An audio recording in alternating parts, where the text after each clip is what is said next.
Ah, friend. My expression wasn't much better than yours when I first saw this. Your eyes aren't deceiving you.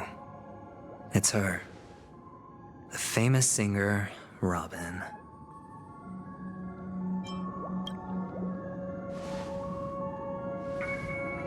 Well, first of all, can I just say that this had nothing to do with me? I'm just an unlucky bystander here. The family can testify for me. If you don't believe me, just ask anyone in the Bloodhound family. They hate me and they hate the IPC, so they'd never lie. This is not where the crime happened. What I showed you was a memory. The most basic light cone manifesting tech. Authorized by the Garden of Recollection and owned by the IPC. Did you really think the Galaxy Rangers were outsiders this whole time? Penacony has made a solemn commitment to protect the safety of anyone inside a family dream. Any person in distress will be forcibly awakened and safely returned to reality. What gives them the confidence to make such conclusive statements? Because behind this promise is the harmony. The family's Dreamweavers link up their minds together to construct an unbreakable defensive line. Breaking through this line of defense to create death in the dreamscape. Not even a memo keeper could do that without the family's permission. Who could have done it, friend? The only one is her. The girl who calls herself a Galaxy Ranger. An imposter. An unsought guest. An emanator who hides her true identity. Ifrit's death was a foregone conclusion. And Robin? Her misfortune was staring right at her. Who will be the next to die?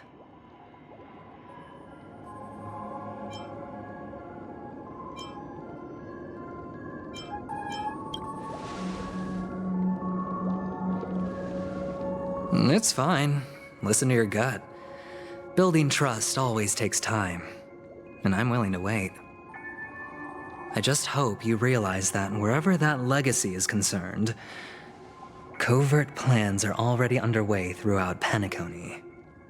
Everyone's got their own agenda. Careful you don't get stuck on the wrong side. If I were you, I'd keep my distance from Acheron.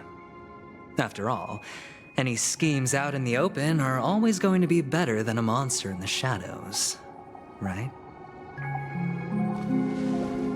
Who's to say there isn't an even deeper conspiracy lurking beneath the surface? Memo Keeper, I think our little deal is finished. Aventurine is telling the truth. This memory is a real one, and there's no sign of any distortion grafting on. The IPC is not the Garden, and there are real limits to what they can actually do, but you know all this. Friend, let's not beat around the bush here. The thing is, I want to reach out personally to team up with the Astral Express. I told you I'm just not interested in scrambling for the legacy. I just came to Penacony for work. I'm here to retrieve some lost property for the IPC, if you catch my drift. I'm talking ownership of this frontier prison. This has all become a bad debt thanks to the cancer of all worlds. The IPC has tried sitting down for negotiations time and again, but the family wouldn't even take our calls. You have no idea how difficult these people are to deal with. Put it this way. They've hushed up the existence of death before, so they can definitely cover up any news about Robin's death. It'll just quietly float off like a bubble and pop. Nobody ever being the wiser. That's not fair, right? So then, friend, I need your help. I have but only one goal. The family's front door is like a high wall, and to tear the whole thing down, I'll have to dig out a few chunks first. Once I find a weak point, the IPC will have plenty of means. Now we have our chance. So long as we can get to the truth behind her death, we can have justice for Robin. While also gaining a valuable bargaining chip for bringing the family to the table. Truly a once-in-a-blue-moon opportunity. I've been investigating and making lots of friends all over Penacony precisely for this very moment. This tragic news would be extremely bad for the family, so they'll be doing everything they can to stop it leaking, especially to the IPC. But I trust that there are still a few factions that remain exceptions, and that's why I need you all. The reputation of the Astral Express precedes you, and the Harmony will give you the fairest of appraisals. You get to find out really what happened and seek justice, and I get to put it toward completing my mission for the IPC. It's what you call a win-win situation.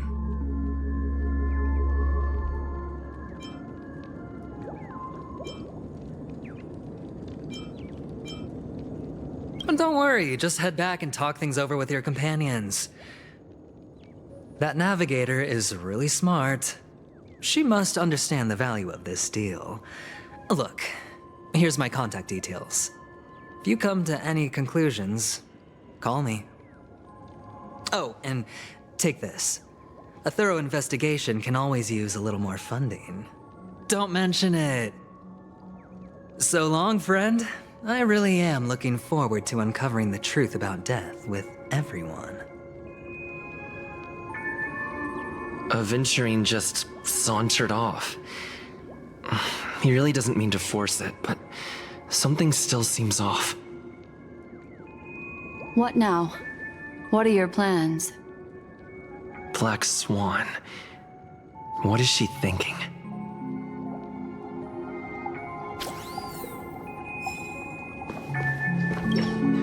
On the surface, this doesn't look like a bad deal for you. But Aventurine is a shrewd merchant whose scheme won't just be as simple as it appears to be.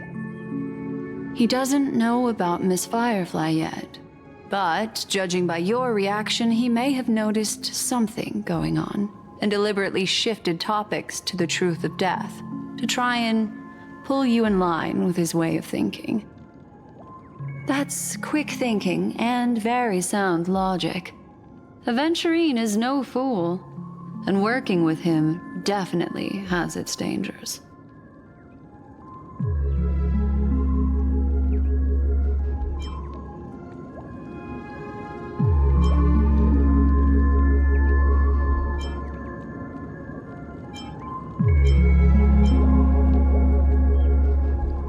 But you're talking about real evil. Anyway, be careful out there. There's more than one way to blaze a trail. In a dark forest beset by wolves, ensuring your own escape to safety should be your primary concern. As for the other questions, I'm not sure the two cases were committed by the same culprit, but that massive wound looked like its winged blade.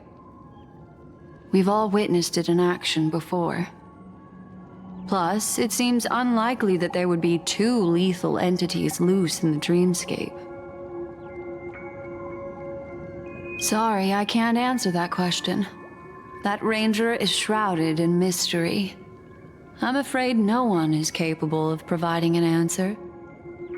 But without a doubt, she is the most special guest at this banquet. It's like Aventurine said just then. It's best to keep your distance from her. Two victims appearing one after the other in a very short time span, in and of itself, that's very unusual. Two possibilities. The collapse of Penacony's dreamscape has started speeding up, making death extremely agitated and weakening the family's protections. Or everything has been planned out and executed by someone. If someone has chosen these victims deliberately, first a smuggler, then a family celebrity, then this murderer's motives are worth thoroughly chewing over. It's all happened so quickly, I can only make conjecture. After leaving here, go have a chat with your companions. I hope you can clarify the source of this confusion.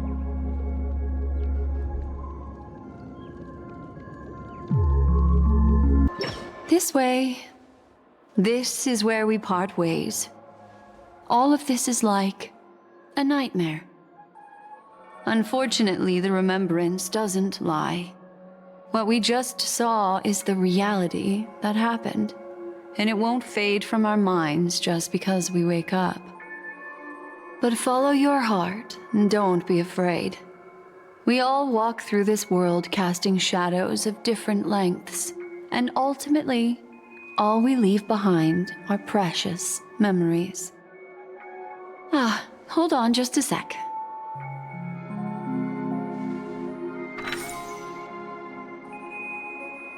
There you go. A small parting gift. If one day you unfortunately fall into the deep waters of the memory zone and there's no memo keeper to join you, hopefully it can guide you on my behalf. I also pay great attention to the ways of the world. Just think of this as an apology from me for hiding something from you. Then, I've something private to take care of regarding that Galaxy Ranger. Let's leave things there, shall we? What fascinating memories will you bring for me next time we meet? I sincerely look forward to them. So much has happened. I should take a moment to gather my thoughts and wait for everyone to arrive.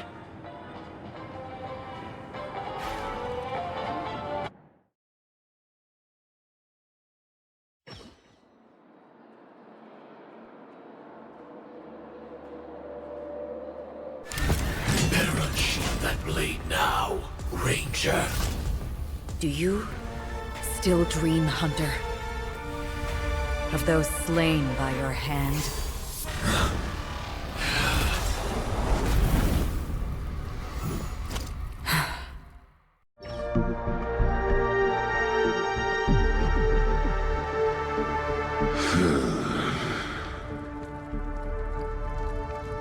It appears the outcome has already been determined. You're still alive, as are you. You still have room to make a choice. Leave the music box behind, and then go. Choice. The bloody trail of the destruction leaves no room for hesitation. Fatora's fire demon. Even if you sacrifice your life for that Eon, you won't get special treatment. Ranger, you tread the narrow path of the hunt. You could never understand. We come from the fire, and are born bathed in fire. We spread, burn, and destroy, until all the kindling has burned out and we leave only ashes on the ground. Burning forms the entire life of a fire demon, from the beginning to the end. We are born to die, just to put into practice a profile of another universal truth. All things are created for the destruction. Your companions don't seem to think so. They fight for your chance at survival. They are my children, and just as I was, they are flames that have yet to burn white hot. They're still young, and I don't blame them. But my flames are faint, and time is running out. Can you see the planet of festivities in the distance?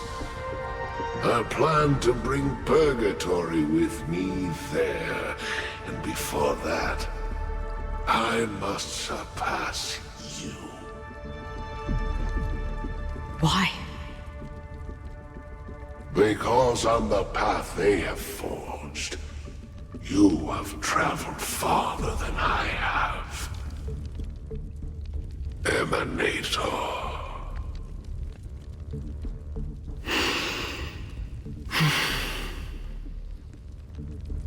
You cannot hide your true identity. Draw that sword, for we shall indeed remain here, bound to fight a decisive battle to the death, for I choose this. Destruction is intense, but brief. To cravenly cling to life is to endure an endlessly prolonged existence. Even if the answer turns out to be your own destruction.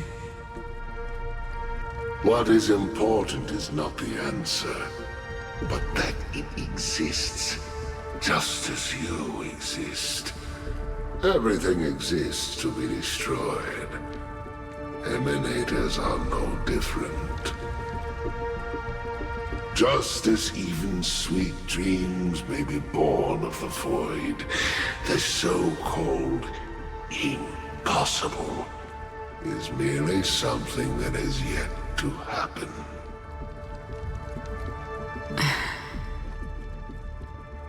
All right. I accept.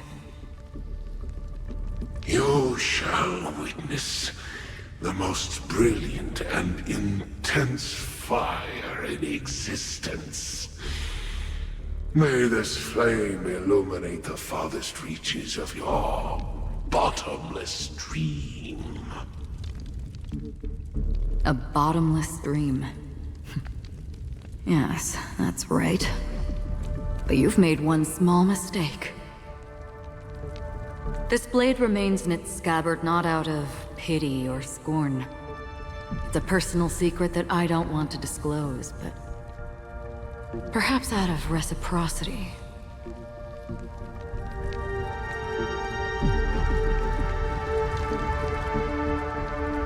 I'll reveal the truth to you. The hunt is not the path I truly follow. May death be the end of your boundless dream, guiding you back to the waking world.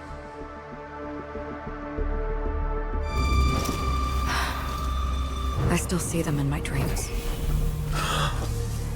Hold it. Your time hasn't come yet. My time? I've seen many clever disguises that can conceal appearances, but they can never cover up who a person really is. And you're no different. You had no desire to kill the Trailblazer. You only did what you did to drive me and the Memo Keeper away, but why?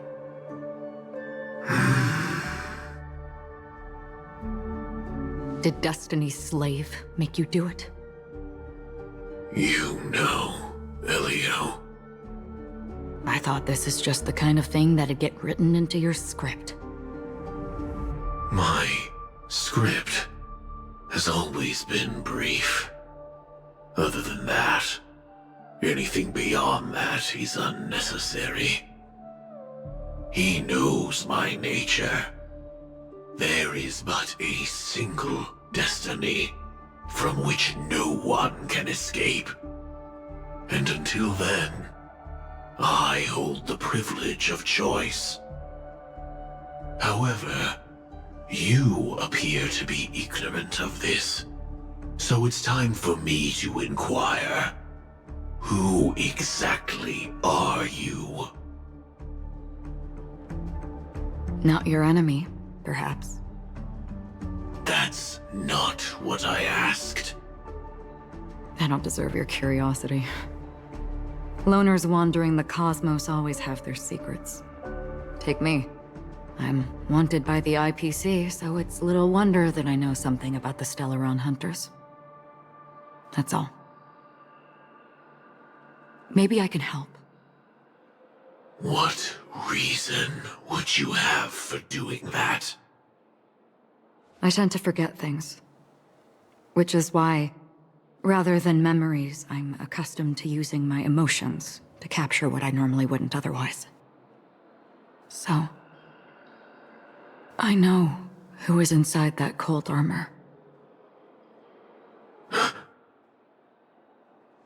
How about it? Ready to take off that armor and sit down for a talk? It's not yet time. I don't need help, but I can give you a suggestion that would make things better for you and me. If your goal is the Watchmaker's legacy, then go look into the family.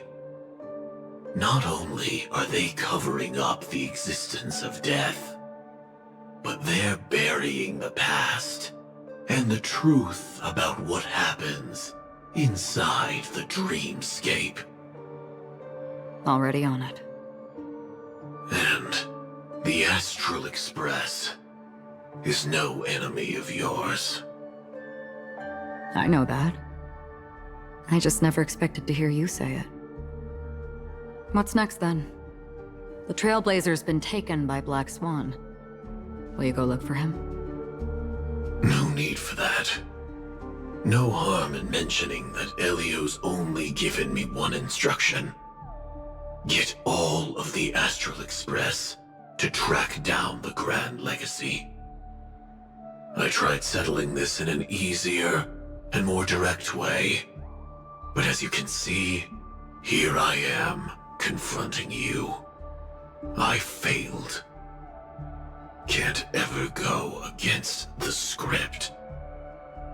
The so-called impossible is merely something that has yet to happen.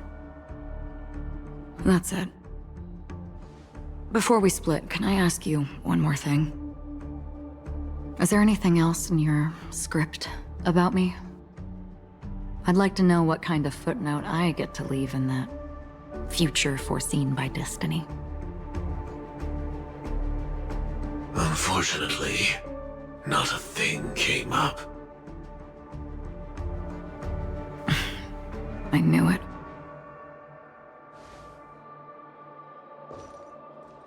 Hang on. I don't. Don't. What? Your first question was, do you still have dreams about everyone who died because of you? I don't. Never have. I was born without the ability to dream. I live for this cold, harsh reality. For a little light, and to burn, to keep on burning, until I turn to ash. So, I really envy you. Is that so? Then you're already living in the waking world.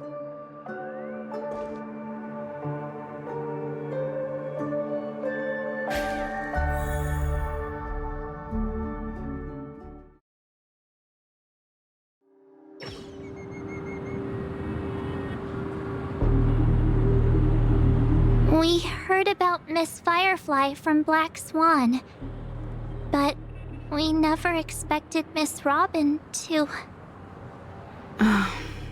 I'm sorry that I couldn't be with you then. Reality cruises on in serenity, while undercurrents bubble up from the dreamscape. Just like that memo keeper said. Stay strong, everyone. We can still do what we can for them. Starting with finding the murderer. Let's recap everything then. The Trailblazer just reminded me of something. March, do you remember what that family rep who negotiated with us said? Indeed, we trust that the Nameless has nothing to do with this, and we also beg each of you to help assist the family in verifying the identity of the deceased. That's how it was put, in reference to Miss Firefly. Looking back, he seemed a little evasive at the time, and he also failed to mention anything about the earlier murder, too. The family's planning on covering up all news about Miss Robin's death. If news gets out, Penacony's going to turn into a bloodbath. But the murder that followed closely after was obviously beyond their anticipation. The family had to try and turn things to their advantage by bringing in reinforcements from outside. The Charmony Festival is nearly here. They must be snowed under. It may also be that Miss Firefly's murder had so many witnesses that it couldn't be covered up. So they went with the flow and let more people on the scene to control the situation. After all, the nature of the two murders is fundamentally different. The family's first protective measure should be against malicious actors among the guests, such as that IPC envoy.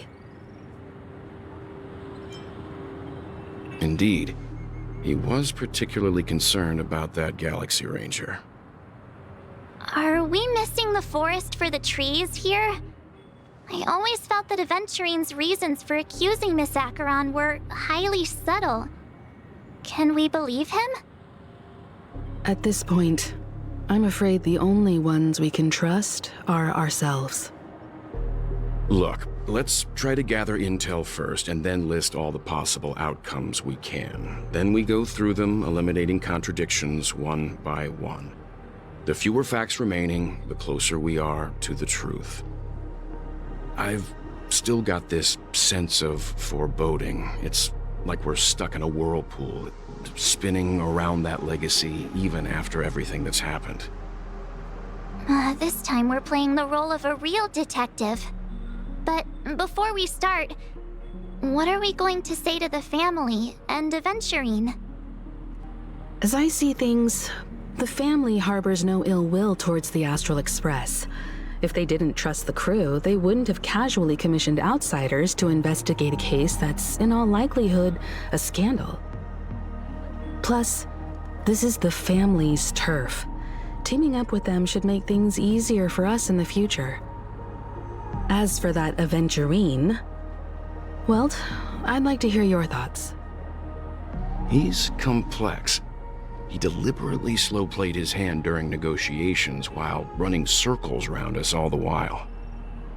He appealed convincingly to both reason and emotion. It wasn't forced, but the intent was obvious. Still, it's good to have contacts among all this uncertainty. Aventurine showed his skills, and as far as our interests are aligned, he can become a reliable ally. We also need to keep a certain distance from the family. Never let them get too close. Teaming up with the IPC helps balance that out. If either side makes a move, we have the option to pull out. So you suggest accepting Aventurine's proposal to team up? Yes. It's risky, but we can only wait until both sides have played their cards before making any further judgments. I get why, but there's a whole lot of bad guys and girls around here, and I'm worried about getting stabbed in the back. He's been bullied a few times now, and I can't stand it anymore.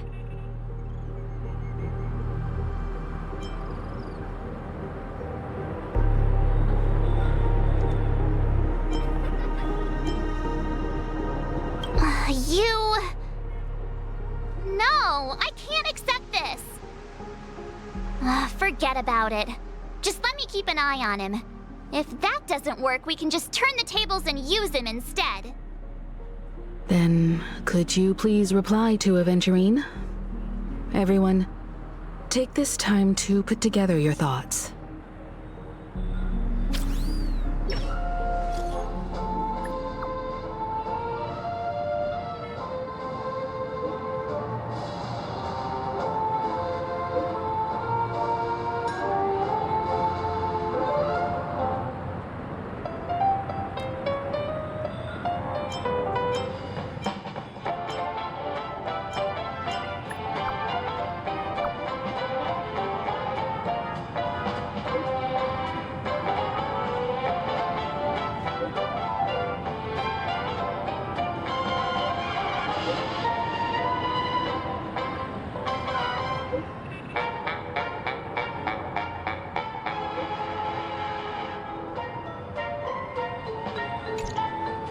Looks like Aventurine is happy with this outcome. Let's tell everyone about it.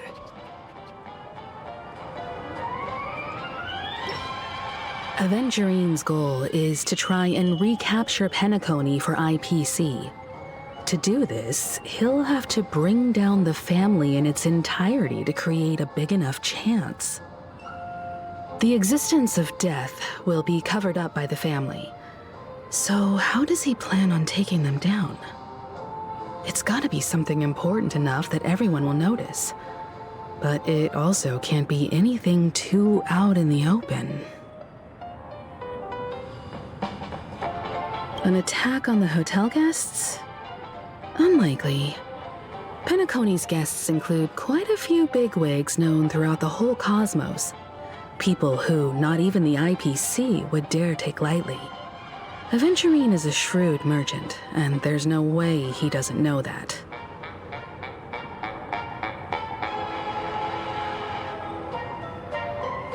He's definitely going for the family, and it's just a matter of how. The harmony is strong in Penacony, and almost impossible to take on head-to-head. The fact that the IPC dispatched Aventurine shows that they do not intend to simply play by the book here. Aventurine has devoted considerable attention to her. But this Galaxy Ranger, we know hardly anything about her, and can't rush to any conclusions. I was also considering this possibility, especially because he respects you so much and has sought you out before a few times. Perhaps he's also unsure of your intentions and is probing you. I'm just speculating. In any case, we have to be careful when handling Aventurine. He's skilled at reading people and discerning the right moment to strike. Also, he's clearly a born gambler if he's willing to go all in to win.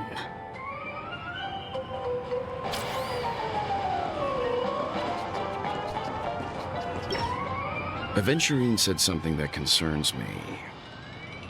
He accused that Galaxy Ranger of killing Robin without any evidence whatsoever, but said nothing about her connection to that memory zone meme or why he was stalking you. It was a groundless accusation, which only serves to make him seem more suspicious. Maybe Aventurine's goal was never to gain our trust. Maybe he wanted to foster a feeling of enmity towards Acheron and make the situation more volatile. 2 birds, 1 stone.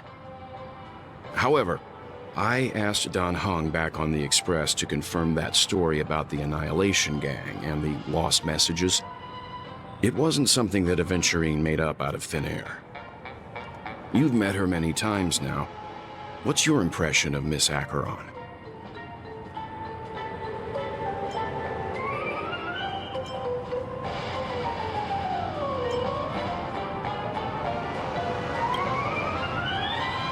That fits the stereotype of a Galaxy Ranger to a T. They're eccentric, unpredictable, and fond of being alone. No wonder she's a suspect. I really love Plucky. Checked off the list.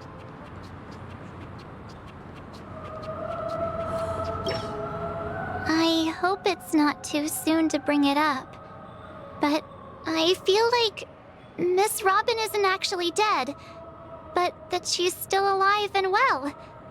Somewhere. That everything's just some horrible prank. Because aren't we supposed to be inside a dream?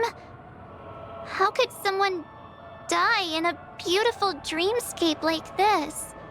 Shouldn't only good things happen here? Whenever I see the Grand Theater, I just can't stop all these thoughts from flooding my head.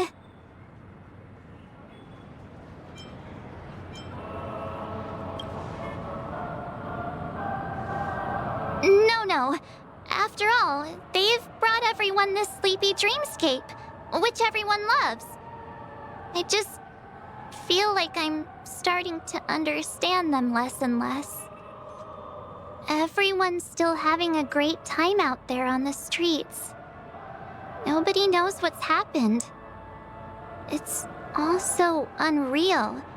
As if Firefly, Miss Robin, and us were all outsiders from another world. Aw, what a mess.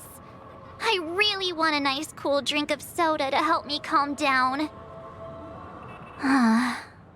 But then I'd be just like everyone else out on the streets.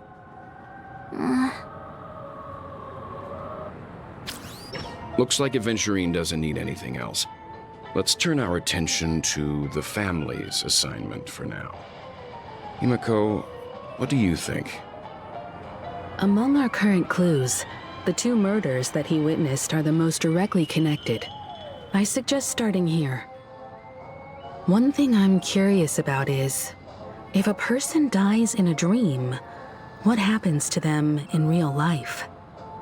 Seeing as we're at the family's behest, why not pop back out to reality and verify Miss Firefly's situation back at the hotel? Perhaps we could also make a few inquiries about her while out there. How about we split off into 2 groups? There are still some things worth focusing on inside the dreamscape. I'll investigate those, and we can link up again later. Worth focusing on? Oh. No problem. I'll leave it to you then.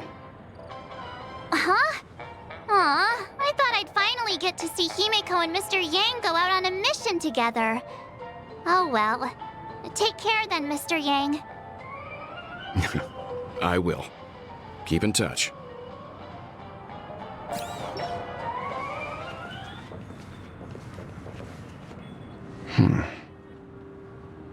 Honored guest, could you come out for a second?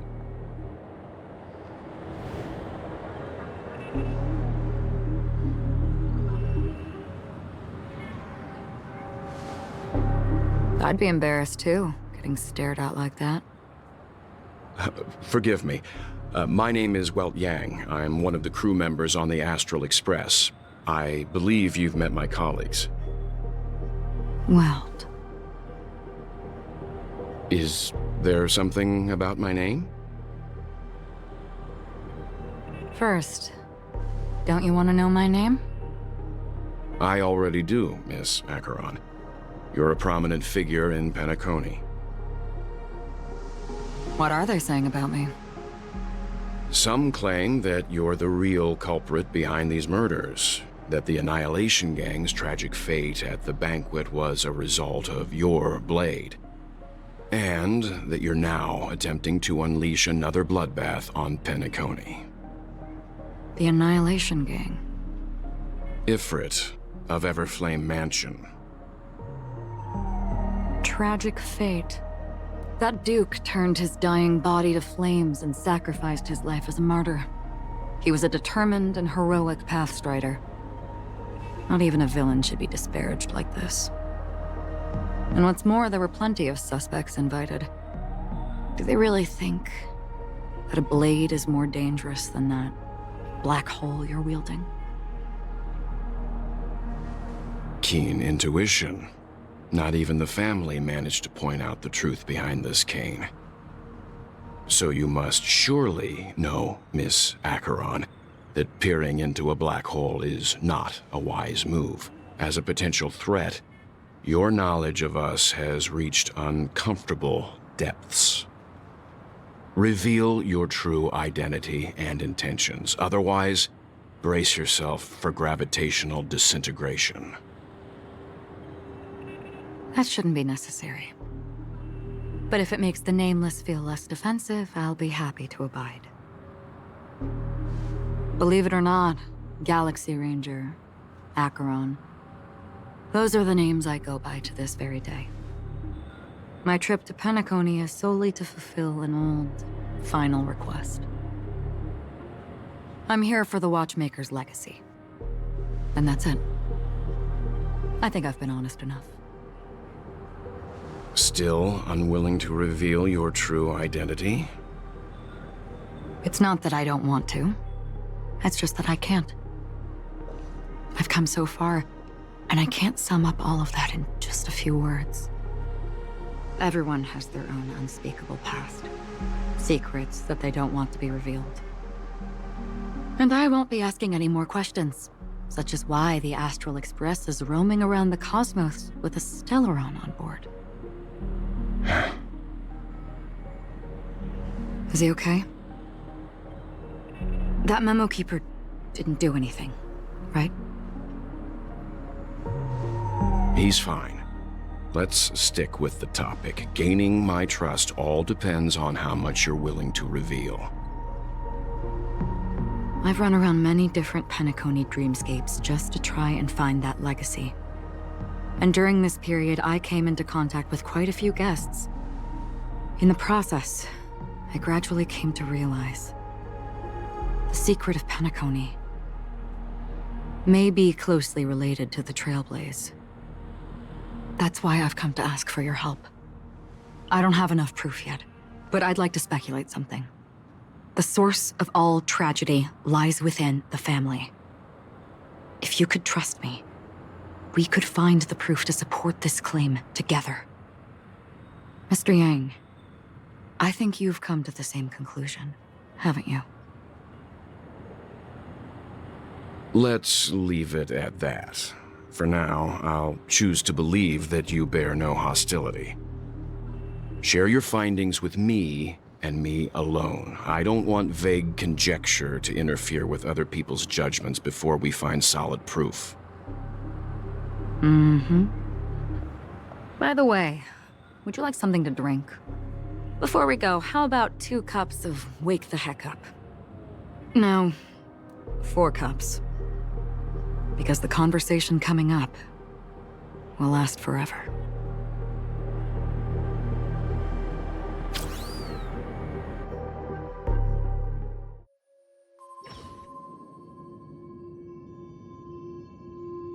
I've been watching her closely for a while now, and the first invitation was in the banquet hall of the hotel.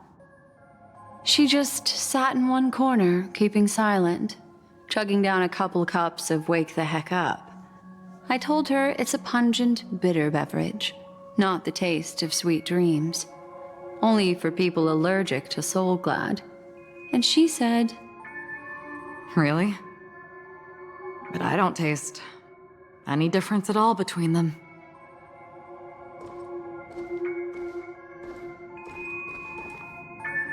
the guest rooms are charmingly minimalist.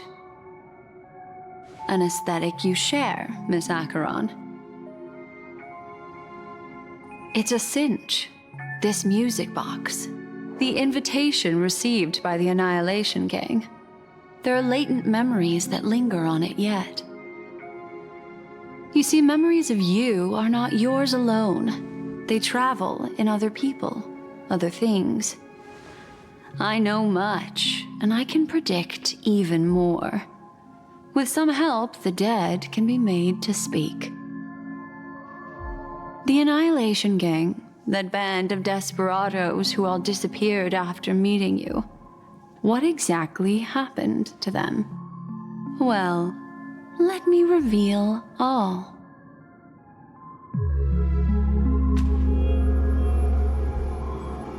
Gradation 12. Dreamscape 12. Father, I dedicate this to you. Well done, Dubra. Wherever they go, shall be met by annihilation. There it is. It's hazy, but it's Ifrit's voice. The other one is probably his progeny. This is the residual memory from when the invitation was first delivered. They were abruptly interrupted. Then, what happened next is... They sought refuge in a land of sleep, merely wishing for undisturbed rest, away from the storms. Children of the Flame, this marks your rite of passage. She won't be necessary. I alone am enough.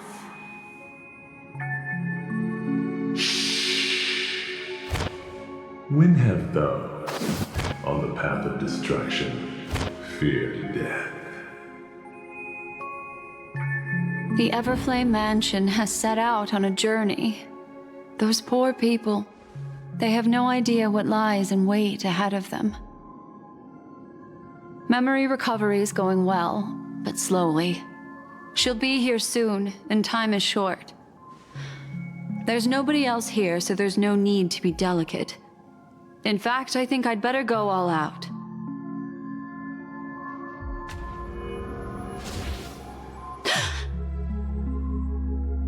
What happened?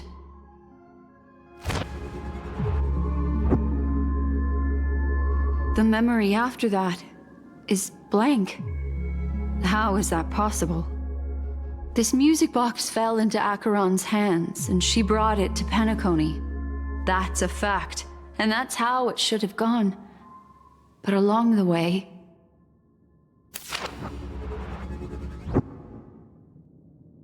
it's like it's been erased. Who's done this?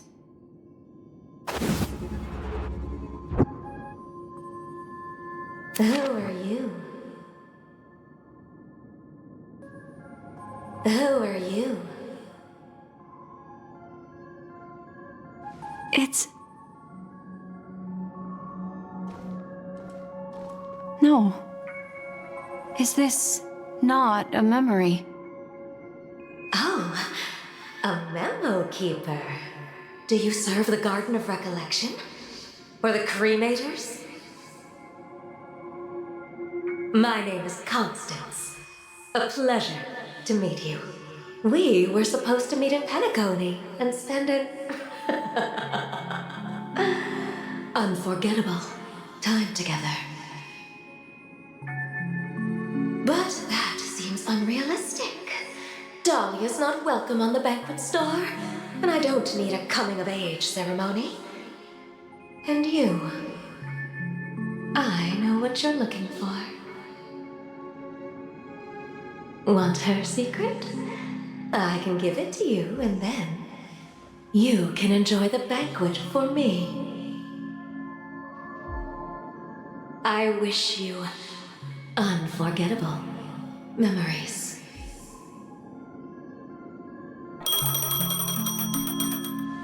Oh. A phone. Wanna listen in?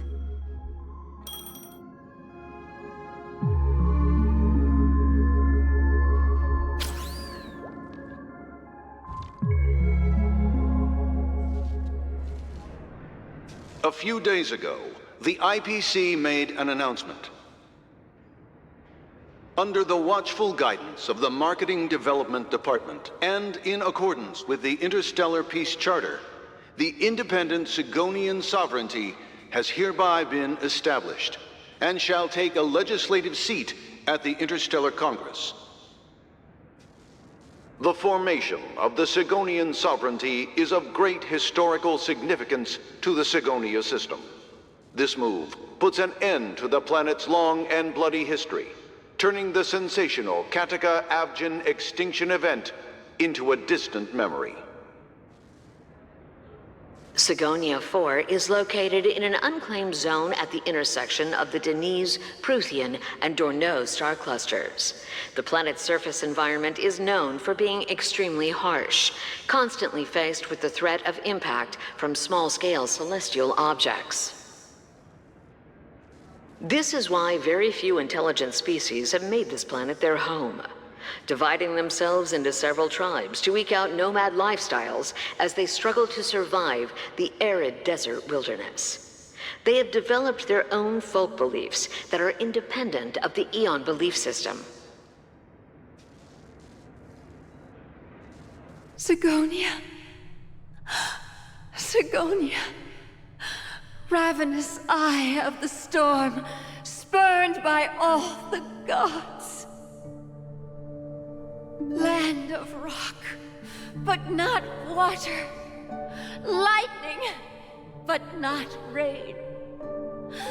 Blood, but not tears. You beat us with your falling stars. You lash us with wind and storm. You chew us up with the cracked earth.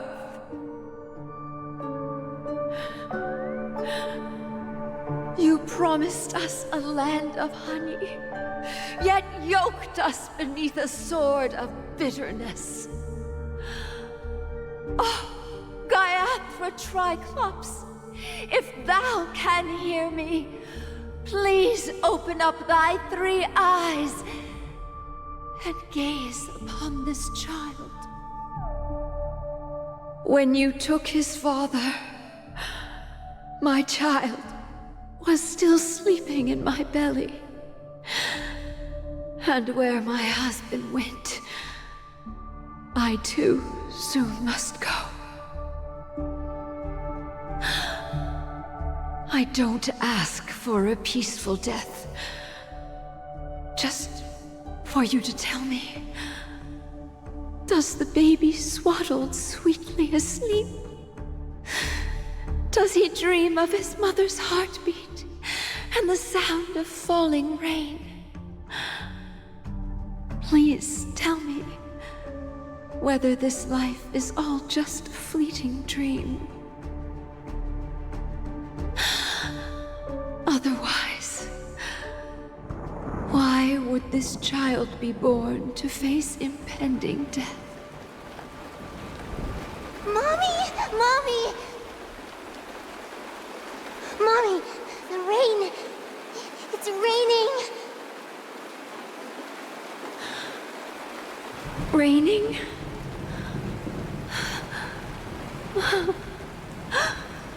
Raining!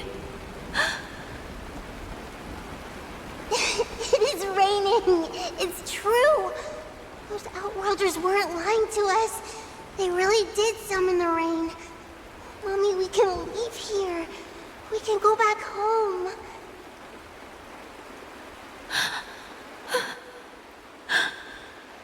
Back home. Gaiathra Triclops. You came. Do you hear that? Thank you. Thank you.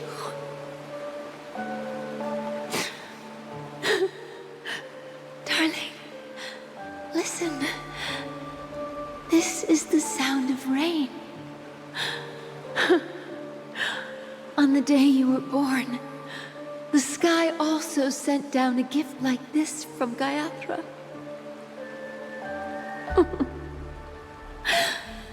Such a lucky child. Such a blessed child. Just like your name. A gift from them to Avgen. My boy.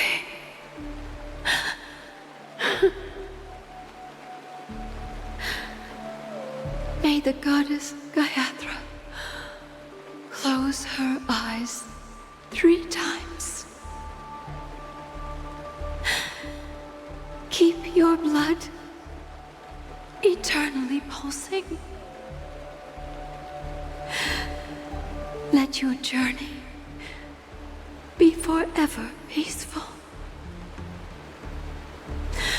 And your schemes forever concealed.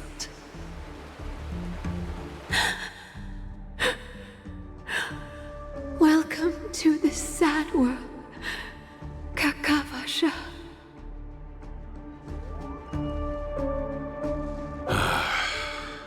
Time to wake up, gambler.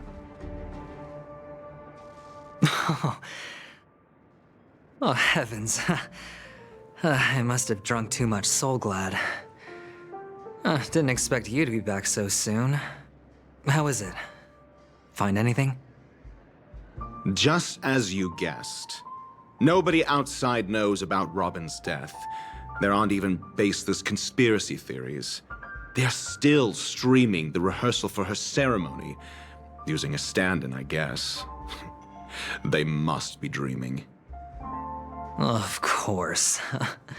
Who could imagine that death would actually descend upon the idyllic dream created by the family? Let alone that the victim would be the female lead of the Charmony Festival. To be honest with you, I didn't believe it.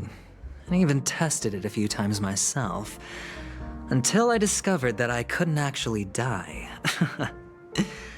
Whenever there's any danger, I'm forced awake by the dream pool, and it's all as if everything were just a nightmare. That's why I'm convinced that there are a few big secrets lurking behind the scenes. Then you must have heard about the Memory Zone meme. When I graciously deigned to establish connections with the Oak family on your behalf, they were quite in a pitiful state of disarray. Besides Robin, there was another body. I don't know the exact details, just that it was a stowaway. 2 murder cases? I told you something seemed off about the Nameless. He must have come across the other one. This murderer is a psycho. But I have to admit, the case should be easy to crack. We can leverage the family's malfeasance and let the IPC use this as a reason to intervene. It's just that their trickery runs deeper than I thought. Robin's stand-in was all ready to go. These 2 murders are definitely getting hushed up.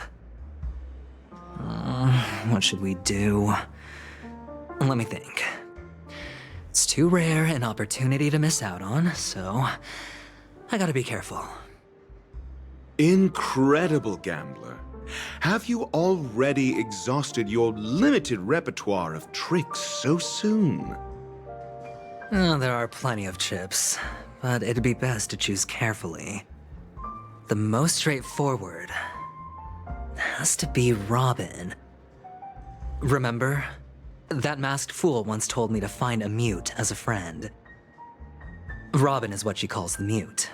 She has lost her voice, and while most people can't pick up on it, you and I cannot mistake that sound. Not produced by any voice box, but rather by the resonance of the harmony. If that girl hadn't gone hoarse from singing practice, there'd only be one possibility. Something was up with the family. Or Robin herself. To get to the bottom of this, I tried every way I could to meet her. But she died. Right before my very eyes. A complete and utter loss. Incidentally, it seems to have resulted in your rather undignified arrival on the interrogation stand. There were eyewitnesses at the scene, and the family, in their graciousness, has tentatively accepted your alibi. However, for the foreseeable future, you shall, regrettably, find yourself under the vigilant watch of the hounds. Well, things aren't looking too optimistic, Doctor. I'm starting to break out in a cold sweat. Do you reckon there's still any chance of a comeback, given how things are? A probability? Yes, it exists, but it verges on the infinitesimal. To phrase it in a manner more befitting the vernacular of Penacony, you're dreaming. But if you simply can't control yourself and want to try your hand, then there just so happens to be a suitable candidate.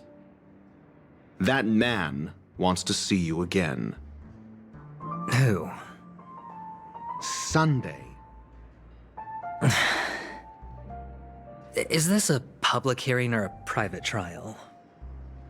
If it were the former, it would hardly befit my stature to stoop to the role of a mere messenger.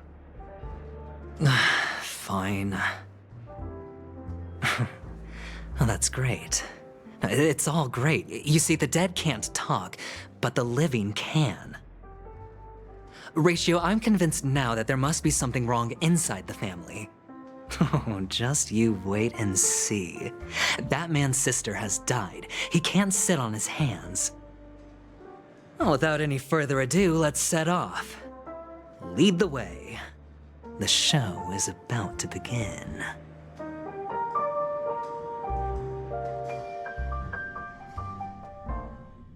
We're here. The Dewlight Pavilion is the Oak family's fortress and a place where heads of the families meet to discuss great plans for Penacony. Fortress? I like this metaphor.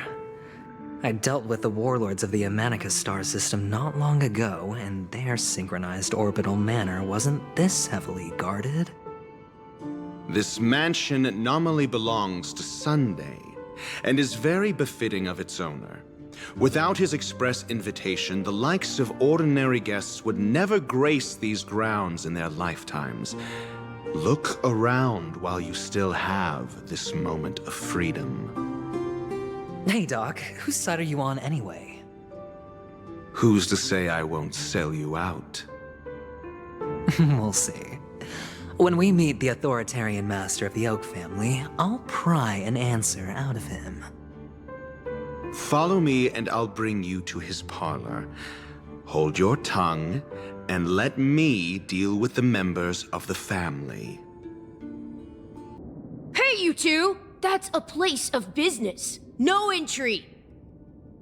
I was requested by Mr. Sunday to bring him the suspect. My name is Ratio. He should have mentioned it to you. Oh, I remember you. Veritas Ratio. Your punch virtual particle clock is impressive. Excuse me? The one on your head. Of course, it's nothing compared to my full pocket dimensional annihilating power armor of the Mobile Knights. Right, and as I mentioned, that fantasy raiment of yours doesn't exist. That's because you can't see it. Like I say, only family can see the glory of the Mobile Knights. Ugh, enough. Get going. Don't keep Mr. Sunday waiting. It seems like the idiocy index here is no better than it is out there.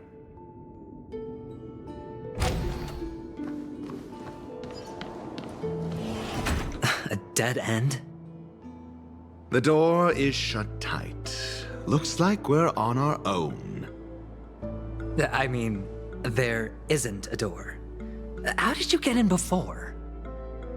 For security reasons, the family built the administrative site deep in the dreamscape, with the mechanisms hidden in these Nightingale statues. The direction of the statues can be controlled.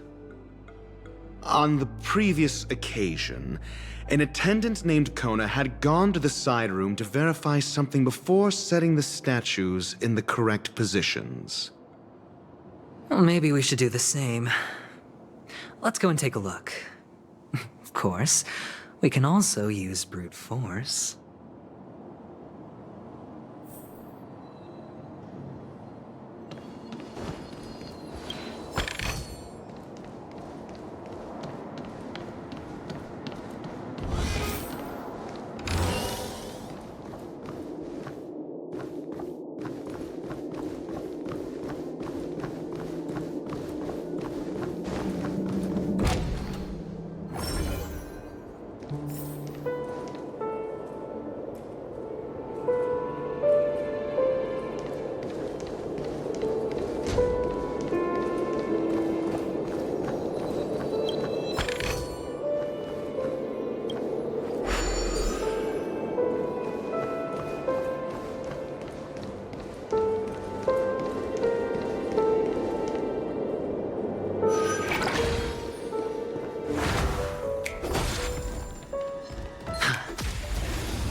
Some value, I suppose.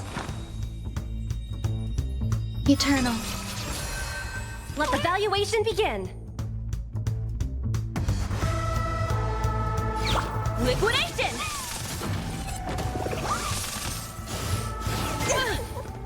Hedge your bets.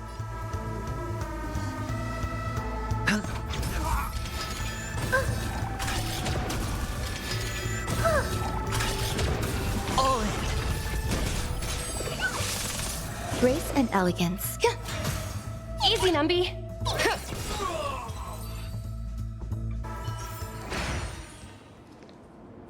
Feeling lucky.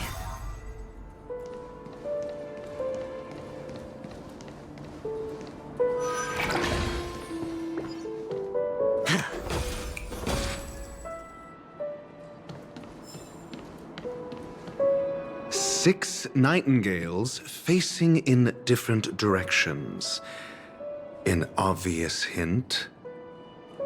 But are these nightingales? They are. What's wrong? How can nightingales be so huge? They look more like torment eagles to me. There are no eagles in the 5 families, only nightingales. Why am I wasting time with you on this?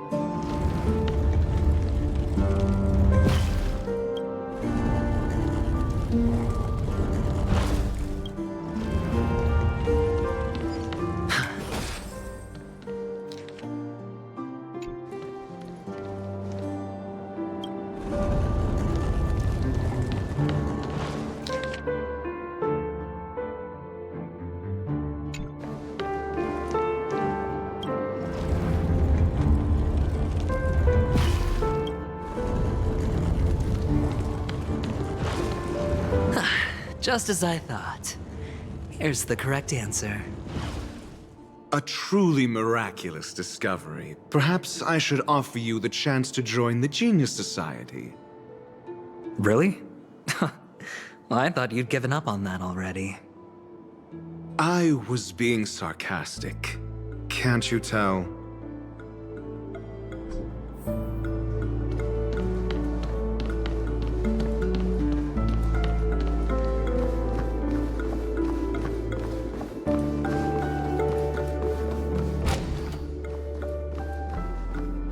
Oh, impressive. So much for Mr. Sunday's reserved, virtuous image. Do you need me to remind you? We're in a dreamscape.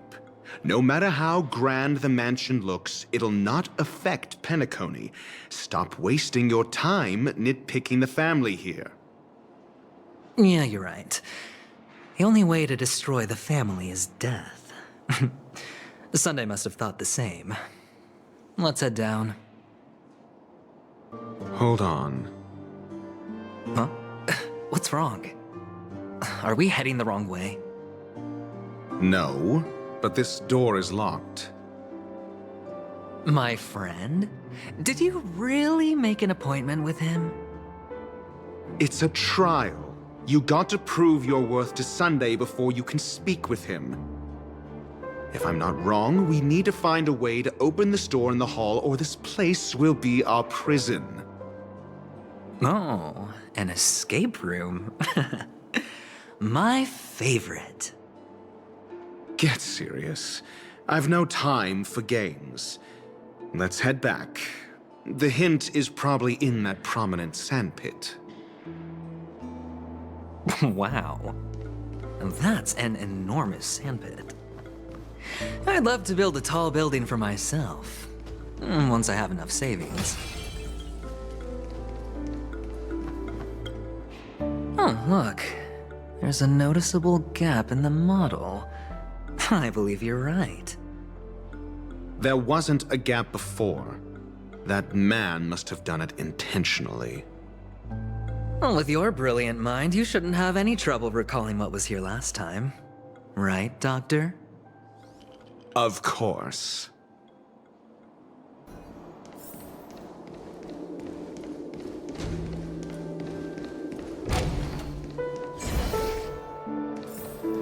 Found it. This is it.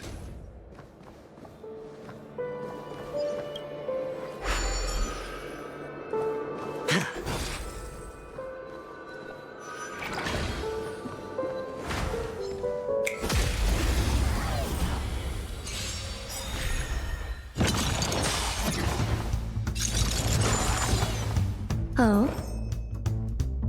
Every petal, all will be swept away by the wind.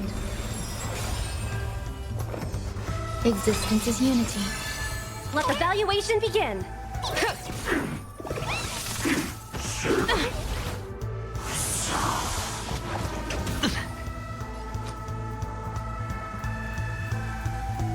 Spend freely.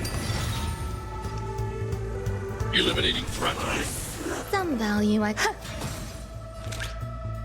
Go Nappy!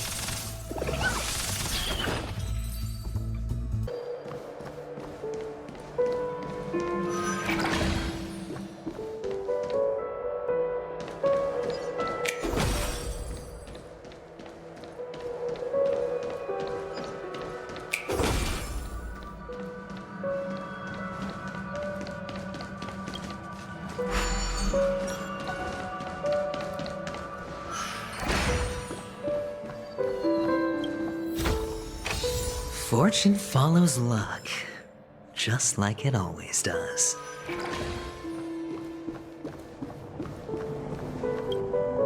Huh. And the nameplate reads Gulliver's Arch. Well, I'm amazed you can remember something this tiny. You know, this reminds me of a tunnel I once saw that could shrink people who passed through it. If I were you, I would shut my mouth. It's wise to remain silent when you should.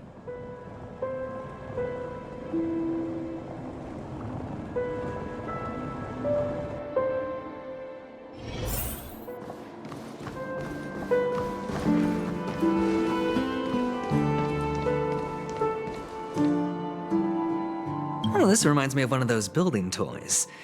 You know, with the blocks. I've never played with them before. I wonder if it's more interesting than stacking chips.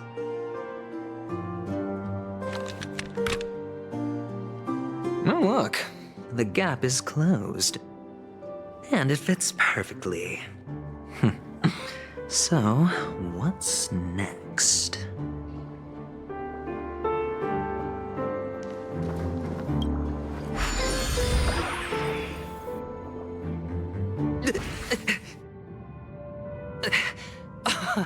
Oh, good heavens.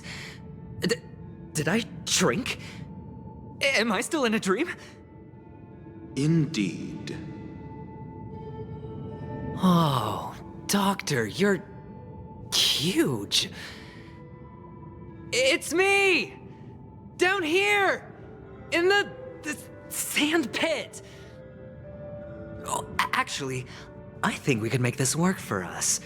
Just find a way to slip me into Sunday's collar, and I'll infiltrate the family just like that.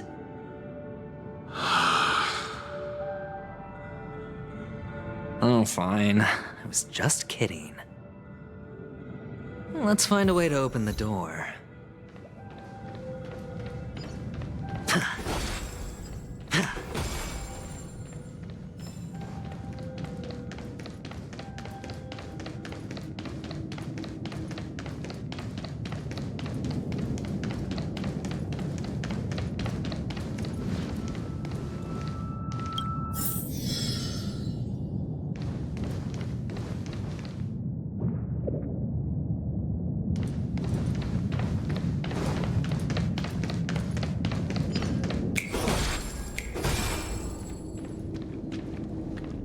Hello!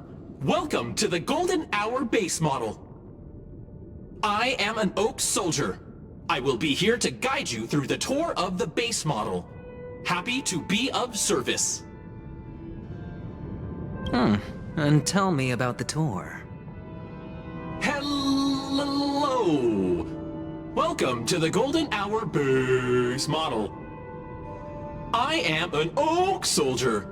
I will be here to guide you through the tour of the base model.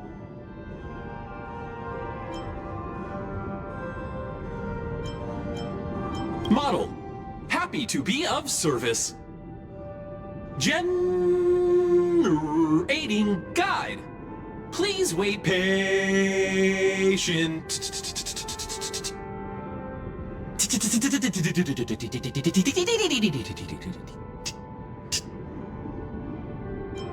Found the nearest check-in spot. Please look behind me. A capsule machine model.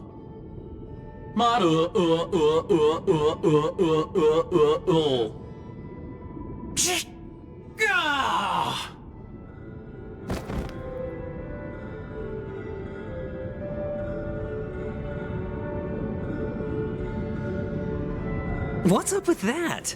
Now the family's toys are trying to frame me? I didn't do a thing to it, Doc. You've got to be my witness. Oh, capsule machine. There's no mechanism on the floor. Could there be one at the top? Doctor, do me a favor.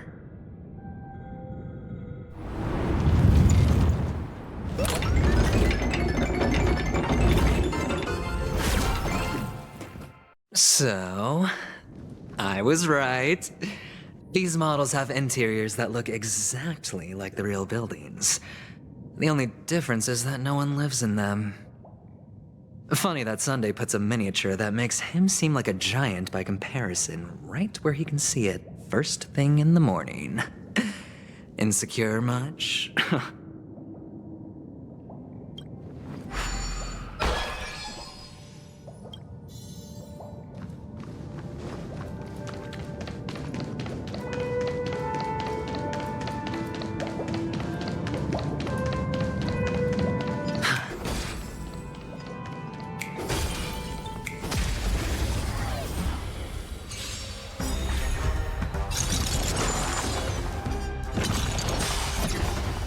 Oh. Eternal. Let the valuation begin.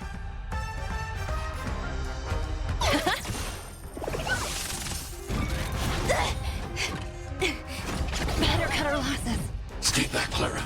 All in.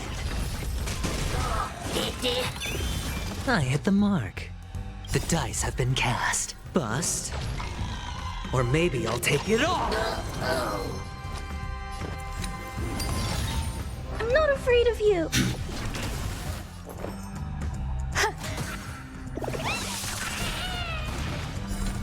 Watch your head.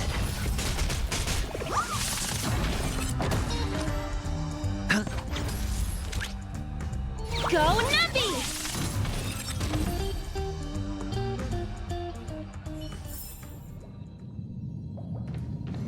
Feeling lucky.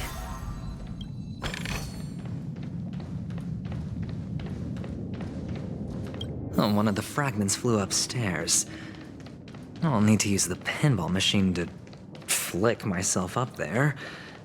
But it's tough.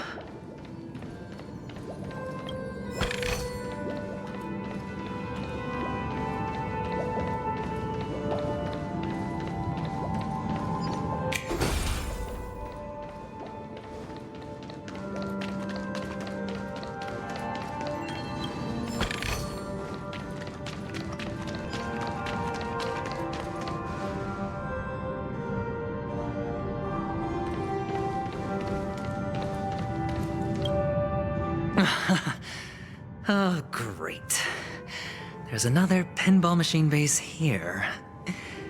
And it's empty too. Doc! I'll need your brain power again. There's no need to yell. I can hear you. The pinball machine must be hidden somewhere in the hall, like the arch. Wait here, and I'll be back in a minute.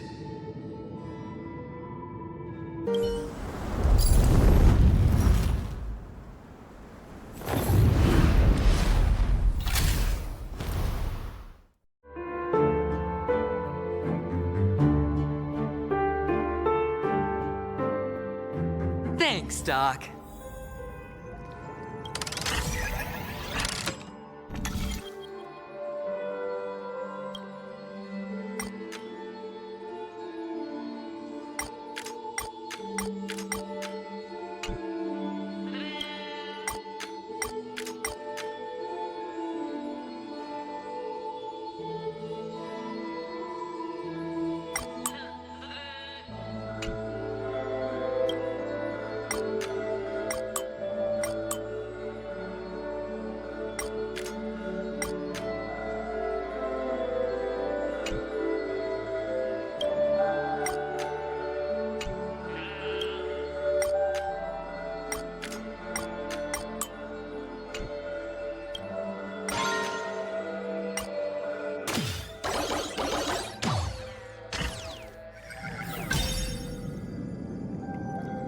Feeling lucky.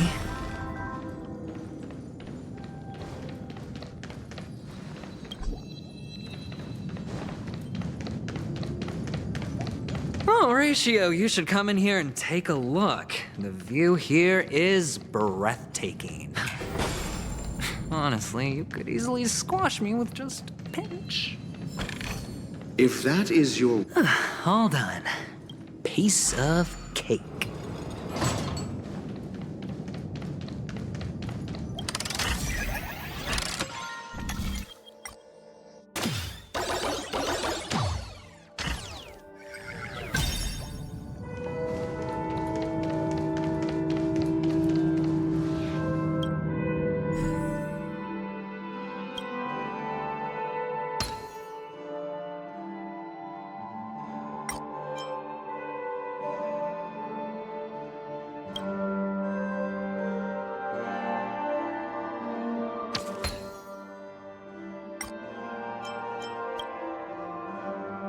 And the joyous tour of Toy City has come to an end.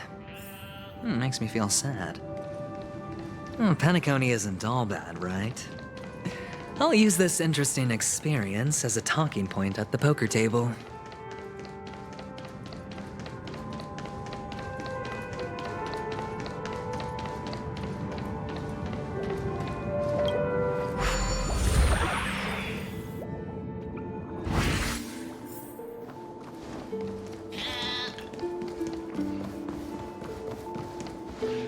It's a pity you made it out of the sandpit alive. Sunday is just beyond this door.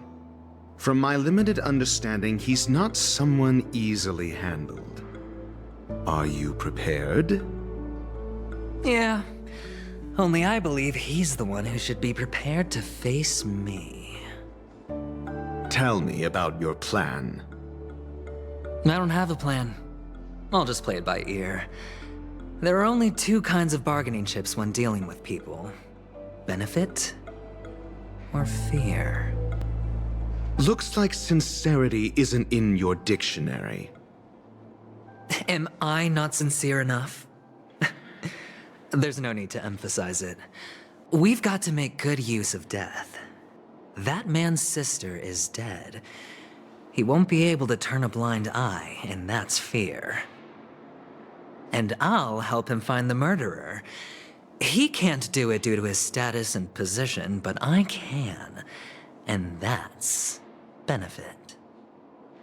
On what basis do you believe he's incapable, necessitating the delegation to someone from a rival faction? The IPC? Simple.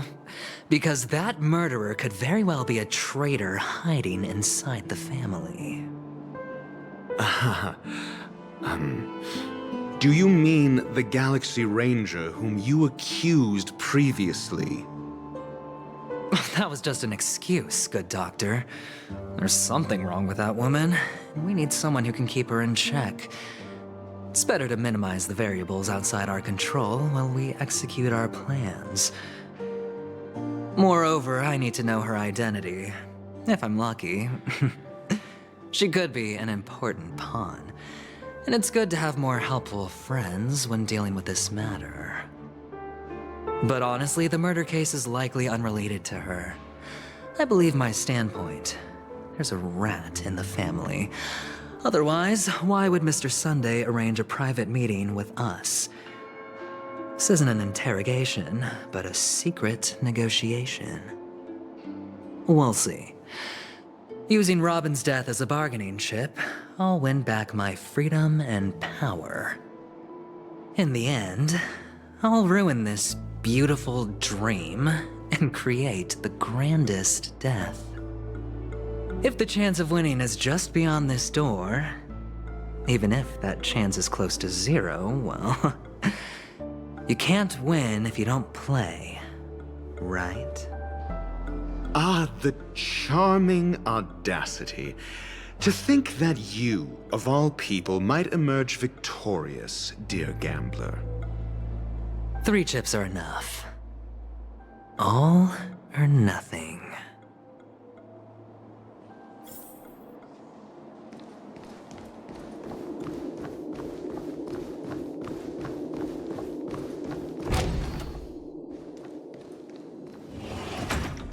It seems my puzzles are too effortless for you, IPC Ambassador. I appreciate your words. And I see you put a lot of effort into welcoming me, Mr. Sunday.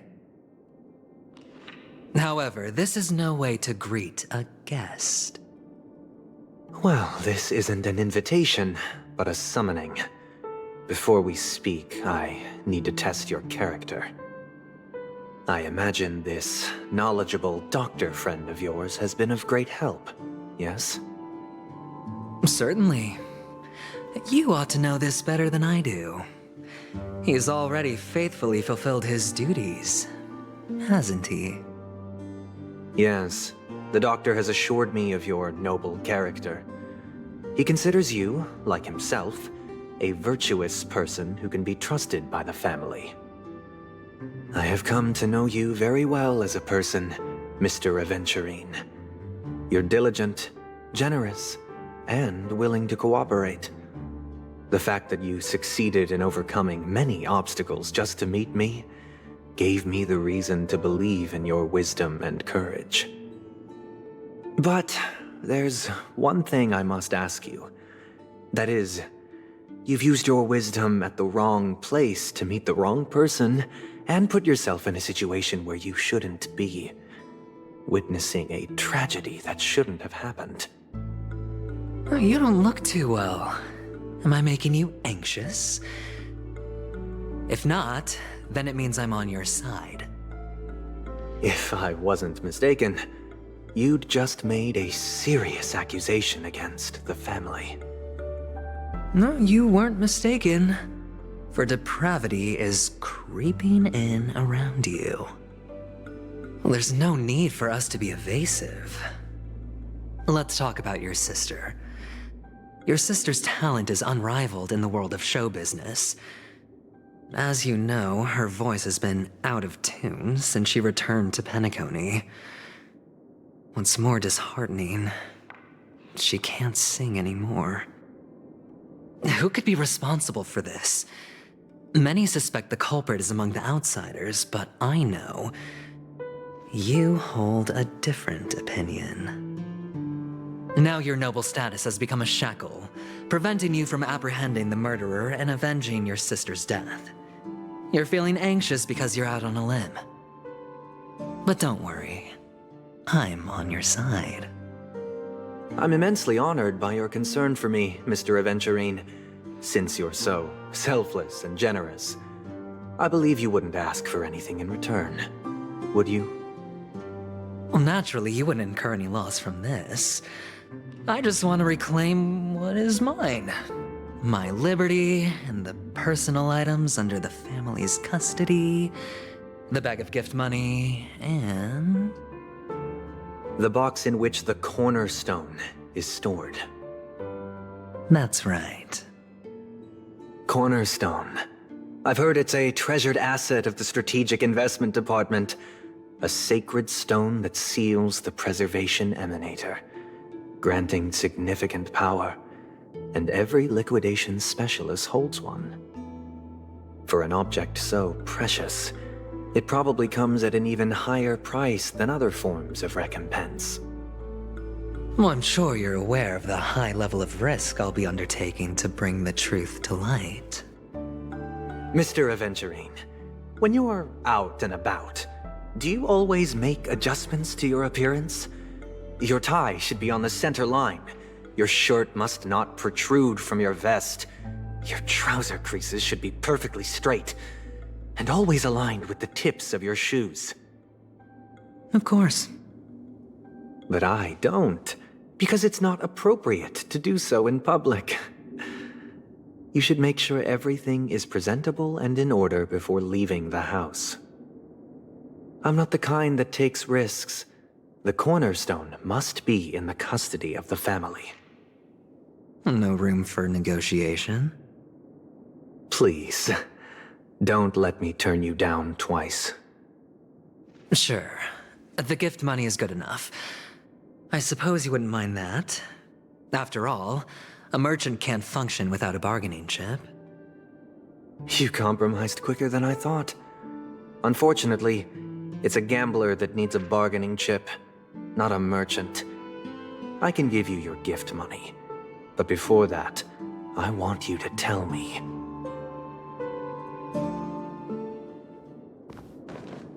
The fact that you can decisively forsake the box you asked for, what exactly is stored in it?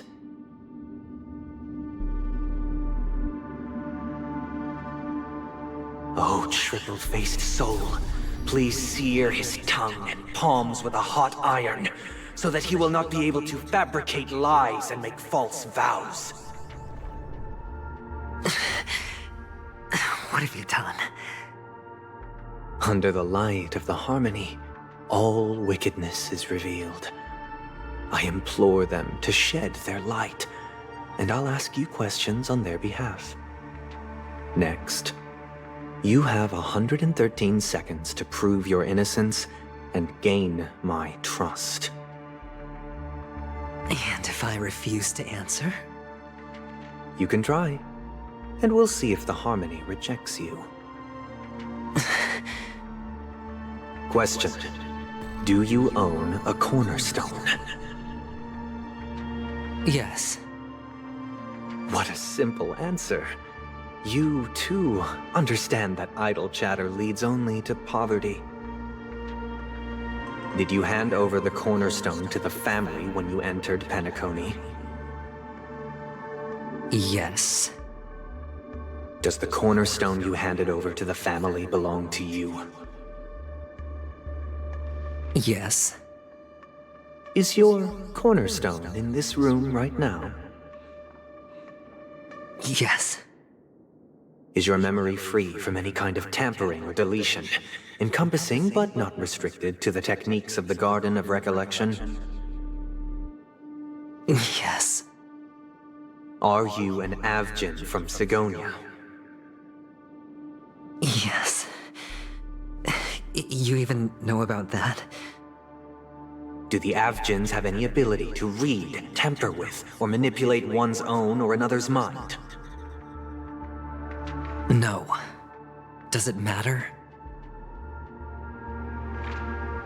Do you love your family more than yourself? Yes. All the Avgins were killed in a massacre. Am I right? No. Are you your clan's sole survivor?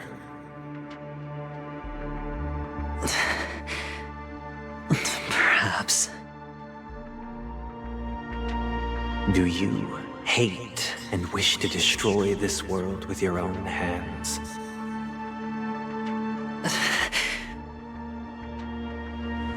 I don't know. Interesting. Now, the final question. Can you swear that at this very moment, the Aventurine Stone is safe and sound in this box?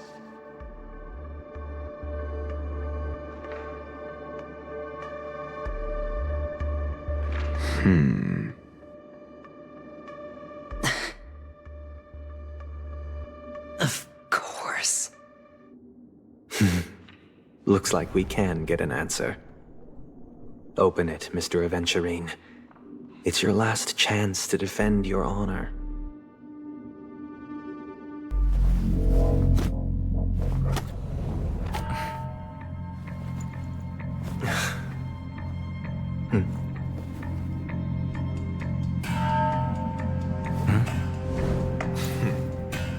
Please.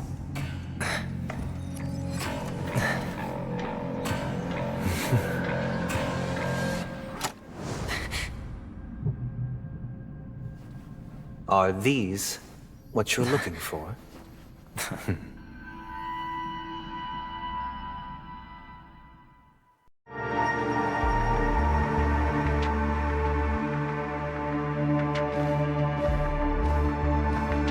Since you came as promised, learned doctor, does this mean that you are willing to take the side of the family in this farce? What makes you think you can convince me? I've heard you haven't enjoyed Mr. Aventurine's company. I also understand that you're an avid learner who sees the pursuit of knowledge above all. In that case, you ought to realize that a competent scholar knows their position and wouldn't forsake more vital matters for the sake of petty pride. If you agree to assist the family, I'll share our research findings on the Stellaron. You must be quite aware that, besides the family, no other faction is willing to share such information.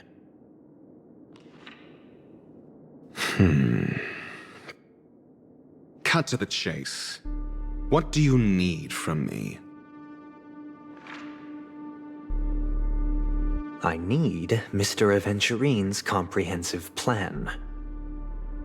Haven't you confiscated his cornerstone? You can't expect a featherless bird to take flight. But I've also heard the 10 elites in the Strategic Investment Department have united, progressing together in the interests of the IPC. You'll have to speak more clearly than that. The cornerstone, which Mr. Aventurine surrendered. Was it really his? You question whether he would entrust you with someone else's cornerstone. The 10 Stonehearts aren't as united as you think. Cornerstones are significantly more precious to them than their very own lives. But you know that he's a crazed gambler. The more vocal he is about it, the more cautious I must be. I never imagined someone would share his way of thinking. Honestly, you should see a shrink. Bring it. The box containing the cornerstone is unique, and only IPC senior staff and related members can access it. But I happen to be among them.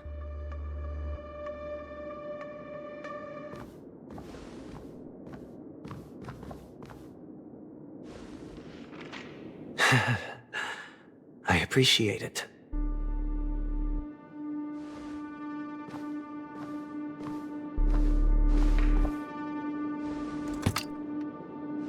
Unfortunately, your guess is correct.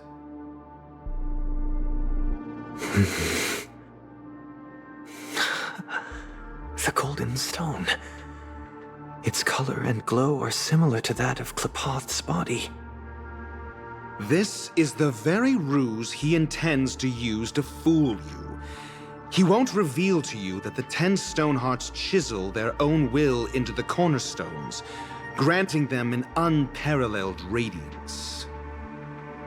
And this golden statue is also known as Topaz, not Aventurine, and it belongs to Topaz. So, do you wish to confront him? Not at the moment. I'm more interested to know the location of his cornerstone. The safest place somewhere you'd never think of. Because he never intended to hide it. In fact, that cornerstone has been in your hands from the very beginning.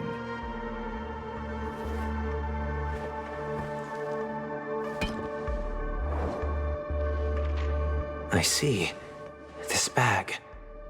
Mixing a cornerstone, more precious than life itself, with a bunch of worthless jewels, disguised as a gift of money waiting to be confiscated, is indeed in line with Mr. Aventurine's style. Then he makes up some trivial excuse, downplaying the matter, and requests the gift money. This is a gamble, one he's all too familiar with, betting on your single misstep, leading to a total loss. Learned Doctor, I am grateful for your help. The family will surely reward a righteous person like you. As for the villain, I hope he retreats in humiliation. It was all thanks to your friend with a keen eye that I could add a blot of utter failure to your storied career. Ratio, you wretch. Finally shown your true colors, huh? Oh, and just to remind you, you currently only have 17 system hours left to live. Treasure your remaining time, and savor the delectable aftertaste of defeat. You might as well explain yourself a little more clearly. What I performed on you just now was the Harmony's consecration. You were to show allegiance beneath the illumination of their grace. Yet you acted willfully, uttering nothing but falsehoods, transforming the consecration into a trial. I genuinely see no reason to absolve you from it. Is this what the Harmony represents? Is it built upon constraint and coercion?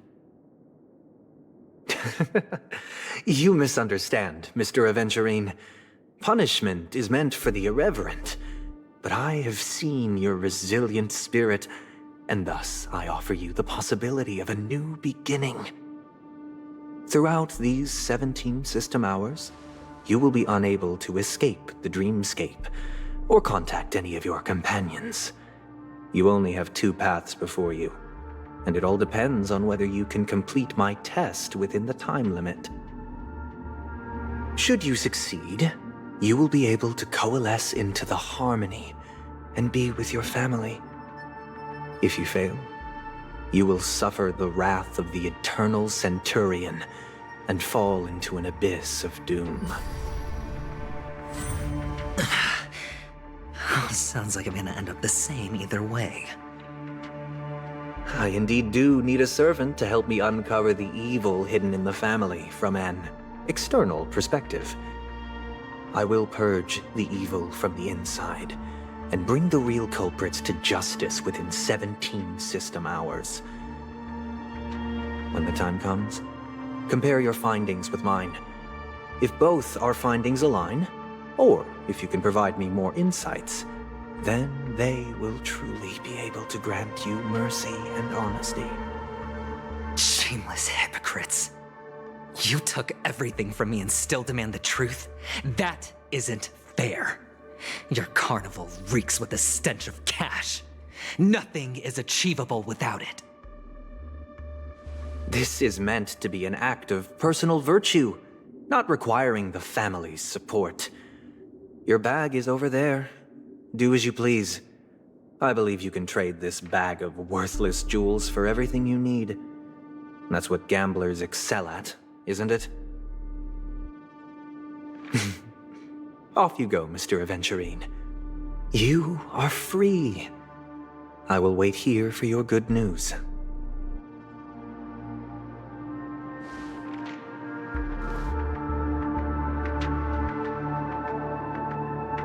This meeting isn't an interrogation or a negotiation. It's an outright execution. Why would I do that, Mr. Aventurine? I'm just wondering what a passerby who stumbled upon a scene of a murder could have found out. That's all. By the way, before you go, I have a personal question. What is it now? Do you truly wish to bring about the destruction of this world?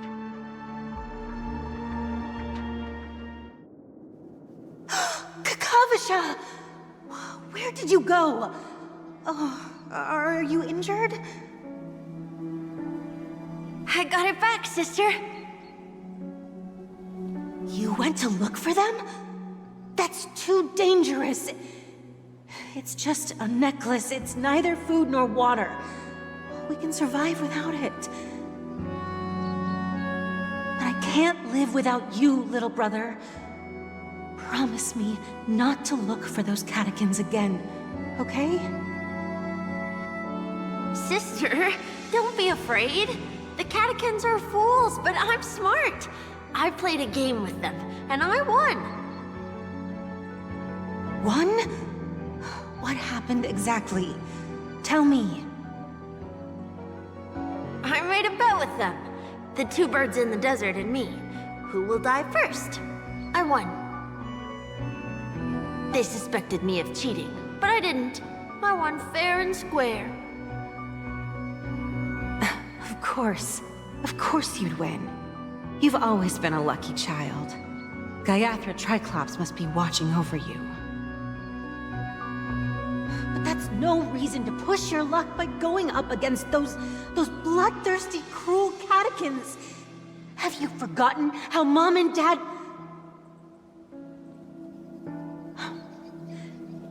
Look, this is just a necklace.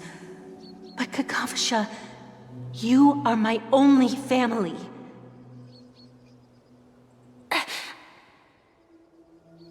I'm sorry, sister. I thought you'd be happy. Because Mom left you this necklace. There'll be no next time. It is important, but not as important as you, my dearest brother. I don't blame you, but you must remember what Mom said. Pain and poverty are the trials of Gaiathra Triclops. She has also granted us a chance, and that's your good luck, Kakavasha. Your good luck is the most precious wealth we, all Avgin, have. You're a child blessed by Gaiathra Triclops and can lead the clan to happiness. So always remember to protect yourself and never resent the pain and poverty you're going through, all right?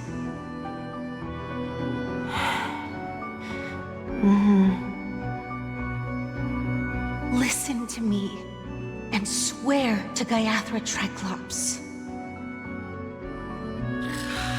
Okay. We'll swear to Gaiathra Triclops to protect this wealth. But sister, if Gaiathra Triclops was really watching over us, then why did she not protect Dad when he was swept away by the quicksand? After all, Dad went to the Catechins' land only to prepare for Gaiathra Triclops' offerings. And where was Gaiathra Triclops when Mom was shivering in our arms? Mom was still pleading for Gaiathra Triclops' forgiveness under her breath until the moment she closed her eyes. Sister, everyone praises me for being smart, but I don't get it. If every rain pour was Gaiathra Triclops' forgiveness and grace, then how bad were our sins? So much so that we were born in this world of death?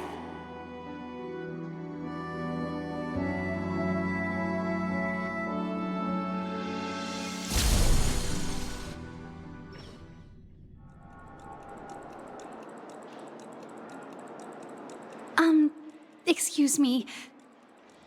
I can't seem to find any information on this artist in the Iris family archives. The photo you provided also doesn't show any matches.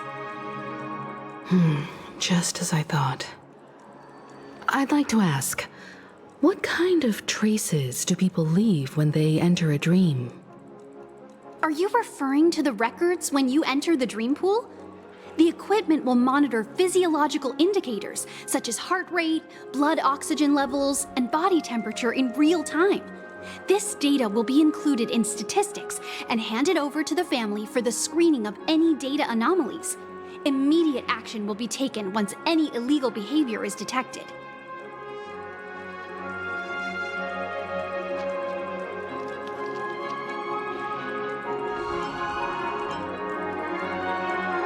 I apologize. The hotel does not have access.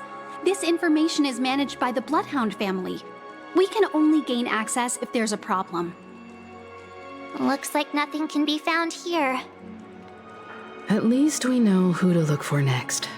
We can ask the Bloodhound family for information. Thank you for your assistance, Miss Allie. By the way, is Miss Robin doing fine?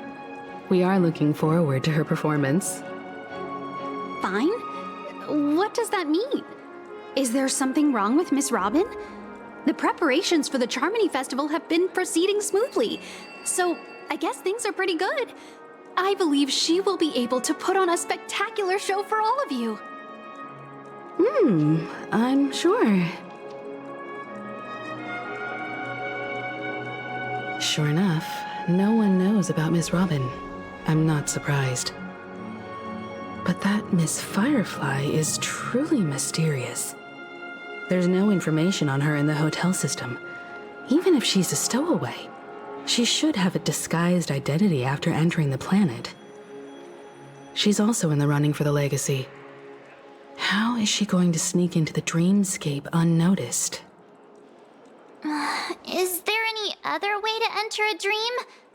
Besides the hotel room's dream pool?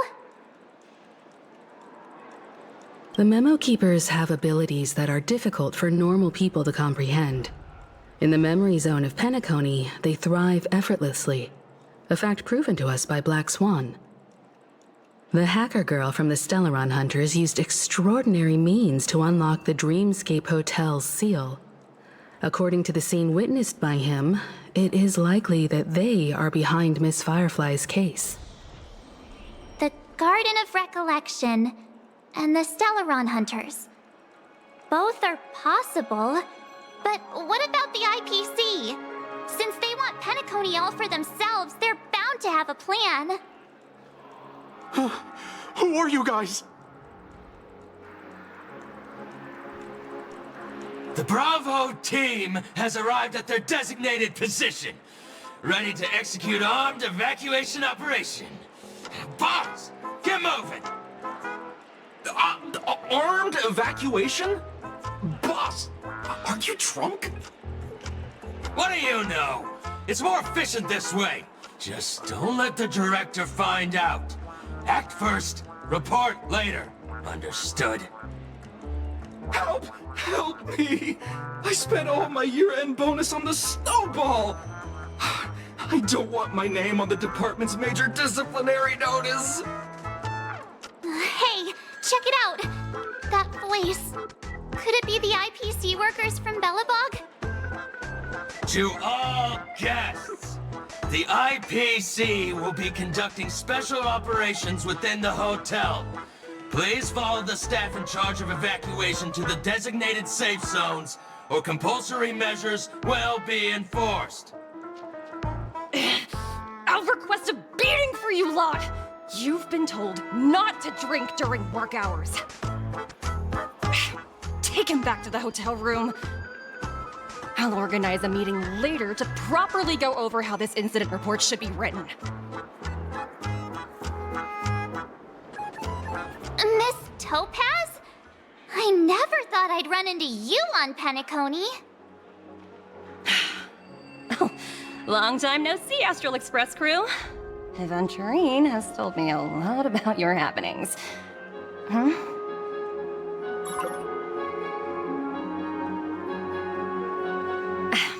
It's fine. Do as they ask, and try to avoid any conflicts with the family. Report to me before taking any action. Yes, all right. As you see, the IPC isn't very popular here on Penacony. Cordiality from the family is a mere facade. The former frontier prison has turned around and cuffed its shackles on the IPC staff now. Only Aventurine, who carries an invitation, is allowed to attend the banquet.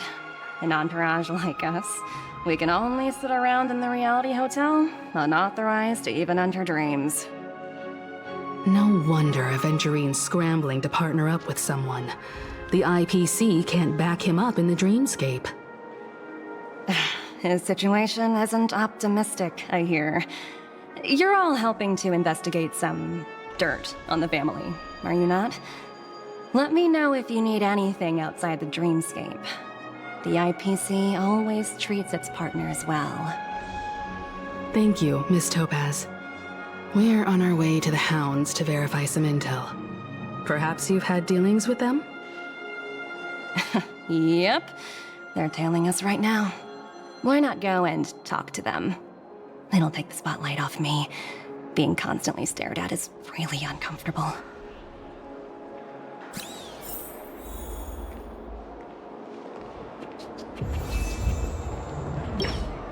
How does it feel to be in business with Aventurine?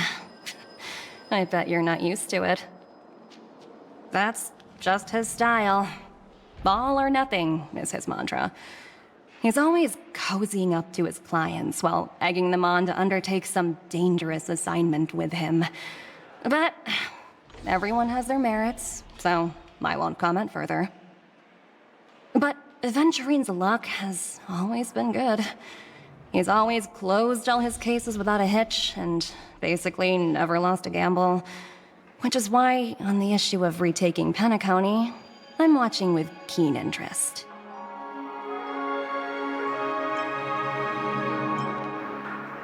As for the two cases, apologies, but I don't have much info on them either.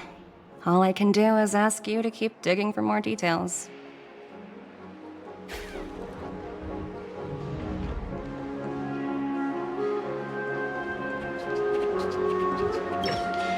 We're carrying out our captain's orders. What do you want? We made a mistake last time, and we're working hard to rectify it now. We don't have time for anything else. Surveilling the IPC executive Topaz, ensuring that she stays put at the Reverie Hotel during her time on Penacony. We've got the right one this time. So that's it. They were the pair who were after Firefly at the time.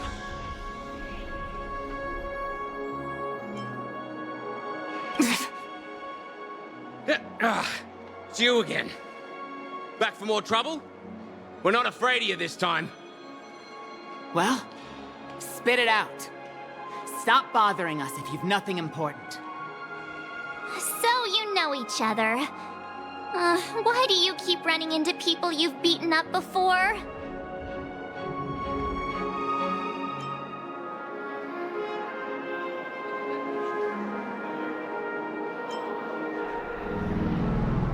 That's right. We're investigating a murder for the family.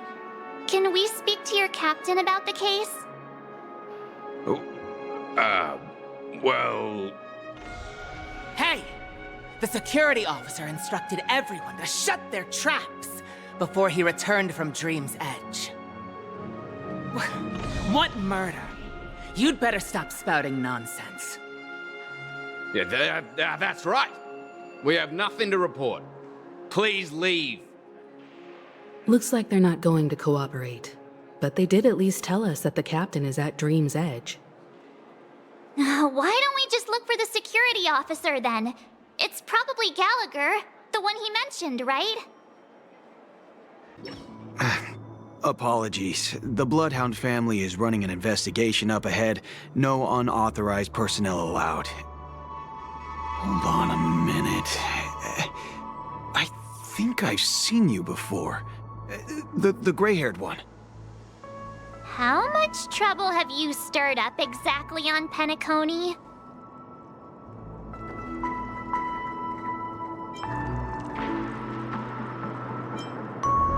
Not possible. It was you the last time yelling about some clockwork friendship while beating me up with that silver-haired girl.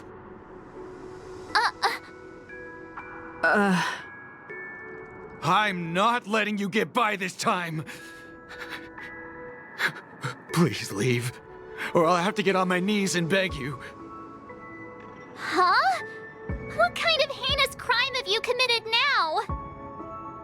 Hold on, sir. We have documents authorized by the family that would aid your investigation. If it wouldn't trouble you, could we see this, Mr. Gallagher?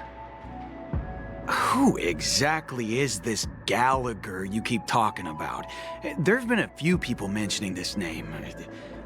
Even the one with the gray hair.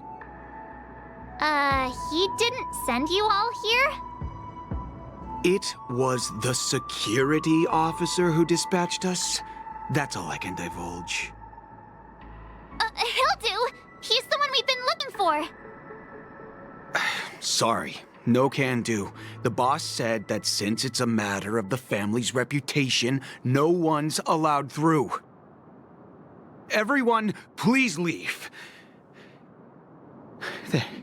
There's really no need for us to make things difficult for each other, right? We're really sorry for troubling you. Let's think of another way. Another way. That's it! Didn't they say something about that... what was it? Clockwork? That got this guy to change his mind. Can you perform it again? That... clocky magic. Please?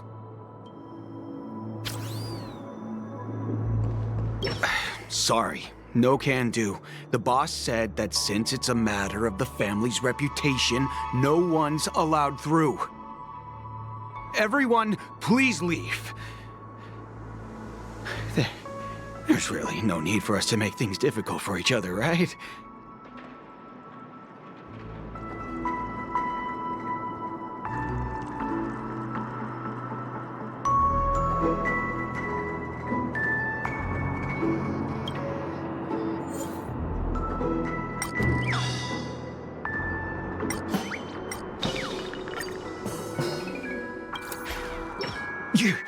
You lot insist on doing this. Sorry, but human lives and the family's reputation are at stake. It is imperative we know everything about the case. No, I meant to say... Do I really have to get down on my knees and grovel?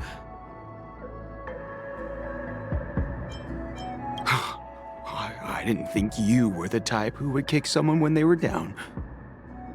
If that's the case, I'll just have to acquiesce to everyone's wishes. Lower my esteemed head and plead with everyone. No. No need. Standing is just fine. You don't need to do that. Looks like he still doesn't want to divulge anything.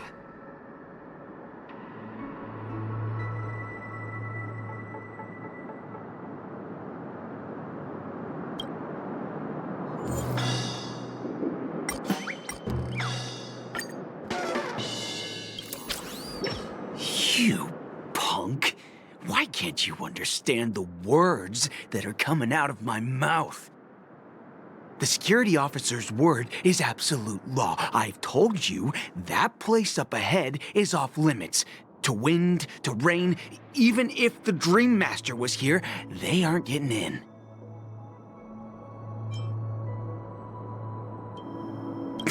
Did you not hear me? Even if the Dream Master was here... we'll talk about this if the Dream Master is ever here, and it's just a metaphor! A metaphor! Don't you get it? Oh, I'm warning you. If you keep insisting, I'm gonna have to show you my true power. He looks kinda angry now. Should we?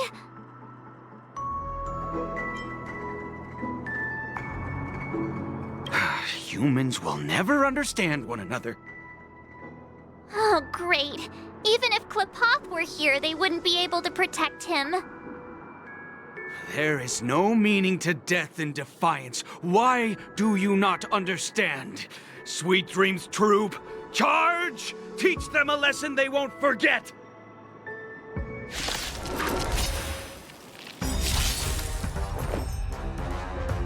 Eternal. A quick divination. Together as one. The market is unprepared. Investing in victory means playing the long game! With interest!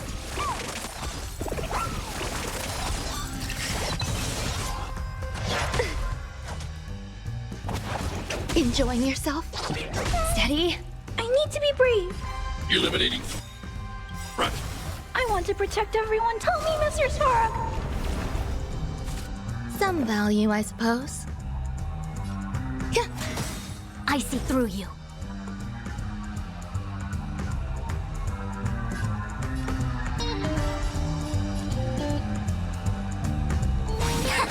Easy, Numby.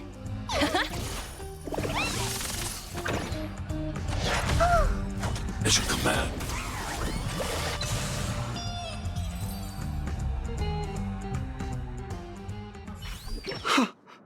Am I destined to relive this outcome? Looks like you and I have been plunged into a cycle of despair. What's he talking about? However, this time, I will sever the chains of tragedy. The only way any of you will pass is over my dead body! He doesn't have to be so melodramatic, does he? Looks like he still doesn't want to divulge anything.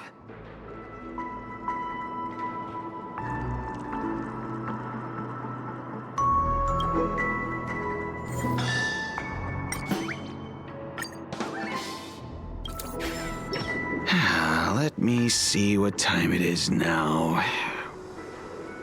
Whoa! It's this time already! What? Time to clock out!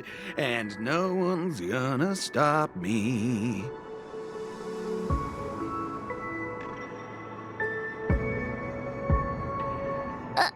What?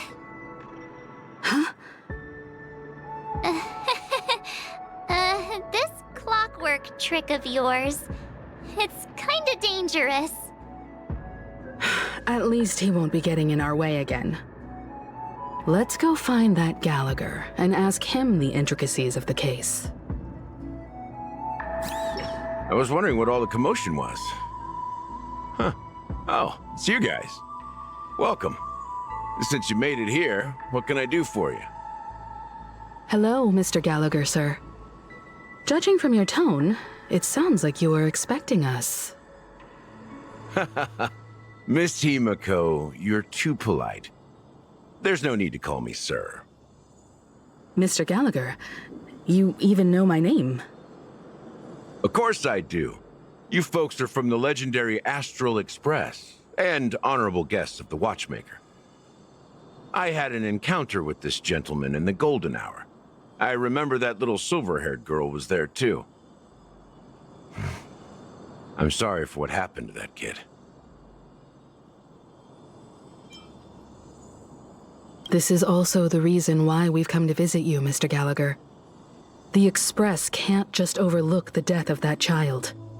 So we've decided to help the family get to the bottom of it, in the hopes of getting justice for her. The Nameless involved with the family. What an unpredictable twist of fate. Why? What's wrong with the family? It's nothing. On Penacony, everyone loves the family. No matter how much one resists the beautiful dream, when the time comes, they too will find it hard to let go. Who wants to leave a warm nest? Just idiots, little kids, and inebriated fools. Mr. Gallagher seems to be getting at something. Well, you got it wrong. I'm not. You want to discuss the case? Sure, come with me. This is not a good place to talk. let's go elsewhere.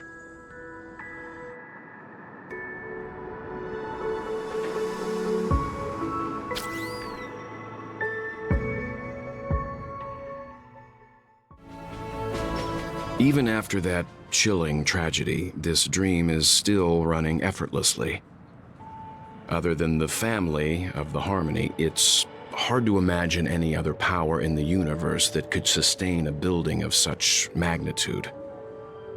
The family itself is a huge, perfect building, like a living idol. Each member of the family sees themselves as a piece of the divine puzzle, revolving around a singular core and a shared ideal. Under their command, they loyally fulfill their roles, offering themselves while also receiving sustenance in return. Interesting analogy. Perhaps that's why Penacony's beautiful dream has persisted for so long. But the human body has its limits, and so does the divine's. That doesn't sound like the kind of comment a Galaxy Ranger would make. Just pointing out the facts. Mr. Yang will definitely have a better sense of what's going on than I do. Why do you say that, Miss Acheron? The beautiful dream is crumbling. But not because of a particular eon, a particular faction, or a particular visitor. Its collapse stems from a certain inevitability of human nature. The family refuses to acknowledge this, and it has ultimately backfired and become a catalyst. As people immerse their souls in the dreamscape, where consequences and pain cease to exist, and only ease and pleasure prevail, they draw closer and closer to necrosis. Regardless of the perceived bliss, death looms as the inevitable conclusion. Also, this necrosis will diffuse and spread. One piece of the puzzle's mutation will eventually cause the entire building to shake, break, and crumble. In the end, the dreams that people built in the name of freedom became the cage that imprisoned them. I'm sure you've gained a lot from this trip, Miss Acheron. Are you willing to share your findings with me? Of course. That's if I remember.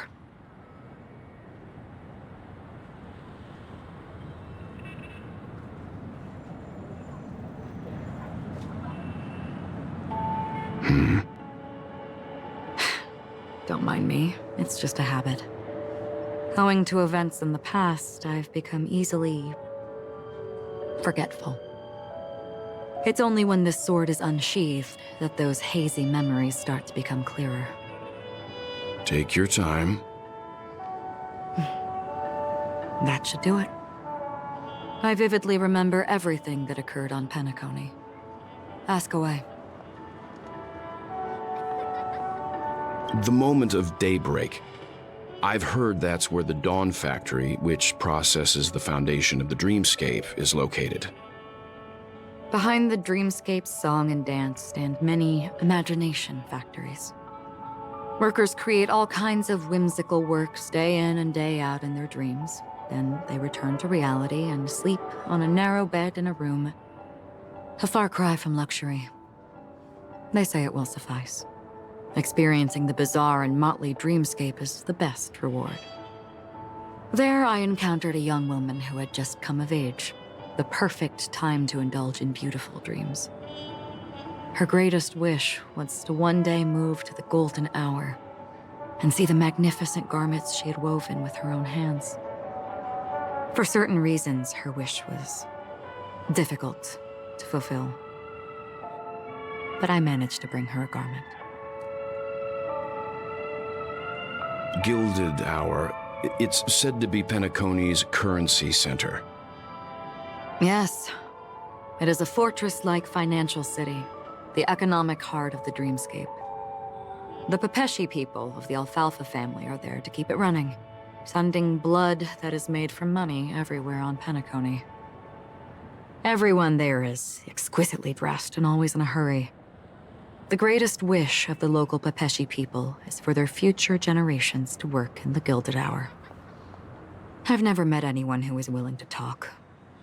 I could only stand at the crossroads, watching crowds of people hurrying like the wind through the jungle of steel, only to deposit the alfalfa credits that they'd earned into the bank's vault. I don't know if they would open the vault door, but before I left, I witnessed a well-dressed Pepeshi person plummet from the sky, while those around him continued on their way, unfazed. I hear the Blue Hour is very romantic. Do you have any tales to share? Perhaps Mr. Yang has heard. There is a large boat called the Eventide, anchored along the Sea of Dreams, where soft music and dancing persist endlessly every night. I ran into a wizened lady there. She was at the dock, waiting for her long-departed lover to return, waiting for countless hours within time that stood still. In the humid sea breeze, she spoke of her own youth. Like many who desired wealth and love, they came to Penacony to pursue their dreams. Alas, her lover's consciousness was lost in the dark depths of the Sea of Dreams. Finally, she suggested we continue our conversation on a boat in the shallows. I agreed and boarded the boat with her.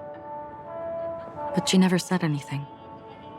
Her eyes absent-mindedly gazing at the horizon for what seemed like forever. Finally, we retreated to the beach. The dreamscape of chic, luxury, and consumerism, the moment of dusk. My companions have been there too. Then you all must have seen those who are attempting to realize their dreams. Or have realized them, scattering money as if it were dust and betting it on all or nothing. Everything has a price, and everything can be bought or sold. Even dreams themselves. I saw an Intellitron there, who was preparing to auction himself. When someone wins a bid under stipulated periods and rules, he would do the buyer's every bidding, becoming that person's very possession. That Intellitron had been auctioned off a dozen times, and I participated in his 13th. That was the grandest banquet I had ever attended. But never again did anyone cast another glance at him. This time around, there were no successful bids for him. This is what I've seen and heard along the way. Someone once said to me, Penacony wasn't like this a long time ago, nor should it be. I've traveled through the reality and dreamscape of the planet of festivities, watched the tides of night rise and fall when time stopped for people, where the spirits of the rich and impoverished remain forever fixed on their own scales. This is why I think the collapse of the beautiful dream is inevitable. There might be a way to change everything. Perhaps. But if this is indeed the world that people desire, if this is precisely why life chooses to slumber, should we still seek to change it?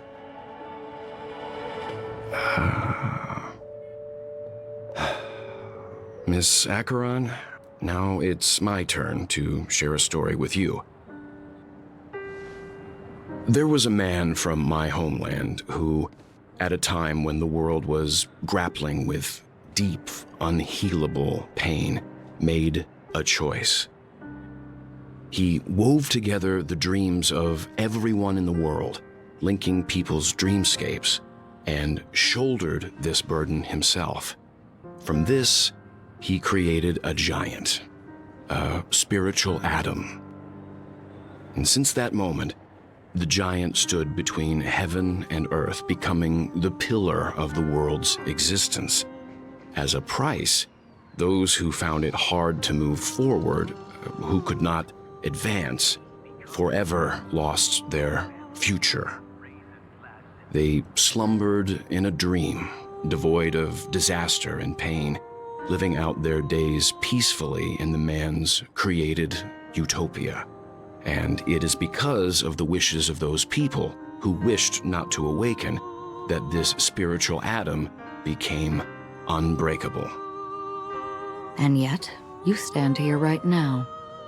Which also means that man failed. Because people must always move towards the future. Even if human weaknesses make them pause when they truly cannot move forward, humanity will eventually seek a way to save itself. And that man, he was never a failure. Like everyone in that world, he etched the possibilities of human nature into his heart. He was the sun chaser of legend, soaring towards the sky and embracing his final victory with his fall. He ascended to heights uncharted, only to come face to face with the sun, a place not visited by anyone before. His wings would melt because of it, only for him to fall into the sea. And after that, countless others would surpass him, soaring to even greater heights. A fitting metaphor for the Nameless's trailblazing spirit. Thank you, Mr. Yang. I know what you wish to confirm. The universe has innumerable similar, yet different worlds. In these worlds, there are innumerable people who look alike, yet don't. I, too, have embarked on journeys, encountering old friends with familiar faces on different worlds, witnessing their destinies follow paths similar to mine. So I will tell you, even if not completely similar, the story you just told, it overlaps with my past. And within that abyssal dream, I ended that man's life. Alone. I am not who you think I am. Nor will my home be as fortunate as your world. I am sorry. It's fine. I don't mind, so long as I can alleviate your suspicions. There's something I still wish to know, Miss Acheron. Under that representation of the hunt, exactly what sort of power is it that has motivated your solitary journey thus far? Mr. Yang, before answering that question, I wish to continue the previous topic. I like your analogy very much. Indeed, birds are born to fly. But in a distant past, their ancestors could only gaze at the sky in envy. They saw that faraway ray of light from above the heavens, piercing through the clouds and blanketing the earth. And so, time and time again, generation after generation, the birds spread their wings and took to the sky, attempting to touch its ceiling. All because the sun was there. Then, what if the last bird finally soars into the sky, only to realize that the end of the light is not the sun, but darkness? Then why, exactly, do we even walk towards the light?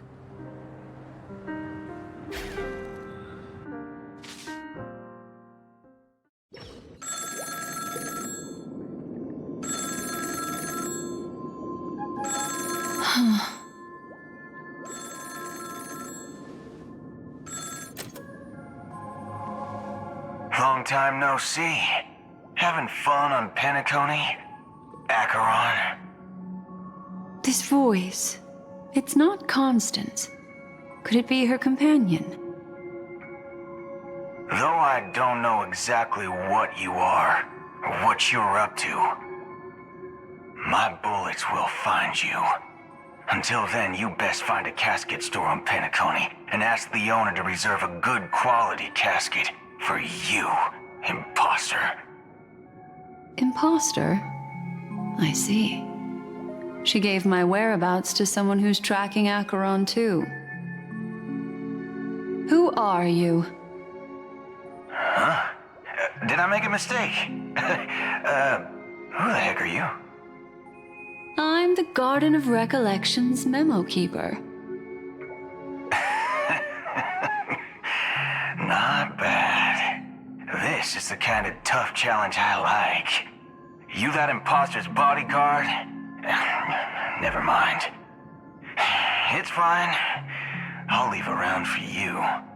So get that forehead clean and wait for me. I don't know what you're talking about, but you know Acheron, the Galaxy Ranger, yes? I have something to ask you.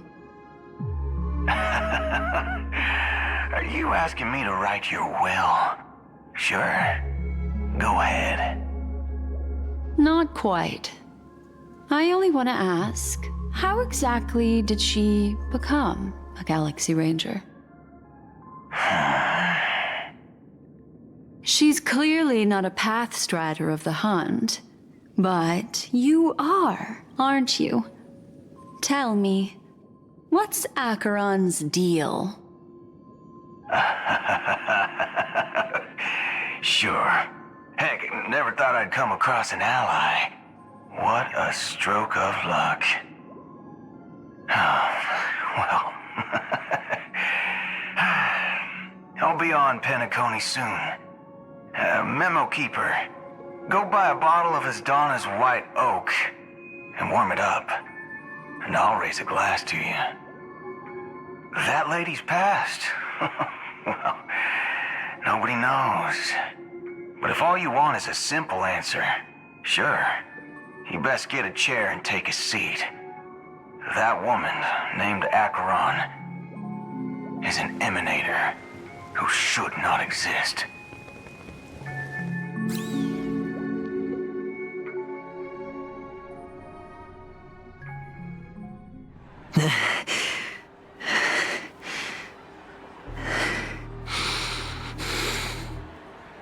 You look pale. Or is that also part of your act? I didn't think you'd have the nerve to show yourself. I thought this was exactly what you wanted. After all, I faithfully fulfilled my duties as you instructed. Just tell me if you can't hold on any longer. So, the genius of the Council of Mundanites wants to be my Undertaker now. What an honor. Yes, and I'm pretty sure the people at the Strategic Investment Department would love to be notified of your death in due time. But let's not forget, you won't be seeing them, because I'm the manager of this task. Great. Then tell your people that Aventurine is ready to go in 17 system hours. Oh, you've got a lot of nerve. How exactly do you plan on completing your task while your hands are tied by the Harmony? Well, my conversation with Sunday convinced me that there's a traitor in the family, and that they hold the secrets of Penacony. So, I took the opportunity to set everything in motion. I even managed to recover the gift money.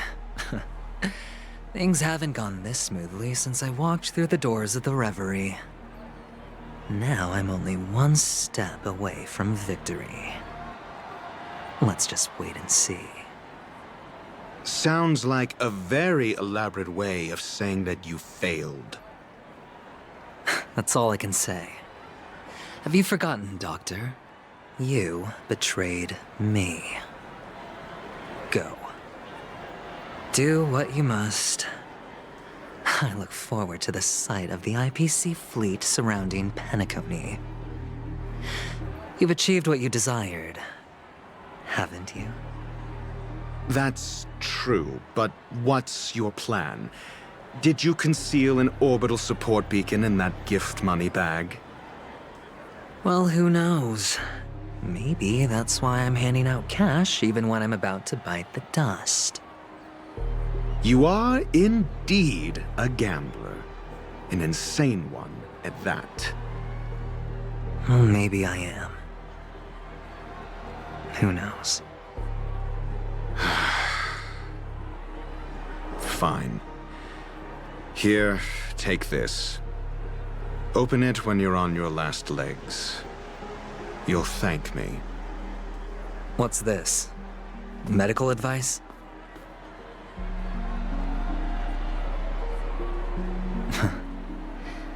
You catch on pretty fast, Doctor. Asking me to solve a case without giving a single clue. How typical of you, you wing-headed scoundrel.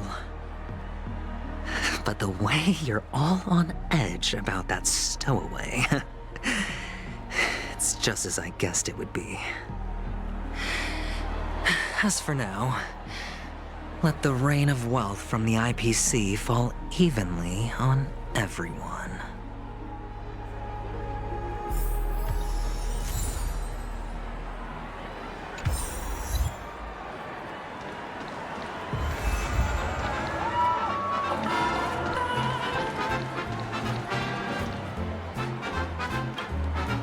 Would you be willing to support my performance? And keep the Song of Beauty alive in the cosmos?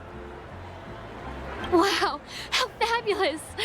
But why would you give such a wonderful gift to a random stranger like me? Well, you see, I can't bear to see anyone in this sweet dream suffering from poverty. That's incredibly kind of you. Thank you so much, sir. If you ever get the chance, please, feel free to come by and indulge in my singing. Sure thing. Oh, by the way, do you happen to know anything interesting about death? Death? That's a pretty scary topic, and it doesn't really match the mood of this sweet dream. Oh, you see, I'm a tabloid reporter collecting ghost stories in Penacony. As you know, the more chilling the stories, the more attention they get. Maybe you could help me out. Well, if you're up for some gossip, it's not about death, but there have been some rumors about a guest at the Reality Hotel who fell into a deep sleep and didn't wake up. It was like they were in some sort of coma. Nobody knows what caused it, but luckily the customer eventually regained consciousness. Well, all customers are under the protection of the family, after all.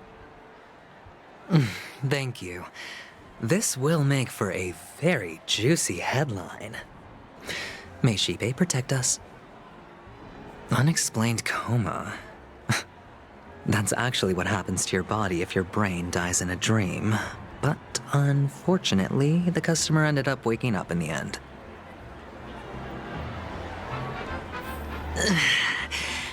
I can feel something inside my head. Is the harmony starting to kick in? The world has truly lost its way.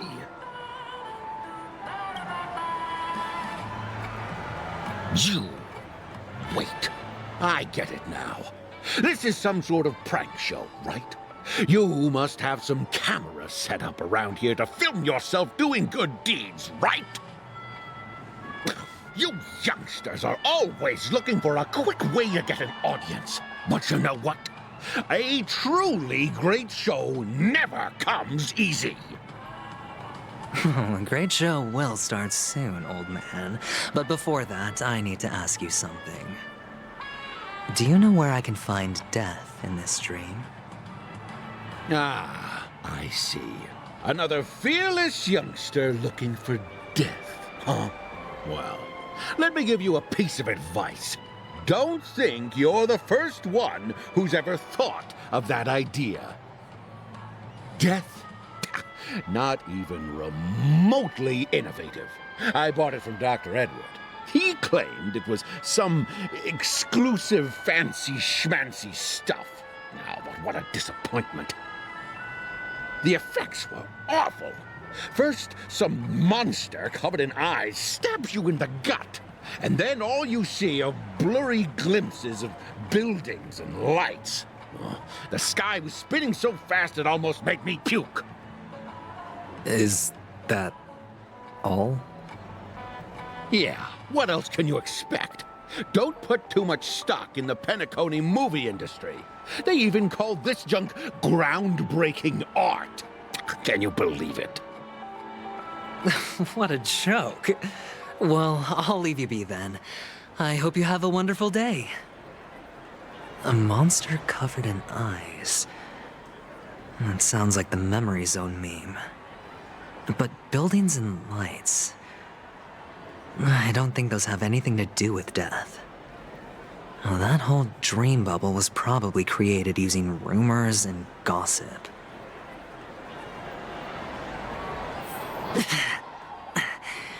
The disturbing voice in my head.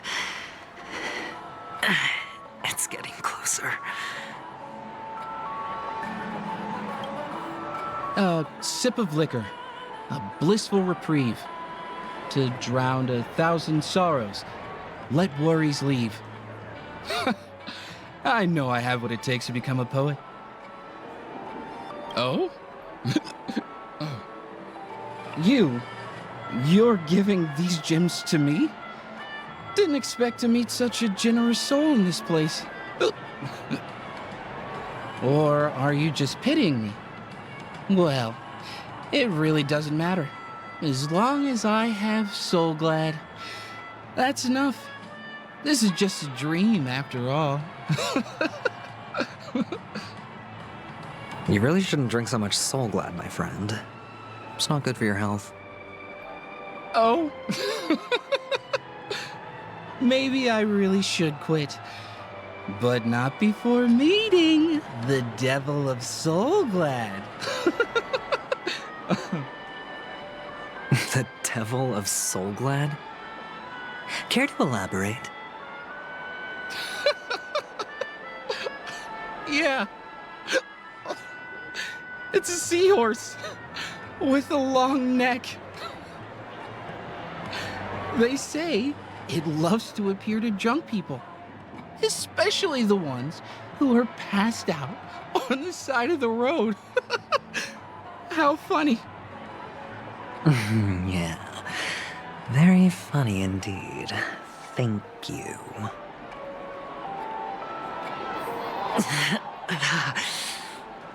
Does everyone have to go through so much torment before joining the family? Darn it. Now I just want to dig out my brain and use it as evidence. Take care, my friend. If you ever find yourself in danger, remember that the hounds are always ready to help.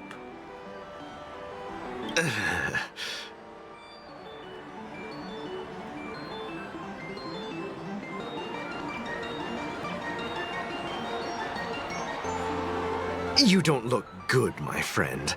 If you need assistance, I can contact the hotel and have them wake you up forcefully. That won't be necessary. I have some business to attend to. But thank you all the same. All right, then. If you ever need help, don't hesitate to reach out to us hounds. Well, actually, I do need a favor. As the most outstanding hound in Penacony, have you come across any stowaways recently? Stowaways? How could there be stowaways in Penacony? We've never had anything like that before. All right. Good luck with your work, then. What was I even thinking? Family would never share intel with the IPC.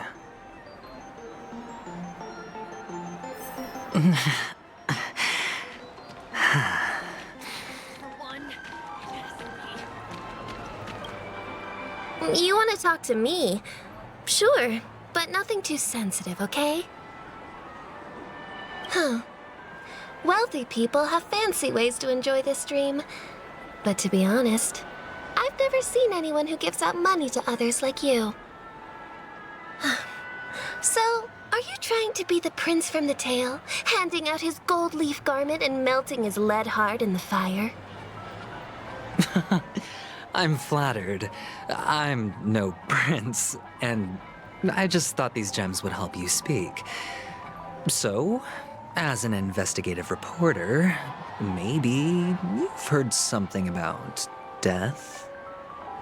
Ah, another curious soul. I see.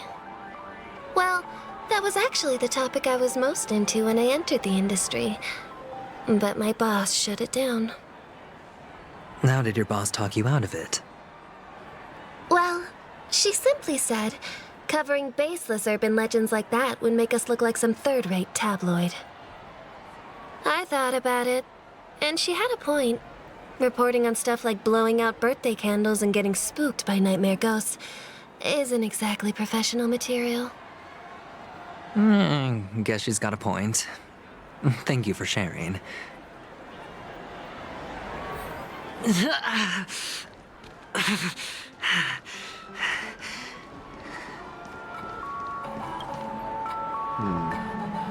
Were you wanting to talk to me? Sorry, I thought you were checking out something behind me. Is this a gift for me? Are you sure this isn't some kind of mistake? Yes, it's for you. Just take it. Is this for real? Someone is actually giving me a gift. Not for my parents, but for me. Thank you. Thank you so much. No, it's not much. I just want to ask you something. I knew it. What's on your mind? Are you trying to ask about my father or my mother? Neither. I just wanted to know if you've ever heard about death in the dreamscape. Oh, you sound just like my father. Always warning me about danger, even in dreams. He's an Intellitron, so his dream entry methods are different from us organics. Can't count on him to protect me if something does go haywire. Funny, right now I'm still under his protection. How ironic. Hey, stay positive. Gold will always shine one day, right? The Devil of Soulglad, dangers in the dream, and nightmare ghosts. Well, surely death...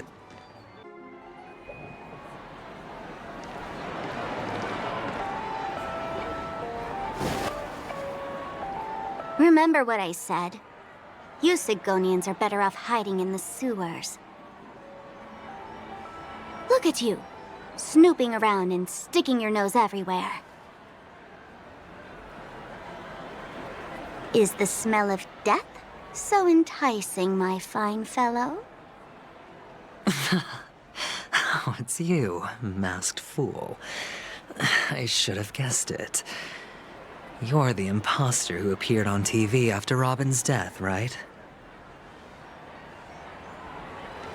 I heard you got caught by the family. I gave you a clear clue. Befriend a mute. Simple and straightforward, you know? And what did you do? You messed it up and ended up as their prisoner. I told you to make friends with a mute, not become one yourself. You really let me down. What do you mean?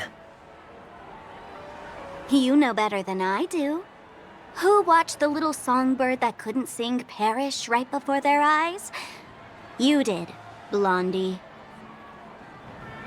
No, I mean... What did you mean by becoming one myself?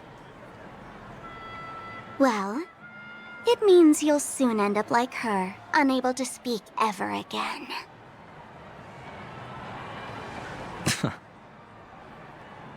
But it's a good thing if you ask me, because... Because I'm getting closer to the truth, right? Oh? Why else do you think I'm handing out cheap trinkets all over the streets, fool?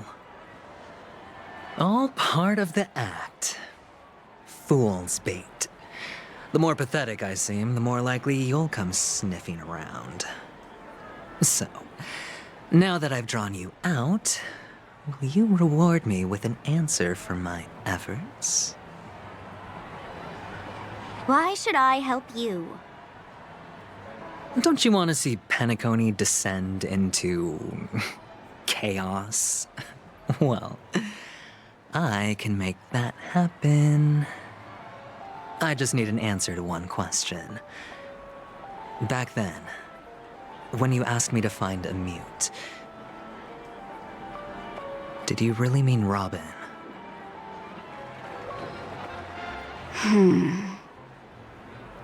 And what if I say no? Then I'll thank you. Oh, the word no has never sounded so pleasing.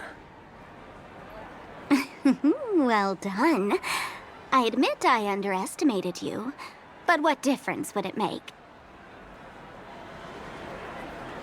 Let me tell you something. There were 2 mutes, but one is dead now, and the other, though he's still in Penacony, I'm afraid you'll never find him again.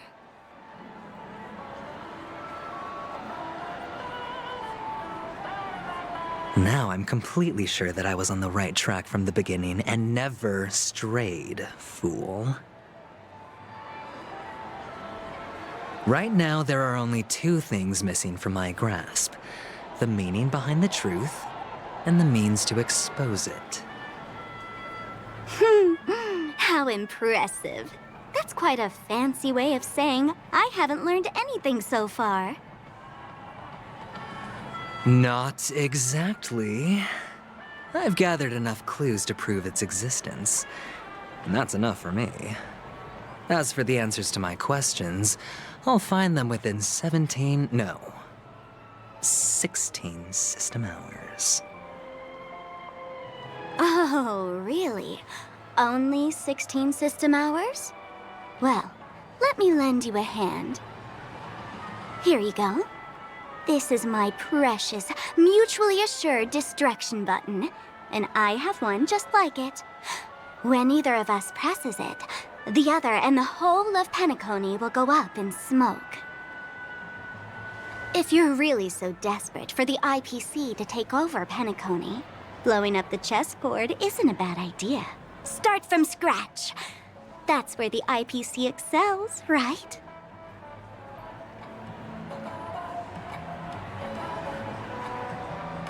Just press the button when you're at your wit's end. And of course, feel free to reach out to me for my hospice care, too. Oh, a deadly button, huh?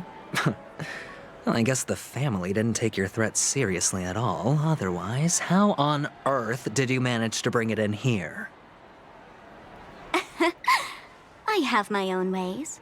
That's all you need to know. Well, I'm afraid I'll have to decline your offer. Who knows if your little gadget will actually work.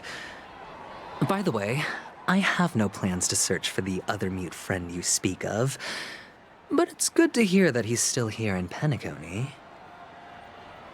I'll handle the rest myself. I'll orchestrate a grand finale for the downfall of the family. And at the climax, the walls will crumble, people will wake up, and those who couldn't speak will find their voices again. When that time comes, go ahead, press the button, light up the sky with a magnificent fireworks display for me. Catch you later, fool. You're still talking big, but sure, if that happens, I'll stay true to my word. Just don't let me down now, okay?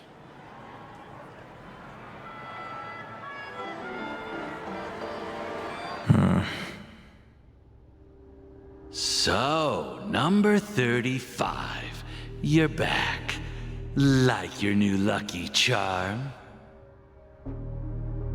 Can a commodity code really be considered a lucky charm? Silence! I didn't give you permission to speak, you Sigonian hound.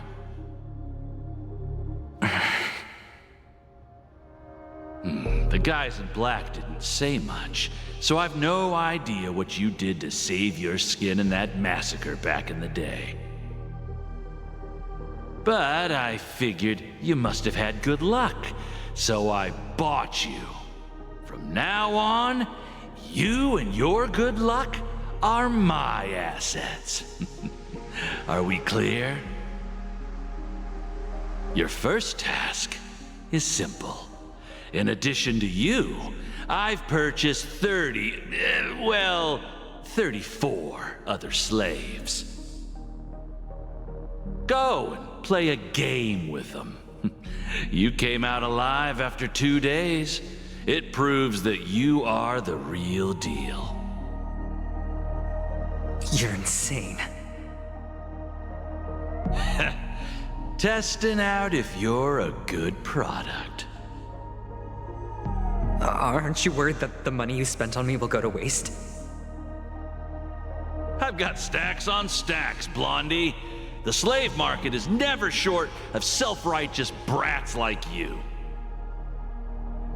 But you look good, and that's why many customers are betting their fortunes on a scrawny brat like you. So go along now, and don't let your master down.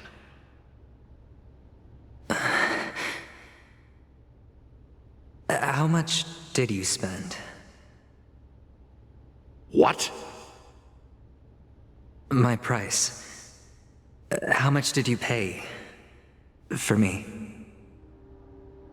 Huh. You really want to know? Well, it was 60 tanba. No more, no less. I'll take my chances. 30 tanba. If I come back alive, you'll give me 30 tanba. Deal? Are you trying to strike a bet with me? Oh, you've got some guts. Yeah, sorry, but that won't do. Don't forget your place, slave. You're not qualified to be at the table. You're just a chip, a life thrown away in someone else's hands.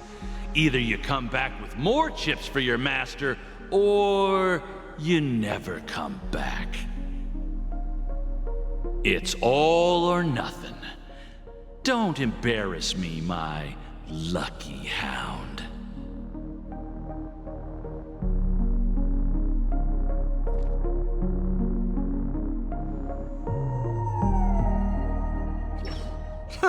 What brings you here, Gallagher? Some friends from the old days. Do you have a moment to spare, Siobhan? Oh, I have the whole day to spare. Ladies and gentlemen, welcome to Dream Jolt Hostelry. This bar offers a wide variety of drinks, but we draw the line at Soulglad. Why settle for ordinary when you can experience extraordinary? We're dedicated to serving up nothing but pure joy and laughter. What would you like to drink? I'll whip it up for you. Oh, look! A lady as cool as Serval!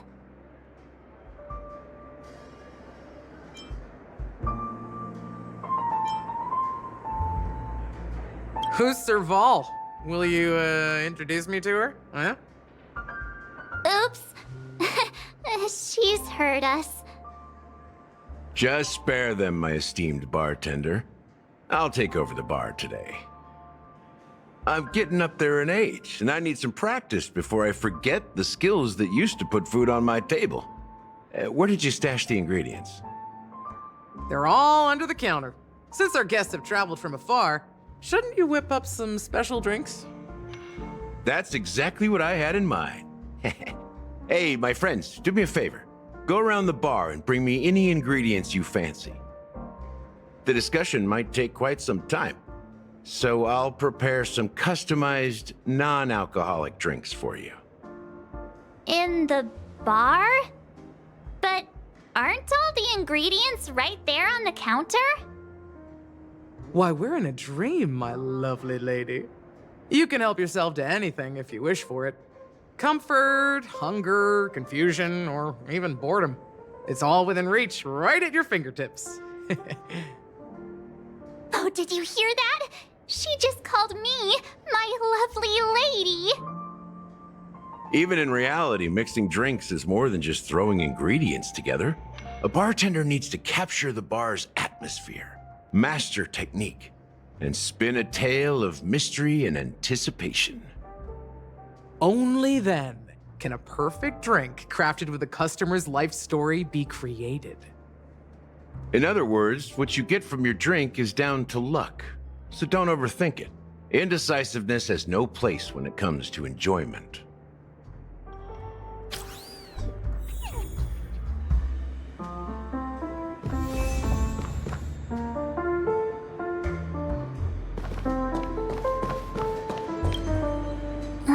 Can this be used for mixing drinks?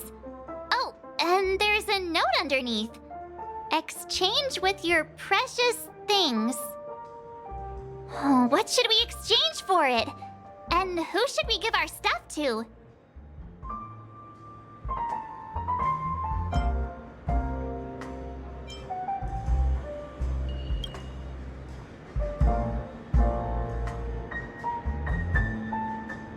Hey, what are you doing? You can't just throw trash. No way. The words on the note are changing. Happiness is the dream of the humble. Does this mean we can take it? Something feels weird about this.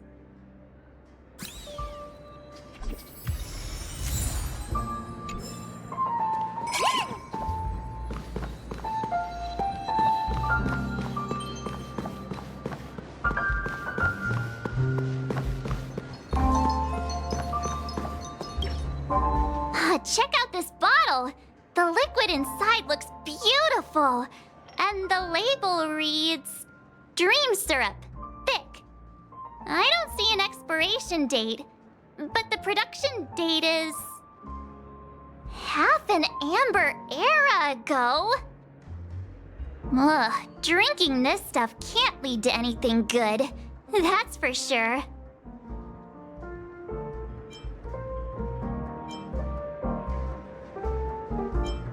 That's true, but this really doesn't seem fresh.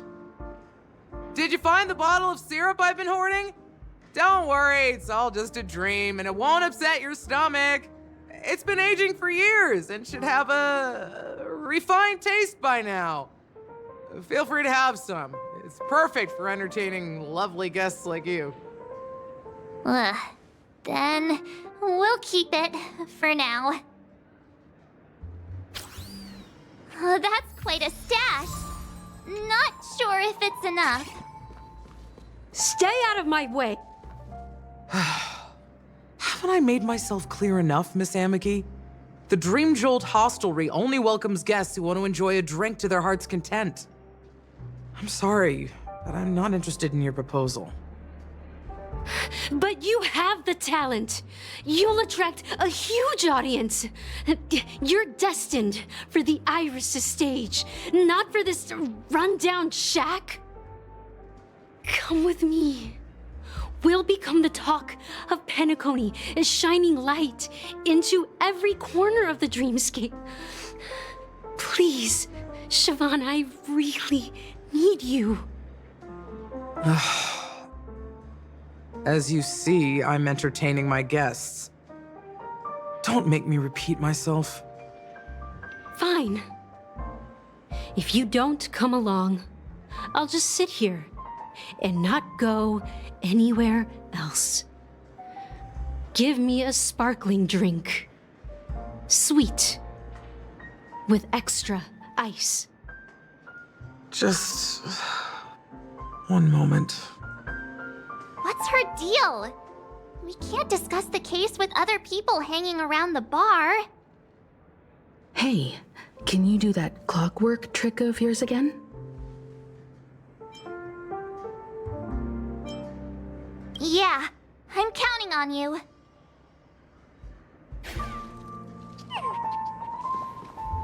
You're one of Siobhan's guests, right? What can I do for you? If you're here to convince me to leave, please stop it. I'll never leave until she accepts my proposal. I just don't get why she won't leave this place. This rundown shack with no customers whatsoever.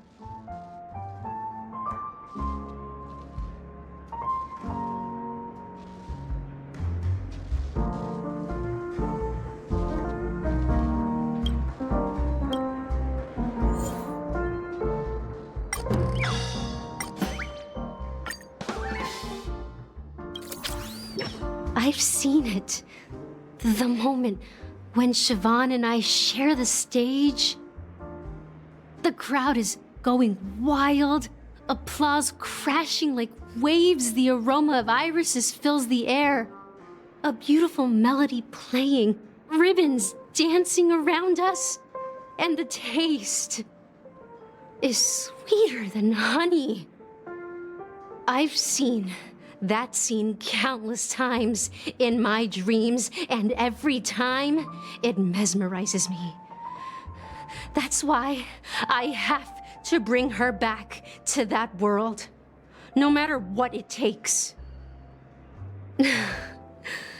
Want to raise a glass, my attentive listener? Let's consider it a toast to my far-fetched dream.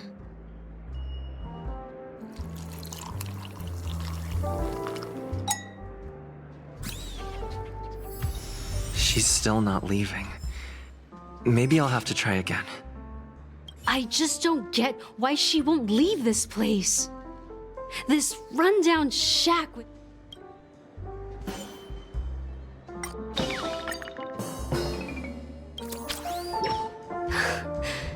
It's ridiculous, right?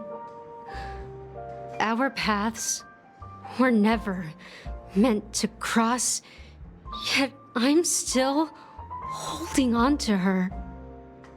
I'm too timid and shy, longing to shine but afraid of stepping into the spotlight.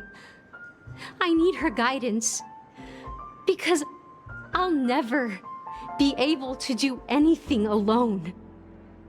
You don't know Siobhan's past, and you have no clue how radiant she used to be. Even among the talented Iris family, her skill was unmatched.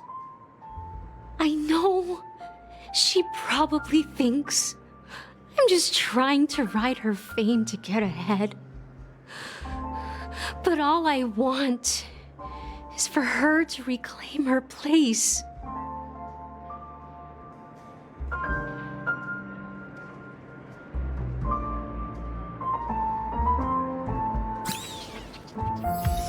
She's still not leaving.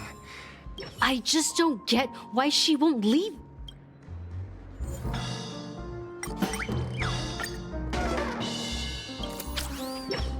Those darn Iris jerks! They're the ones who forced Siobhan into hiding here, running this pesky bar. It's all their dirty scheming. I get it now. She's not leaving because she doesn't want to run into them again. I can help clear the way for her. I can do her a favor. I'll go back and write a letter to the Dream Master, exposing the crimes committed by the Iris family. Siobhan will definitely appreciate it. Well, talking to you has got me feeling a bit down. My thoughts are swirling, making my mind clear, and bringing tears to my eyes.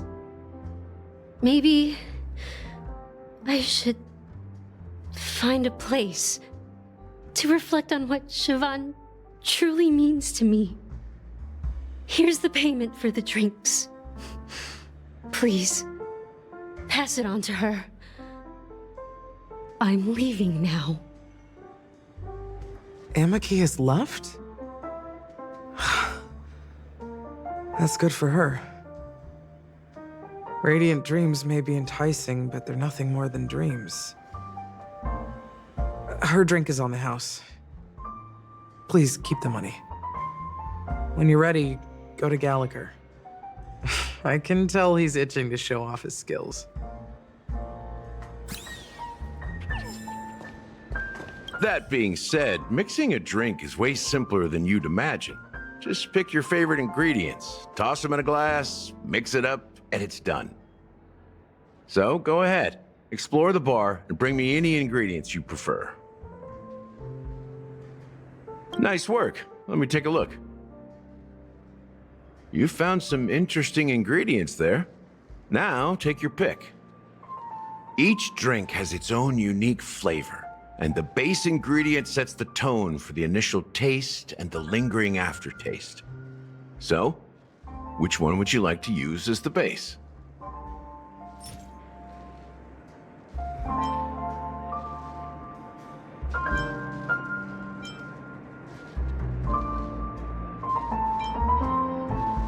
The original formula is said to be Nunu's favorite drink. It's sour and bitter, and the bubbles burst in your throat like swallowing rusty chains, evoking thoughts of dungeons and prisons. Now that you've chosen the base, it's time to pick the adjunct, the ingredient that'll create a marvelous chemical reaction with the base. It should give an unforgettable taste without overpowering the main tone. So, what's your choice for the adjunct?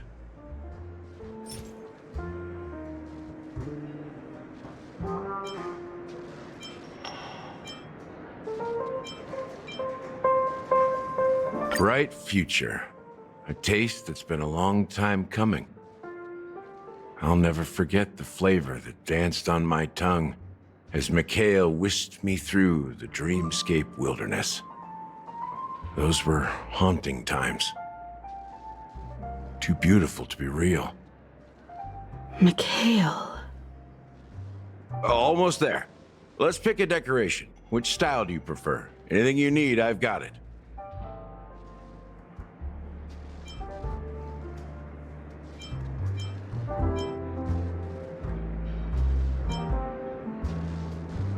A symbol of bravery and dauntlessness. May you break free from your shackles just like he did. Well, it's done. Here's to you, the Nameless, with this glass of A Ticket to the Boneyard. To the dead and the dying. Well done, Gallagher. You're not over the hill yet. So, are you satisfied? Oh, the flavors! They're way more sophisticated than Soul Glad. The richness and layers of these flavors are a masterpiece, especially with the adjuncts. I can taste the spicy and sour notes with a hint of sweetness. I'm not entirely sure what it all means. Maybe Mr. Gallagher can shed some light on it. Well, if you're expecting a profound answer, I'm afraid I'll disappoint you. The imagery it implies is pretty straightforward. It's just a glimpse of what this dream truly tastes like. Nothing more. Does this true taste have anything to do with that Mikhail? Yeah, that name does sound familiar. When you got knocked out by that masked fool girl, I think I heard someone calling that name. Do you remember?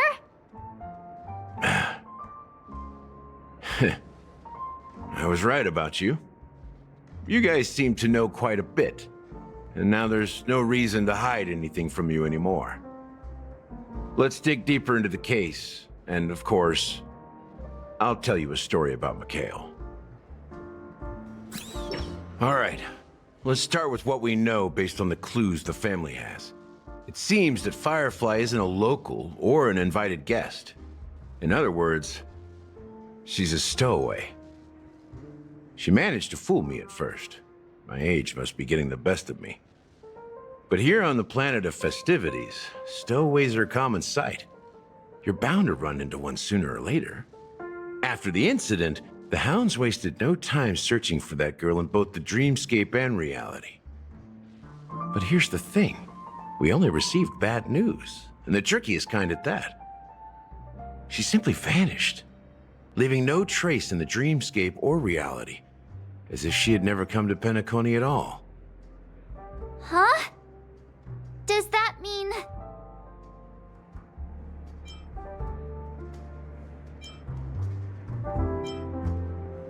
That's impossible. The problem now is not that she's dead, but that it's as if she had never existed in the first place. Let me be frank. This case, actually, is unlike anything the Bloodhound family has dealt with before. Dealt with before? So, death does happen in Penacony, if I understand correctly. You've witnessed it, so there's no need to hide. Even the shiniest city has its dark side. We're all adults here. Surely I don't need to explain too much to you. Confronting the family based on that alone would be naive. Death may occur in sweet dreams. So what? Such events are highly unlikely and only affect a tiny number of people. If you really want to delve deeper into this case, you need to understand the true problem with the family. I guess it's time to tell the story of that Mikhail. You're very perceptive. The Astral Express has received that music box too, right?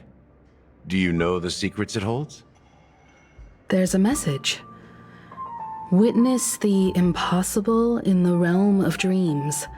Find the legacy of the Watchmaker, father of Penacony, and thus the answer to the question, why does life slumber? That's the exact wording. Hey, why are you laughing? Wait, did you write it? It's quite poetic. No, but I'm the officer in charge of this case, so how could I not know? I'm sure you must have noticed that this message didn't come from the family. You might have even guessed that the relationship between the family and the Watchmaker isn't as close as it seems. That's just our speculation. Actually, it's hard to believe that the father of Penacony and its actual managers are at odds. Now I can assure you that your speculation is absolutely correct. The family has considered the Watchmaker an enemy for a long time, but the hounds haven't been able to track him down, as he seems to be living only in the characters and stories he created. Let me ask you a question. Have you ever wondered why the family allowed the Watchmaker to send out such a ridiculous message to the outside world, inviting you here and causing chaos? So, you want to seize this opportunity to expose the Watchmaker? Well, now you understand why the Oak family authorized the Nameless to assist in the investigation, but kept you in the dark, right? Because the Watchmaker is not the legend of the Land of the Dreams at all. He's the most shameful stain in the history of Penacony, and he's the root cause of all the anomalies in the dreamscape. You don't get it? Well, I mean, Mikhail, the betrayer of the family, he's the Watchmaker.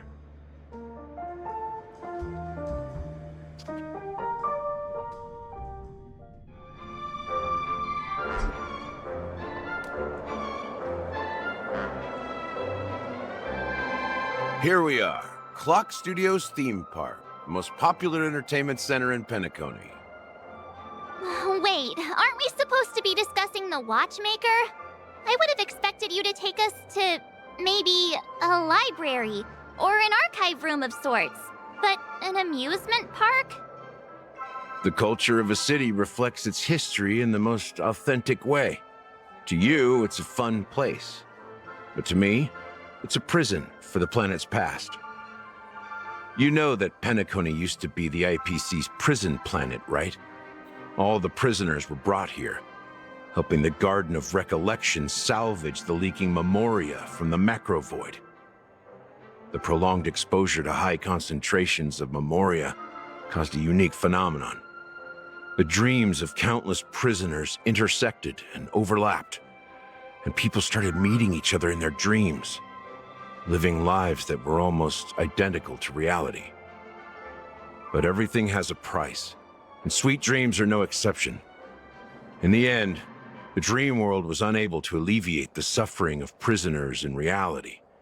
One of the prisoners broke free from the IPC shackles and fought for freedom. He is Hanu, the great leader of Dreamville, the great peacemaker, and the faithful companion of the underdogs. History is always written by the winners. However, it's undeniable that Clocky is an animation that draws from Penacony's actual history. These characters not only exist in Dreamville, but also in the distant past. Once you realize this, you'll understand why we're here. So many of them. I've never seen anything like this, even when they're tracking down suspects. We don't need to go in. We don't want to draw any unwanted attention inside. We can just talk here. Let's find a quiet spot and continue our conversation. View here is great, right?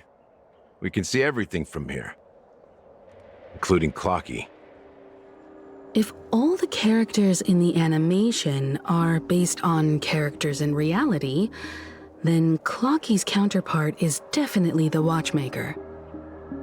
In the animation, he's Hanu's partner and one of the founders of Dreamville. Does that mean the Watchmaker was personally involved in that war and sided with Asdana? It was a monumental war for freedom. Hanunu fought alongside a motley crew of masked fools, nameless, history fictionologists, mourning actors, omen vanguards, even visitors from beyond the sky. In the end, they emerged victorious. Among them was the person who would eventually be known as the Watchmaker. But if you do the math, doesn't that mean the Watchmaker was around for several centuries? I'm not sure, but Mikhail was already the Watchmaker when I met him, so maybe he inherited the title. How old are you now, Mr. Officer? I'm 13. No way. Not even close. Hanunu freed the frontier prison, but peace still eluded him. With limited resources, threats from the outside world, and internal conflicts between major prison districts, the future of Asdana was uncertain. It wasn't until the Watchmaker approached the family with the idea of turning the prison into the planet of festivities that Penacony finally gained its name and glory. Thus, he became known as the Father of Penacony. But didn't you say the Watchmaker betrayed the family? And you said you were his companion, so that means you... No, I'm not his companion, but rather one of his many children. But I am indeed a traitor. Not to the family, but to Mikhail. What did you do? I did nothing. And that's the worst betrayal of all. Just like you, I had close companions. We dedicated ourselves to Penacony. But the Oak family, they set us up. Mikhail was too old to protect his children anymore. So we left the family to find our own path. We were branded traitors of the Harmony, even though the true traitors were someone else. While they continue to praise the Watchmaker's name in the world, behind closed doors, they condemn him on a pillar of shame. Nevertheless, we wanted to clear his name. We intended to find the real traitor, the one responsible for all this, and restore harmony to Penacony. But we failed. Too much time had passed, and the land of the dreams had become deeply corrupted. After countless fruitless pursuits, I gave up. Like a lost dog. The family accepted me and made me an officer, supposedly as a form of forgiveness. But it was actually a punishment.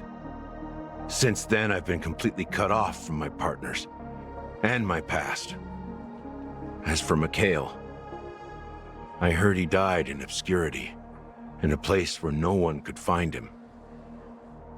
That's when I realized that the Penacony I once knew would never return. We're truly sorry for what happened. But this is not the end of the story, right? Apparently, someone has inherited the title of the Watchmaker and has been secretly working against the family all this time. Well, that's one way to look at it. However, only one member has truly inherited the Watchmaker's title. Unfortunately, after all these years, I have no idea who that person is, or if they're even real. Or just Mikhail's lost soul haunting the dreams. So, do you understand why I'm spilling all this info? Because I believe the girl's death must be connected to the Watchmaker's legacy. And at the end of all these mysteries, we will find the answers we are seeking. If it really is Mikhail's ghost, I want to meet him. If only for the last time. For those who despise me could form a line from here all the way to the entrance of the hotel. But those willing to look me in the eye and hear me out? Let's just say, there won't be many. I've told you all I know is a sign of gratitude. Thank you for listening to this old dog. Bark and all. Something just happened at the theme park. Now if you'll excuse me, good luck to all of you. How ironic. What's so different between the stowaways rejected by Penacony today and the dream seekers once hailed as pioneers several amber eras ago?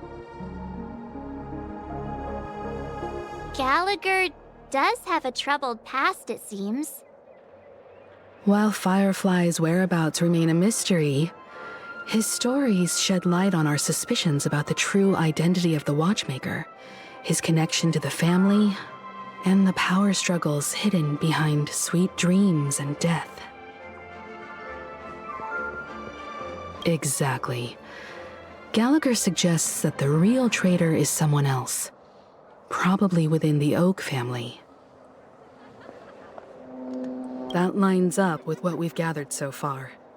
Firefly got involved in this mess because of the legacy, and now we're sure that Aventurine's accusations against Acheron are baseless.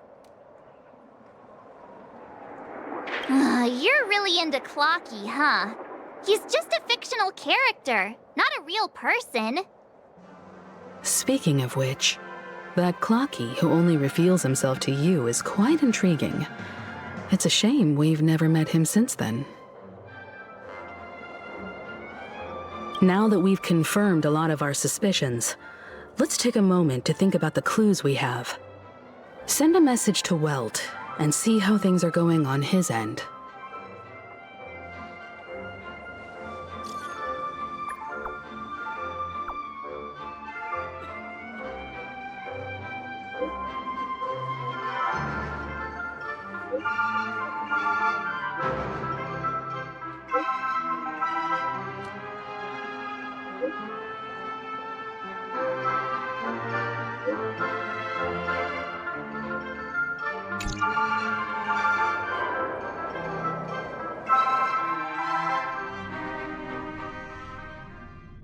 Are your companions worried about you?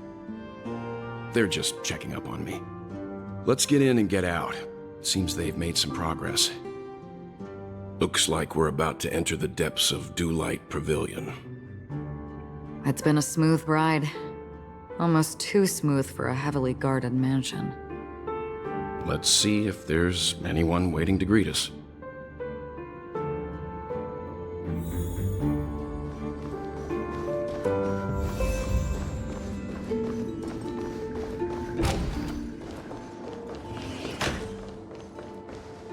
Something feels off.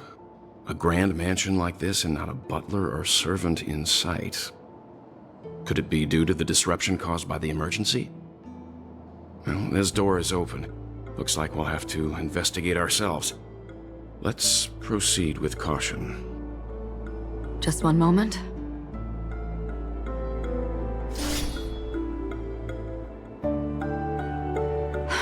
Light. I've made myself less noticeable. The crew can explain their presence as authorized by the family, but I can't come up with any excuses for being here. I see. What an interesting technique.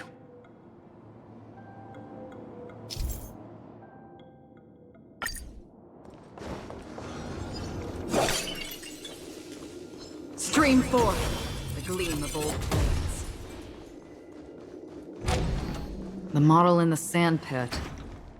It's the golden hour, isn't it? The footprints here are different from the rest. There are 2 sets of them. Looks like outsiders might have passed through here not long ago.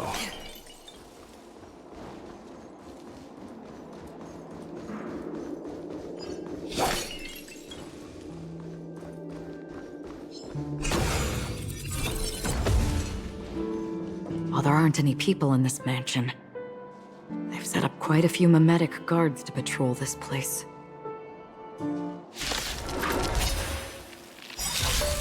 Oh?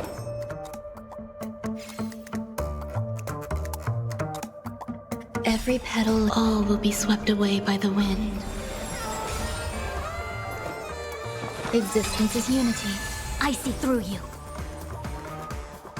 All things human creations. Together as one. On the still waters of oblivion. I weep for the departed. It too shall fall.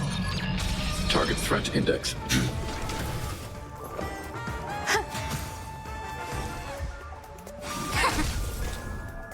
Destined for oblivion. Look, it dropped something.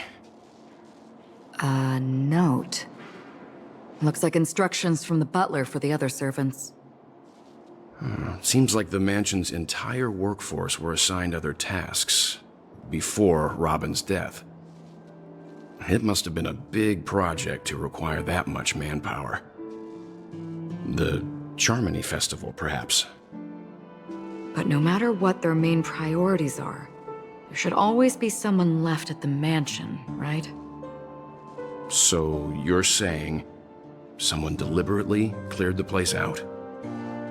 Yeah, but I don't know why.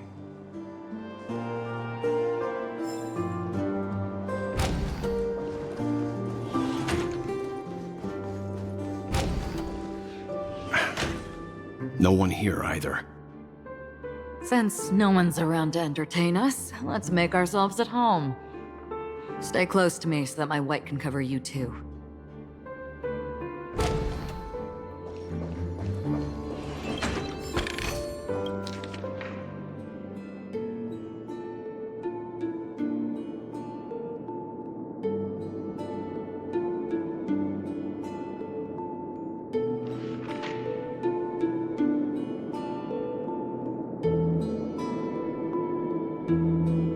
As soon as I and the rest of the crew arrived in Penacony, Mr. Sunday and Robin showed up to greet us. I remember hearing something unusual in her voice, and now it seems I was right.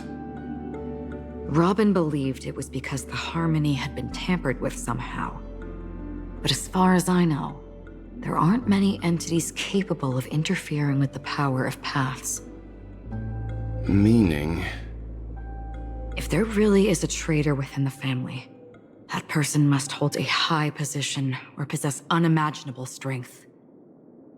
That would explain why Mr. Sunday has been having such difficulty in catching the traitor.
The information about Robin, Firefly, and the other victims. I don't see any commonalities among them. Looks like the rumors were right. Death does seem to be targeting random victims. And based on Sunday's notes, he's no stranger to death. He's just surprised that it has resurfaced. This light cone is securely guarded. It must hold some important memories. According to Robin's interview, despite having performed on so many grand stages, her favorite performance was a pretend show she put on with her brother when they were just kids. I wonder how their relationship is now. Growing up brings gains, but also losses. Yeah, time has a way of smoothing things out. The beautiful dreams of youth will eventually fade away.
Mr. Sunday has done some serious research on his suspects. This traitor must have been causing trouble for the family for a long time. They all seem to be insiders, but I haven't met any of them. Huh? Wait, these characteristics. What is it? No, nothing. Maybe I'm just overthinking things. However, if this traitor really exists, could they be responsible for Firefly and Robin's deaths? Perhaps that's why Sunday is taking this matter so seriously.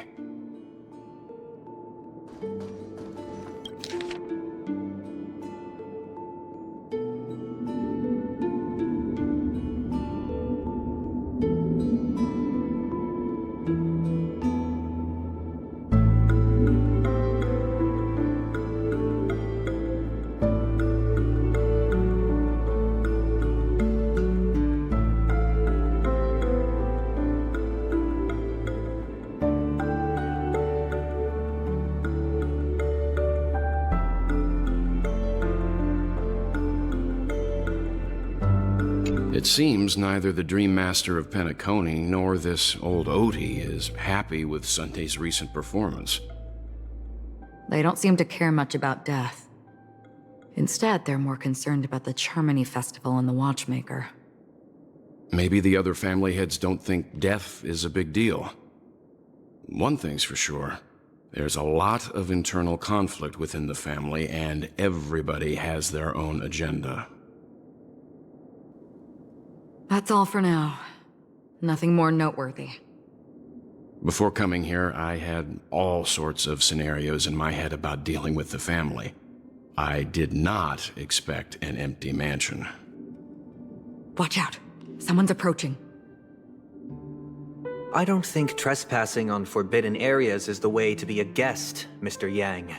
And... Acheron? The Galaxy Ranger? Our apologies, Mr. Sunday. Nobody came to greet us, so we entered without permission. I hope you can forgive us. But even if there's no one to greet you, you should wait for the host. Don't you agree? Even without the famous Galaxy Ranger. As far as I know, the crew has officially accepted the family's commission, so coming here will be unnecessary for you. On the contrary, that's exactly why we're here, to ask you about the case and gather more information. We don't want any loose ends. Well, since you've come with goodwill, I have no reason to show you the door. Rest assured, he hasn't figured out that we went through those documents. While the truth remains a mystery, I'm getting close to it. I assure you that the traitor will soon pay the price. Let's hope justice will prevail soon. I have a question for you, if you don't mind. How did the family come to the conclusion that the murderer was within the family? With all due respect, it's in the IPC's interest to wreak havoc before the Charmony Festival, and the family has every reason to suspect the IPC's involvement. Well, other family heads share the same suspicions as you, but in my opinion, the true murderer would never have drawn as much attention as that ambassador did. Not to mention, I personally shackled him a while ago. However, I'll give you a suggestion regarding your suspicions, Mr. Yang. You should be more cautious of Aventurine.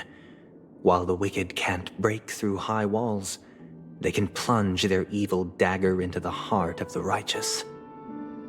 He's a businessman, not some philanthropist. But right now, he's out there handing out his wealth on the streets.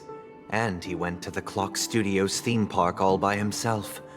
Who knows what kind of scheme he's cooking up? While the family is dedicated to keeping our guests safe, it might be wise for you to stay alert. You never know what unexpected troubles could arise.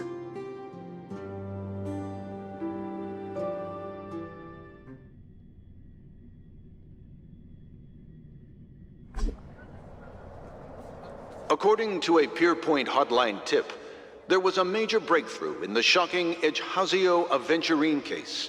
The suspect has been arrested. This fraud case has been linked to many departments within the Interastral Peace Corporation and the Intelligentsia Guild, causing a large drain in manpower and resources, resulting in the IPC taking a massive loss.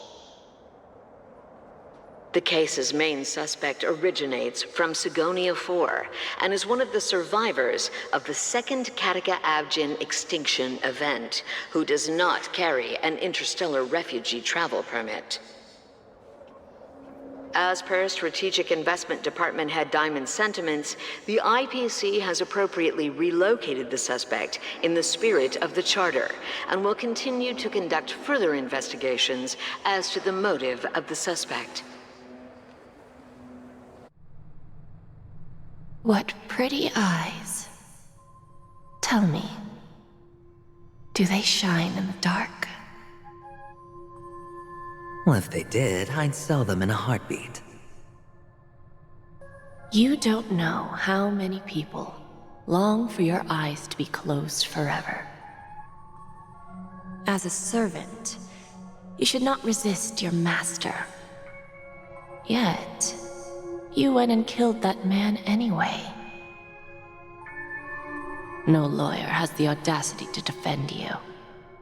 Perhaps you ought to represent yourself. Not difficult, but definitely pointless. You're pretty confident on your eloquence. Did you also think that when you lied to the Intelligentsia Guild? Ask and you shall receive. You wanted the perfect construction material. All I did was offer a possibility. It was just a small wager. If your luck holds out, the IPC will dig something up from the golden sands of Ejihazo. Maybe even the Sand King's remains. Pity your luck has run out. I'll admit that. What I'm more curious about, though, is why such a grand scheme failed to benefit anyone in the end, including the perpetrator himself. Oh, madam, I already have what I want. To be brought before you for the next high-stakes gamble. Then let's talk about the second gamble. Tell me, what are you prepared to wager this time? My life. I bet you won't send me to the gallows. What do you want, then? I want your Lenore to meet with me. I have something to say. And then what? I want cash. It can't be that simple, can it? It is that simple. 30 tanbas. The remainder of my market value. 30 tanbas. No more, no less. With this money, I'll climb to even greater heights than you. Grasp even more riches than you. I wager you won't give me this chance. Which is why you should call him here. Interesting. A pity Diamond won't see you. No one gets to see him. From here on out, I am Diamond's representative, and I will decide on his behalf. You're wrong. 30 tanbas. He'll give you that. And much more than that. Wealth, status, power. The IPC will give you whatever you want, even what you don't want. Kakavasha. A good name, but unfortunately destined to be buried in the dirt. You, though, you deserve to live, to create even more wealth for us. Go, pick the clothes you like, then choose your desired identity. And then, use them well, child. May your plans never suffer failure. Life is like a long-term investment. Those who choose correctly, do the correct things, reach the correct outcomes, and show the world their value. People can't always make the right choices in their lives. But luck has always been on my side. I've never lost. Is it because Gayathra blesses me? Well, if that's the case, she must also be looking upon me right now. My success is inevitable. But what then? Even if I overcome this difficult trial, what would come next? What awaits me after this glorious gamble? An even more glorious one? Will I return triumphant with unending riches after countless successes, or will I encounter failure, never to return.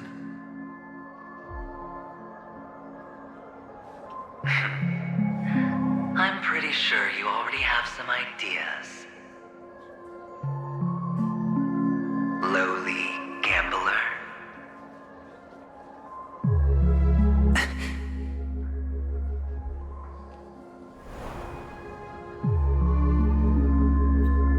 What? What? What?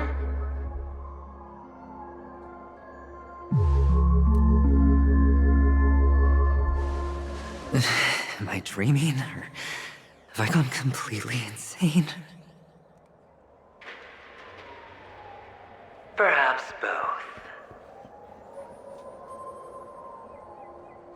Forgotten me already? When you were strapped to that electric chair by a mannequin warlords, who was it that gave you the idea? Fine. I may be crazy, but I'm not stupid. Get out of my head, newborn of the Harmony.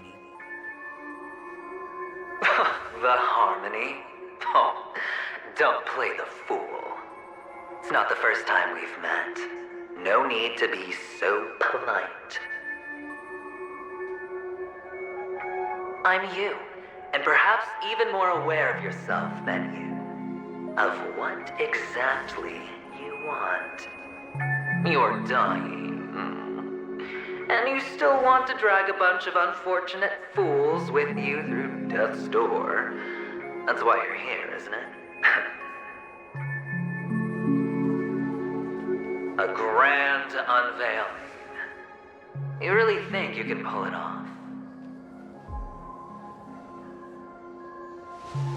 Why not? Well, you may have fooled everyone, but you can't fool yourself. I can show you. Before you're entirely gone, I'll be with you for the last stretch of your road. Let's have a heart-to-heart while we walk.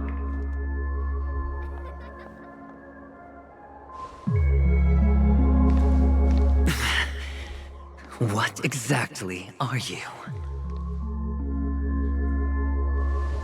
Most people in this world spend their entire lives just to reach one outcome. And I am that outcome. Kakavasha, I am your future. First, I'm hearing things, and now I'm seeing them. Great. Am I going to be elevated into the Harmony's emanator? Just a Pepeshi? No. A child? I thought minors weren't allowed in Golden Hour. Hey, kid. You okay? Are you lost?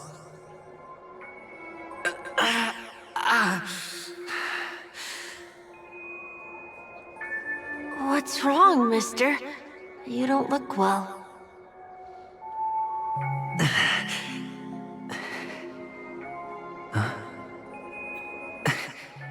Your eyes. Impossible. Who are you? They're pretty, aren't they?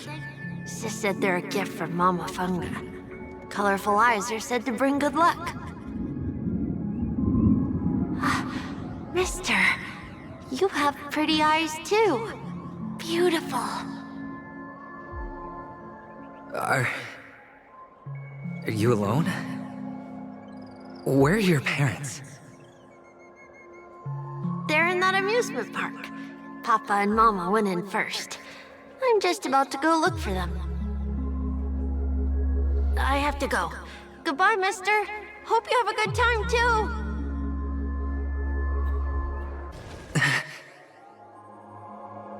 Only on Penacony, am I right? What are you still doing here? Well, you've known all along. The family truly showed leniency to everyone who came seeking help. Why would there be a need for such high walls and deep moats? However, people don't see it like that. Especially since the flavor of the dream syrup is so alluring. You will receive no charity on Penacony. And relying on your own strength alone to topple high walls? Not a likely fate. Which is why, once you step into the hotel, you remove your high hat and beg everyone you come across for help. Like a hyena scavenging for scraps in the desert. Because you know that opportunities are fleeting. Oh, when you put it like that, even Ratio's a teeny peacock analogy sounds pleasant. Well, you know how rare it is for me to give you the straight dope, so listen while you can. It's good timing that you mentioned the doctor. I'm especially fond of what you and he have in common. The conspiracies, calculations. Especially the part about the finale, a magnificent act of betrayal. Oh, when everyone thinks this way, who would even suspect that it was another trap you've meticulously devised?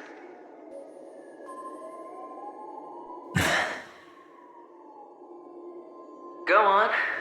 Tell me I'm right. You know who you really are, Mr. Cavalier Gambler. Uptight, overcautious, massive inferiority complex. You've won so much, and you're still so afraid of losing. They only see your big bets, your bravado, the full house, the straight flush. They don't know the other hand is below the table, clutching your chips for dear life. It's a heck of an act.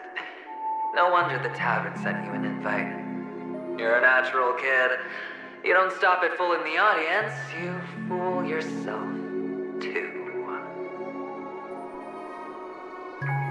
Well, the best way to prevent others from seeing your true colors is first being able to fool yourself. Of course. I know you all too well. But it's strange. Why did you decline that invitation? You had the chance to embrace elation. Was that not what you most wanted? But you chose the IPC instead. For the preservation? I doubt it. Do you even have anything in common with the preservation? Oh, I thought you knew. Didn't you say you had me pegged? We're done. Either stop talking or disappear from my sight. That's fine. But who exactly is about to disappear here?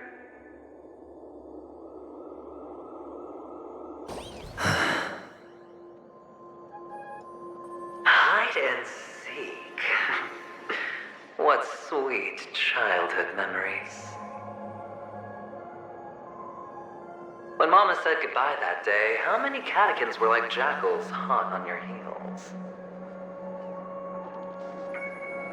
I know you won't forget that sound anytime soon. Those shrill cackles. You had to hide right under the noses of those savages. You and Big Sis, playing dead, drifting in all that bloody water. Completely ruined that shirt. Shame. Wasn't that the last one Dad left behind? It wasn't ruined. I've always kept it. Come on. It's a rag. It's not like you can ever wear it.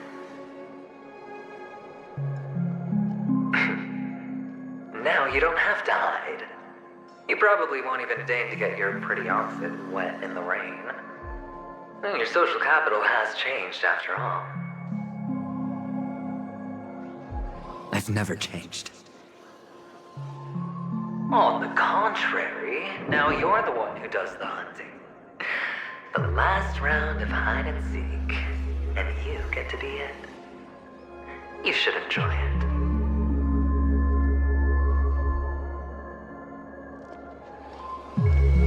That child. Could he be in here?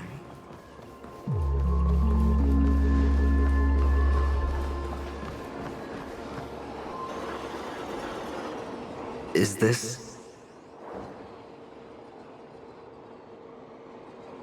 a topaz? What is this doing here?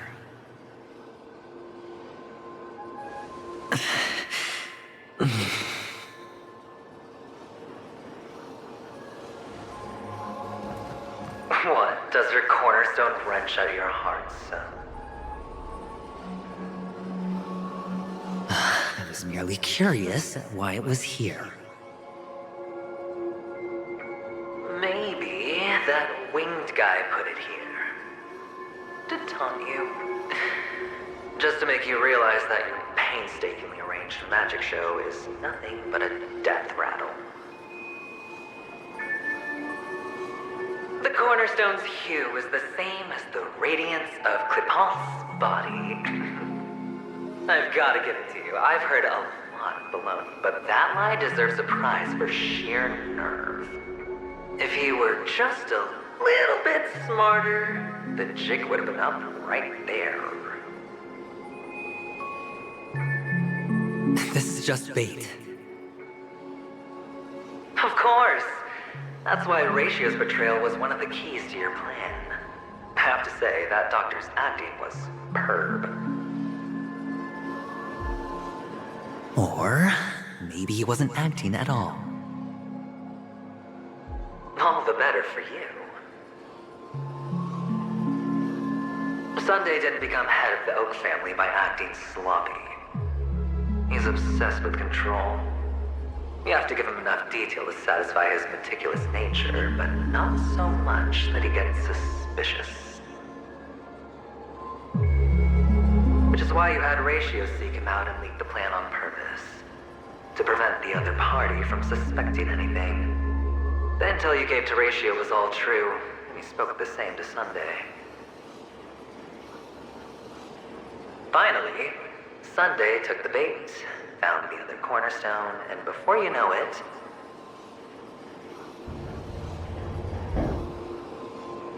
everyone's distracted enough for you to steal the third stone right out from under them.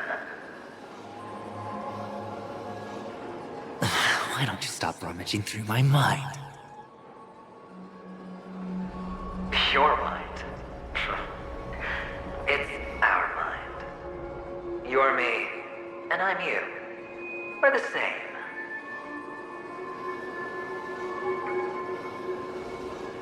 The best way to prevent others from seeing your true colors is to first be able to fool yourself. Really? You can't even fool yourself. You just got lucky this time.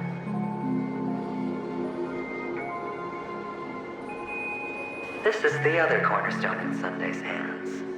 Rather beautiful green. Just like you. Smooth and cunning. Tell me, what's its name?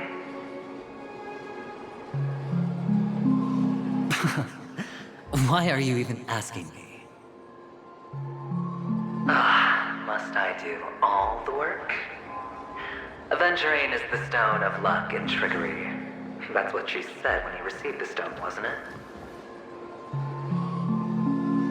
This type of stone isn't rare, but its hue is very similar to a certain gem. In fact, it's often used as a substitute. And that more precious gem is...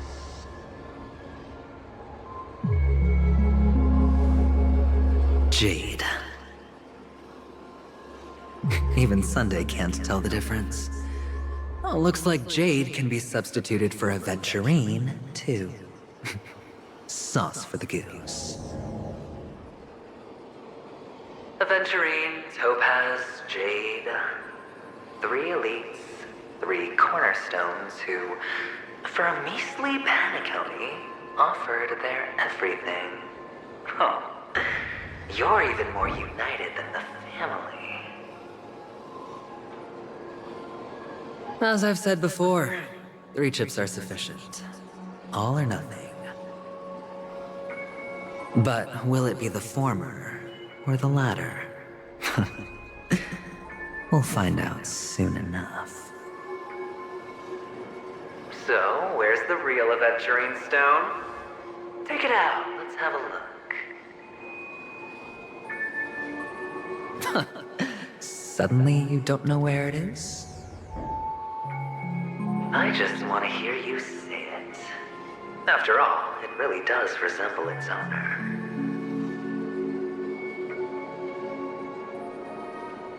As you wish, then. They never went anywhere.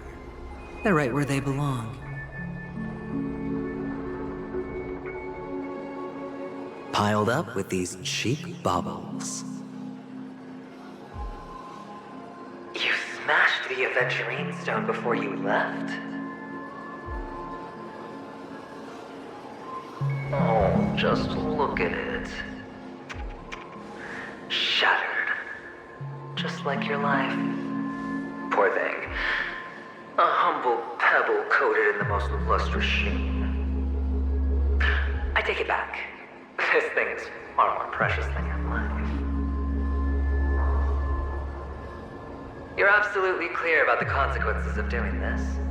Blasphemy against Klipoth's body. You think the IPC will let you get off scot-free?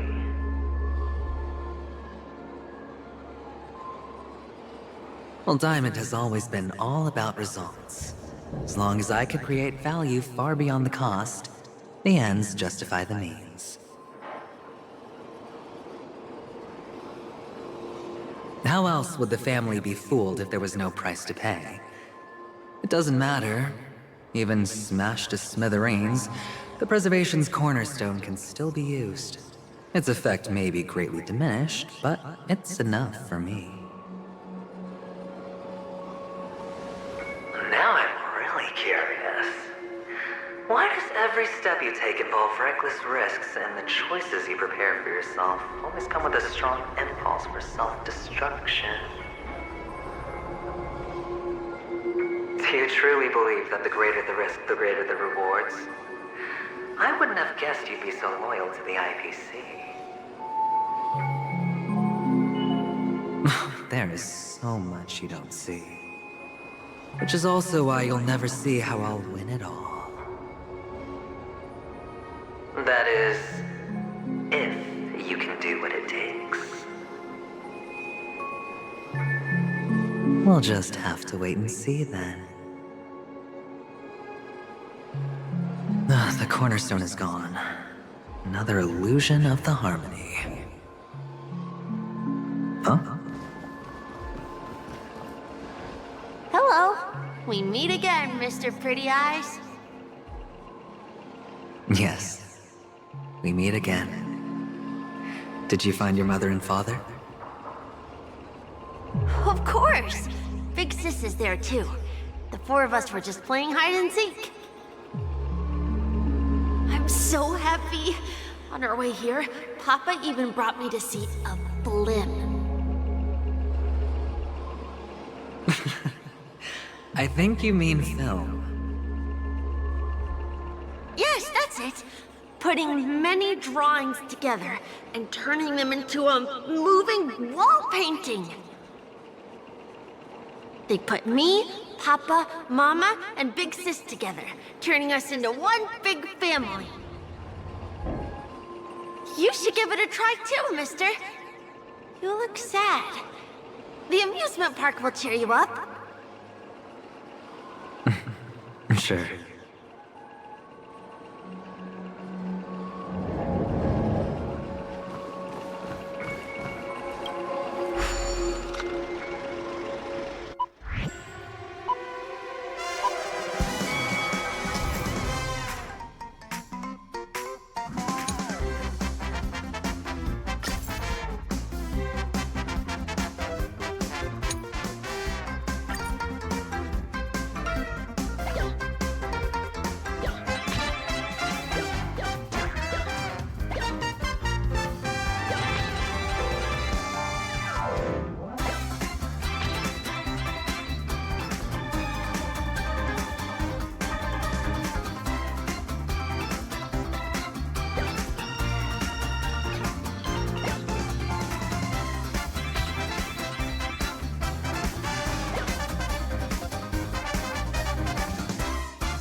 How's that? Not a bad score, eh?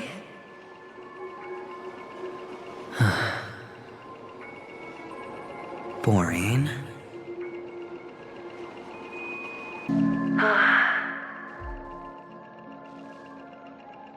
Why aren't you talking? You've piqued my interest. I'll admit that there are still aspects of you that I don't completely understand. Well, you sound sincere this time, at least. Well, sincerity is one of my traits that everybody likes. And I have precious few of those. Moving on. See that maze over there? I'll know everything about you before you reach the exit.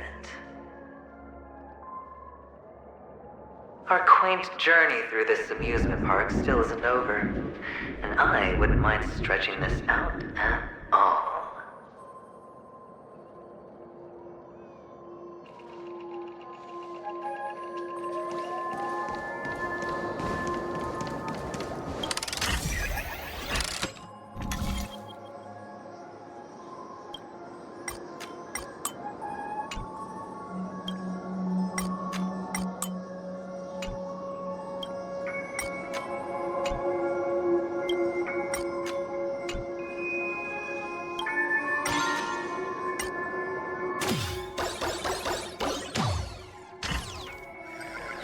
Whoa!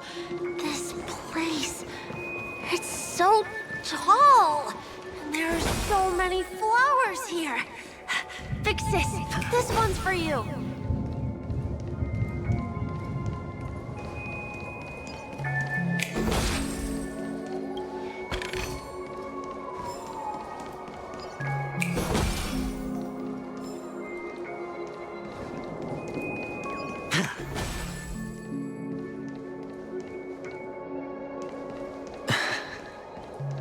A dead end?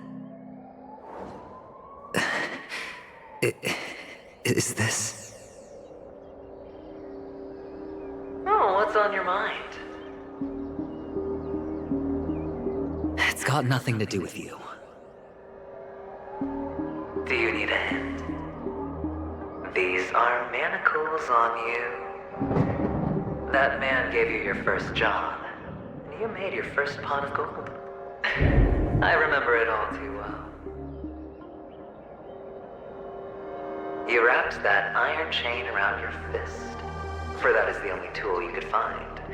Then, in that maze, you...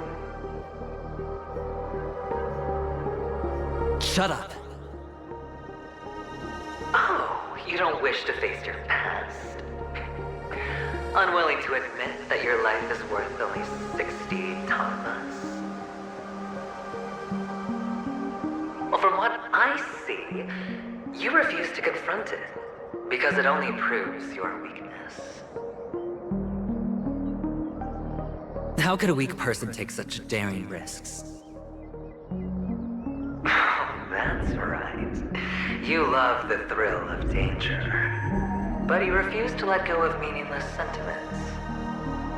Even in this beautiful dream, the only thing you dare allow yourself is death. In your hands, those who follow you could have become Joker cards. They're far more useful that way. It's not like this is the only place the family ever cut corners. You could have had tons of action if you weren't so all or nothing. All it takes is a meager sacrifice. I bet Opal would have resolved this without a fuss. A pity you're not him. Well, you wouldn't be in this state if you could just get with the program. And why couldn't you? Out of professional integrity. Those techniques you mentioned are highly efficient, but it's not that I don't know about them.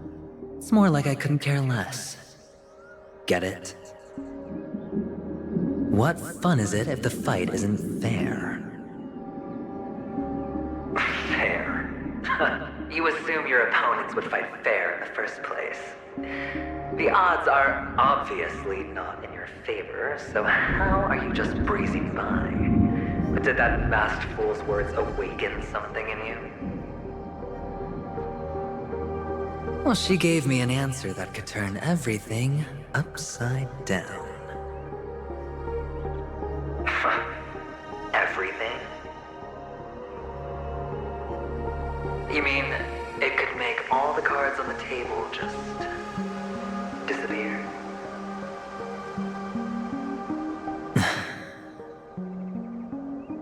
That's cheating. If these leaves could be brought back, would they bloom into new flowers?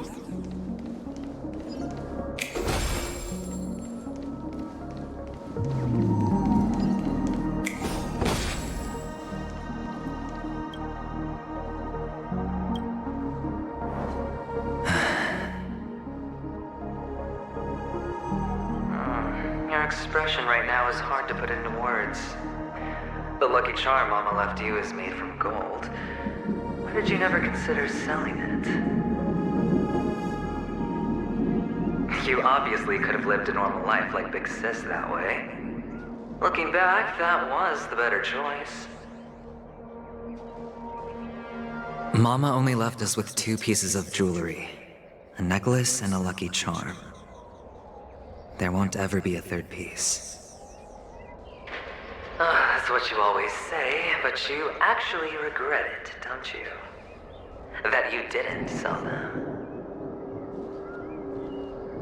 You can zip it if there's nothing to talk about. I know. You must remember what Big Sis told you. You're a child blessed by Gaiathra Triclops, and can lead the clan to happiness.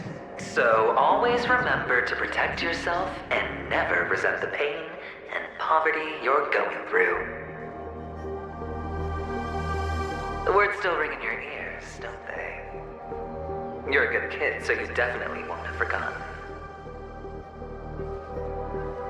So, you surely won't forget how tragic her last moments of life were. How the piercing laughter behind you felt like it was drilling into your heart. You ran away without looking back, just as she told you to. Tisk, tisk. A lifelong regret indeed. Enough! Do you not have anything better to talk about? Oh, shut me down like a champ! Well, I guess when it comes to mind games, this isn't exactly your first rodeo. I think I finally get you. And woo! You are nuts! In the end, I'll ruin this beautiful dream and create the grandest death. Well, you stuck to that start to finish. Think about it. There's a Stellaron in play, the fabulous Robin loses her voice, 2 unsolved murders, cryptic messages from a masked fool, and a chance to go head-to-head with Sunday himself. The only thing to pique your interest is one word. The last word. A word that's right there at your fingertips. Death. But whose exactly?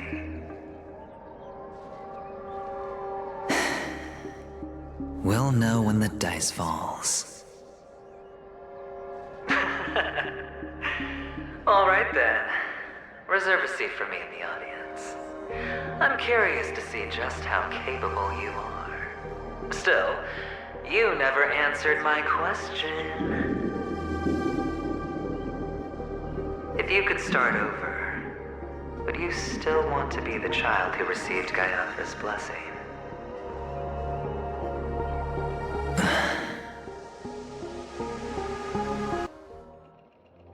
I don't know why, mister, but you always give me a special feeling that makes me more curious about you. It's sad that I can't get to know you more. We have to say goodbye. Did you have fun? You're going back? Yes, I should go home. The day's getting dark, and it's going to rain. I don't want to worry the others. You're home. Where is it? What a strange question. It's where Papa, Mama, and Big Sis are. In this dream.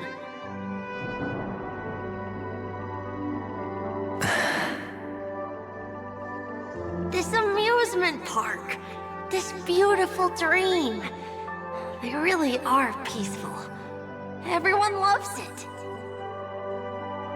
But, mister, why don't you like it? Because they're not here. Where are they then?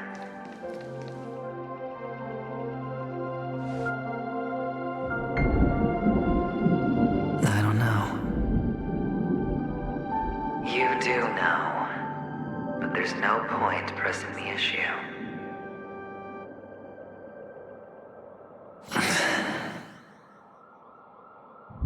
Admit it. You're tired.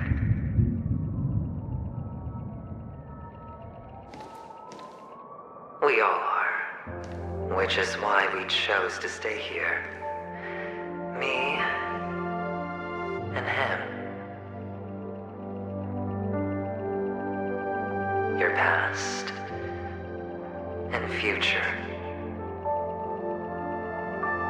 How long will you stay?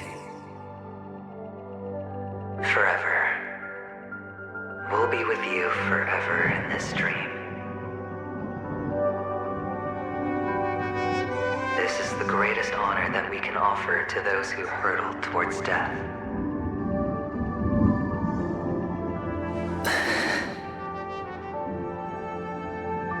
The road less traveled is less traveled for a reason. But you've never gone in any other direction. Your own life is the chip you're most eager to lay down. Always has been. You don't care who the real murderer is, and the Watchmaker's so-called legacy couldn't be more boring. What you want, what you need, is to be the smooth operator, the solid gold deal maker who doesn't waste a drop of sweat, even when he's up to his neck in danger, deep inside family territory. You want to be polished up, cuffed with red-hot chains, and spotlit center stage.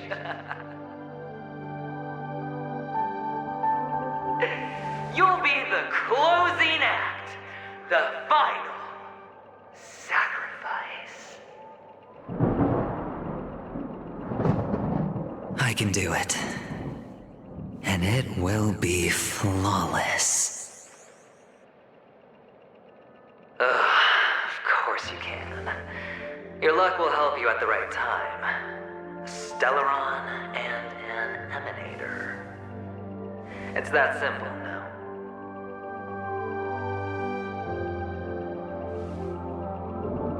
That way, the IBC will earn a place at the table. And as for you, you'll just happen to slip the leash, sweep the rat race, extract yourself from this endless debacle. You'll have the freedom you've always dreamed of.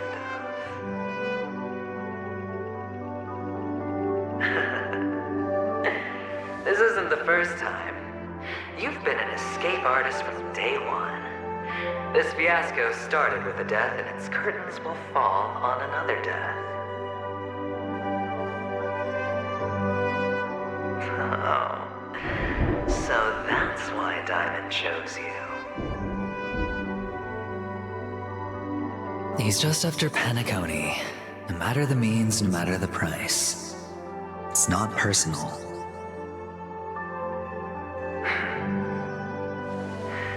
It's hard, isn't it? Well, don't get soft on me now. What, did you suddenly grow a conscience? was born from yourself. I'm well aware that climbing out of the hole you've dug is basically impossible. I can't stop you from doing what you want. We can't change where you want to go. Well, what's done can't be undone. All we can do is play the cards we're dealt and rake in as much time as possible. Yes. Alas, people won't make all the right choices in their lifetime. Though luck always seems like it's on your side. You will keep winning, having never lost before, but why you? Why must it be you? If all your luck is built on the pain of someone you love, on the loss of dozens more, if these windfalls, these jackpots, aren't a gift from Gaiathra, if all they are is a long string of meaningless deaths, then what did we do to deserve living in a world like that?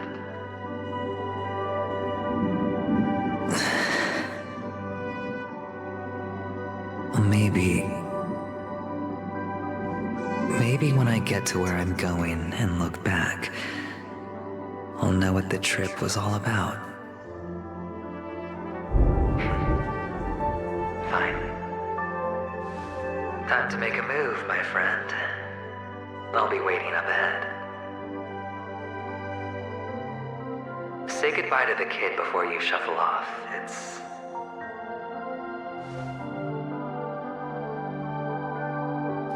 best to die without regrets.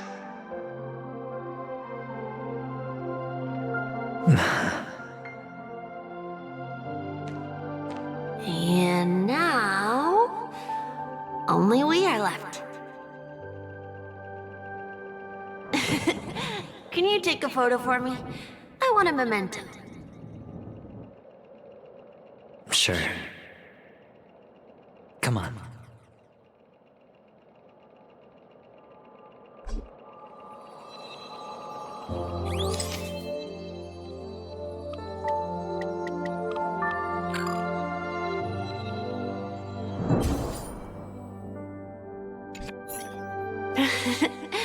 How nice.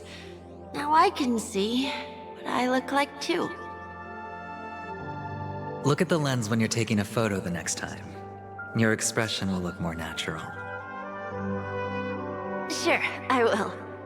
Then, mister, are you going back too? I can't leave yet. I still have a show to do. Oh, you're about to go on stage, aren't you? Let's go then. I'll take you to the stage. Sure.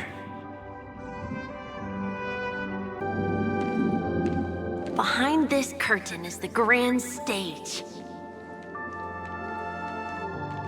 It's almost time to go on stage. Are you ready? Good luck with your show. Thank you.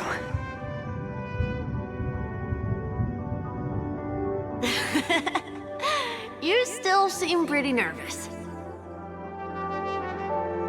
Let's put our palms together. If you receive Gaiathra's blessing, you'll feel more relaxed. Putting our palms together is a simple ritual. By putting our palms together and reciting the prayer to Mama Funga, she will bless us. If you're not familiar, I can guide you. It's all right. I know how to do it. Of course I know.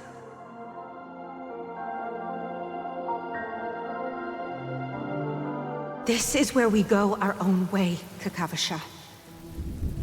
The catechins are coming. Why?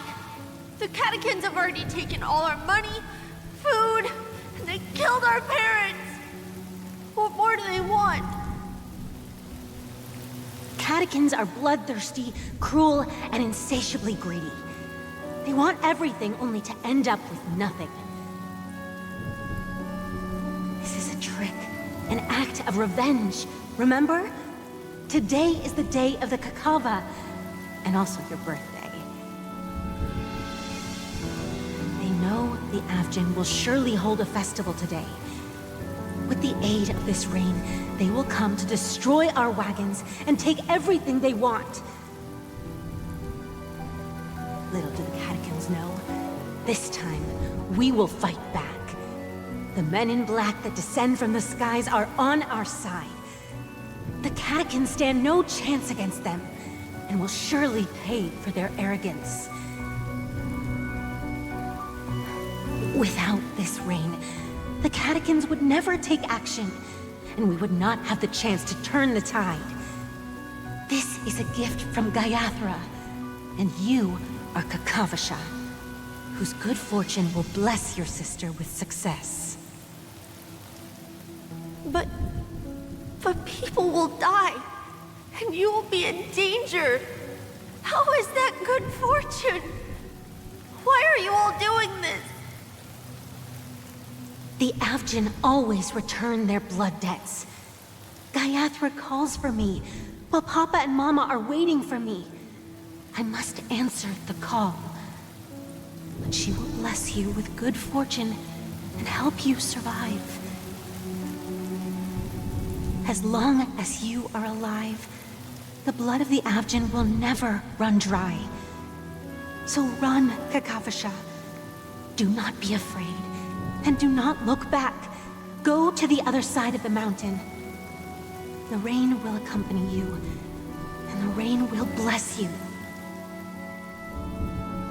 As for us, we will reunite in Kakava's next aurora.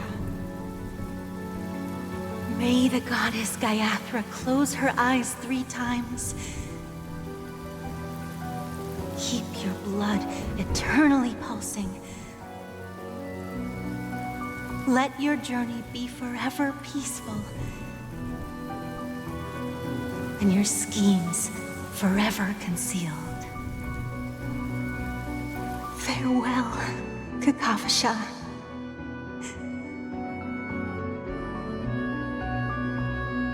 Newsflash from the Inter-Astral Peace broadcast.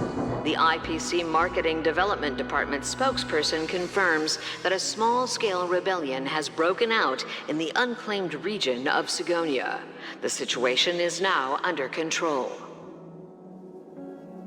The insurgents are from a local clan known as Kataka, which has a long history of disdain towards the IPC. This has caused a serious negative impact to the work of the IPC's Marketing Development Department. The clan launched a massive attack on the Avgin, who were under the protection of the IPC, resulting in 6,728 deaths and 3,452 missing. The casualties are currently under the care of the frontline trauma team. The spokesperson expresses his deepest condolences for this devastating humanitarian disaster. At the same time, delivering an important message on this matter to all interplanetary citizens.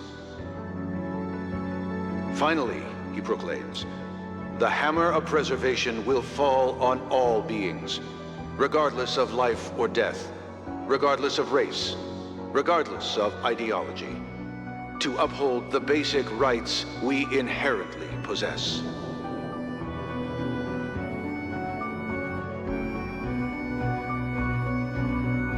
Kakavasha?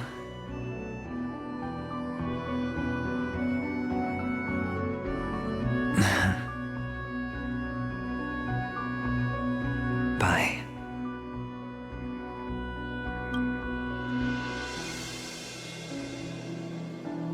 Okay. All the actors are in place. It's time for the show to begin.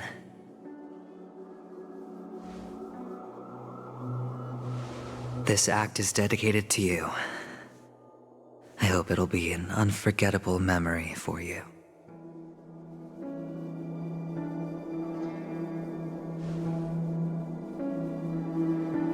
Kakavasha.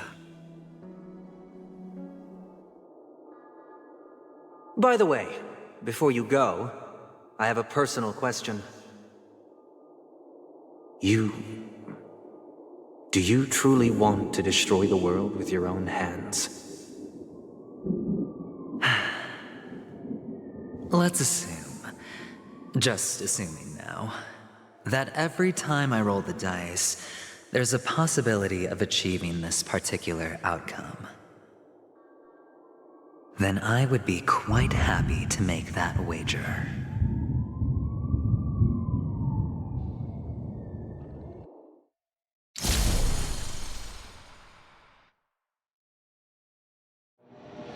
Is this Miss Acheron? Hello, I'm Himiko, the Astral Express's navigator. Hello, I'm March 7th. I'm sure he needs no introduction, as you definitely know him.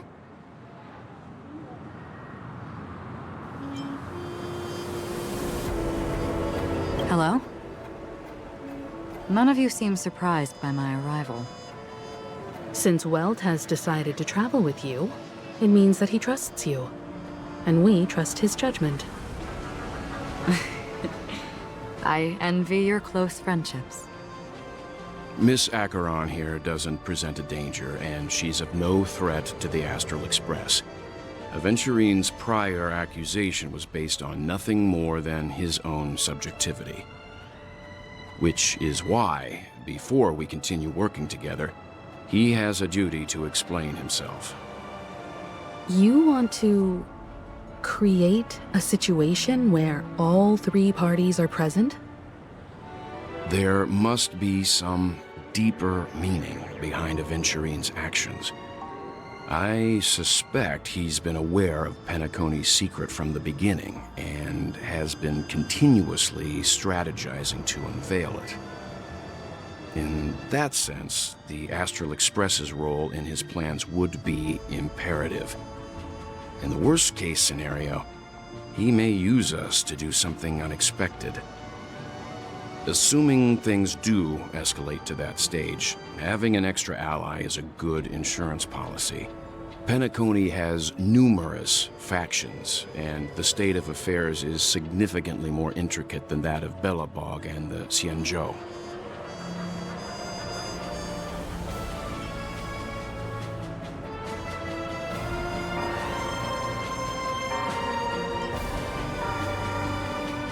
He's right. No matter what, we cannot ignore the safety of Penacony. To solve the mystery of the Watchmaker, it is crucial to get the IPC's intel. The path ahead is fraught with danger. But what's trailblazing without a little danger? Sounds like we've reached a consensus.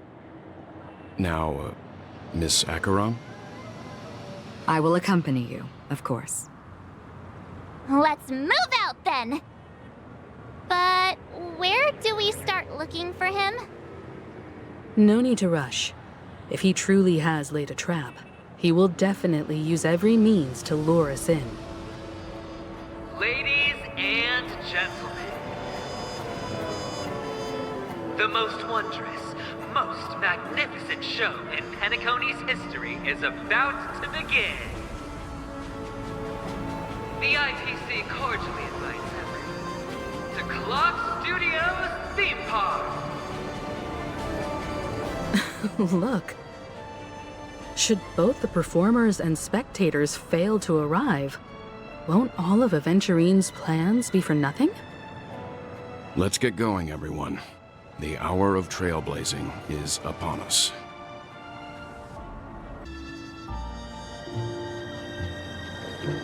Mr. Yang.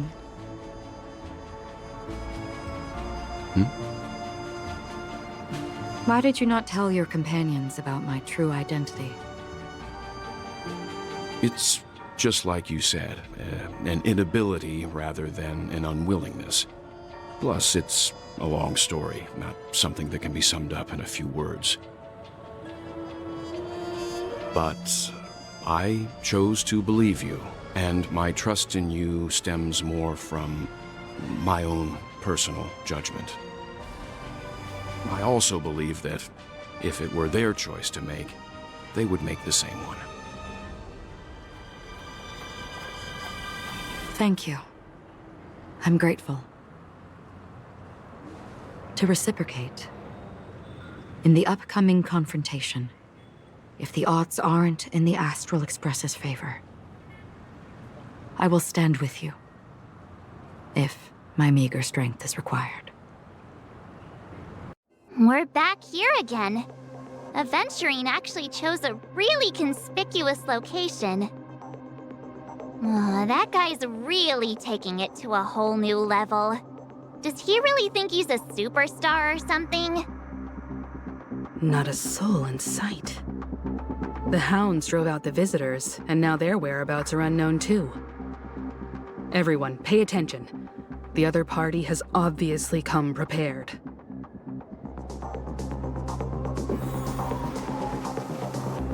Ladies, gentlemen, dream seekers, tycoons, esteemed guests of the Watchmaker and the family. Also not forgetting the nameless of the renowned Astral Express. Astral Express, you're late. And this, unsought guest. We've kept your appointment, Mr. Aventurine. It is customary to show yourself as well. I will, naturally. But before that, I've got to introduce our guest of honor. Everyone, give it up for Mr. Stellaron!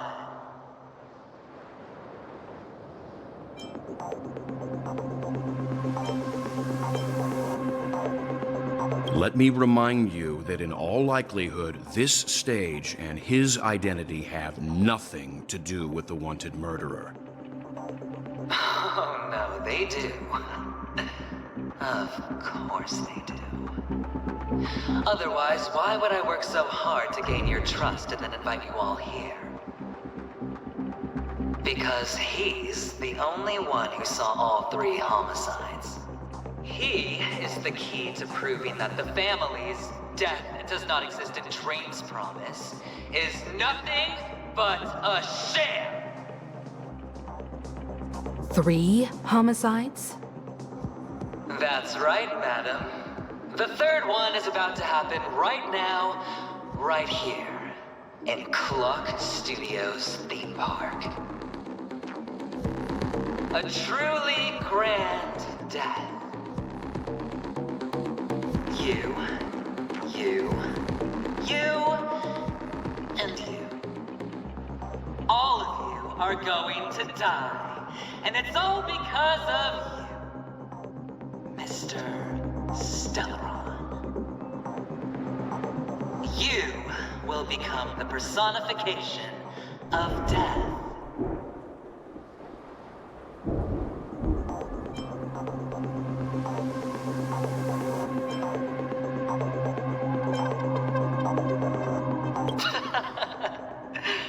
Oh, don't underestimate the preservation. The cornerstone of the Amber Lord will surely guide me. Let me be a little clearer. I will detonate the Stellaron in you and cause a teeny, tiny accident on Penacony. BAM! The entire theme park will be reduced to a shattered dream. Then, before the family can even react, I'll become the IPC fleet's navigator. Your bluff isn't fooling anyone. If you could really do that, you would have done so earlier. You wanna bet? Sure. I'll bet with you. I'm betting that it'll be a sweeping victory for me. By detonating an unprecedented explosion to prove that the vow of harmony is a complete and utter joke. You won't do it. Of course I can't. It's just another gamble. I came from the wastelands of Sigonia. For just 60 red copper coins, people paid to brand me. Put me in chains. Place me in the gallows and bury me in the golden sands. But the sun could not kill me, and the quicksand sent me back to the embrace of the Guild and the IPC. Bear in mind, my victory wasn't just a stroke of luck. No. I've never been defeated. Have you ever heard the saying, sleep is the rehearsal of death? Why do the living sleep? Oh, because we are not ready for the final rest. Every night is practice for the end. You and I are escaping into our dreams for fear of death at this very moment. And death will surface in our dreams. Friends, the game has commenced, and you cannot choose to decline. Nor do you have any reason or grounds to!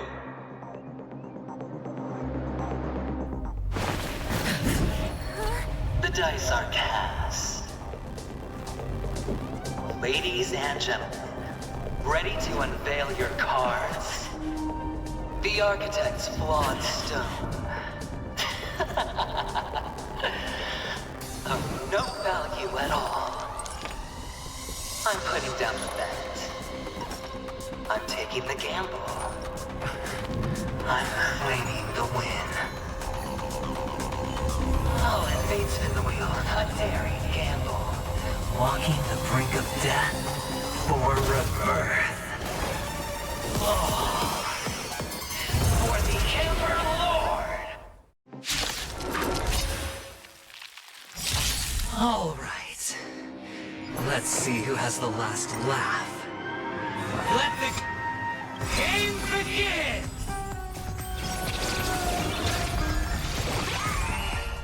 I see through you together as one. Easy, Numby. Confiscated! Prepare for some hard luck. Stay back, Clara. Some value.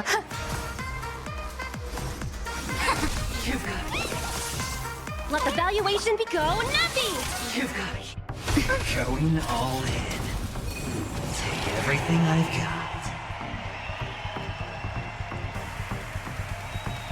Eliminating threat. I want to protect everyone. Tell me, Mr. Sora!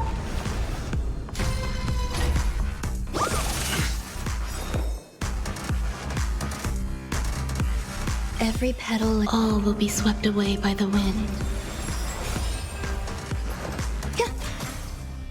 A quick divination. As you command. Final play. Enjoy your Down from song above. and yang. As you command. You're right. Easy, Numby. Liquidation! I'm not afraid of... There's more to life. Existence is unity. Double down. All or nothing.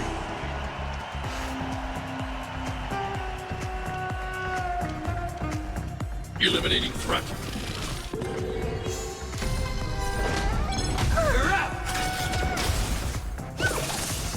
Low risk, high reward. Go Numby! Right! Investing in victory means playing the long game! Together as one.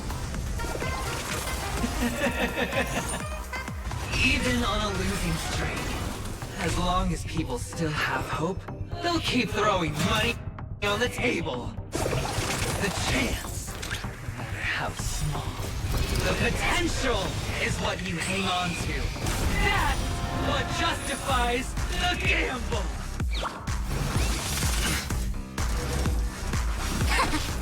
I need to be brave. I want to protect everyone. Help me, Mr. Sora! Prepare for some As you command.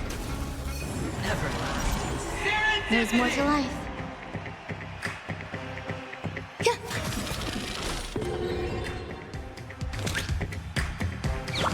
Go Nappy!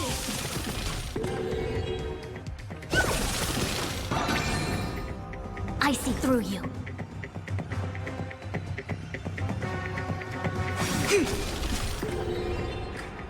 I'm not afraid of you. Hide.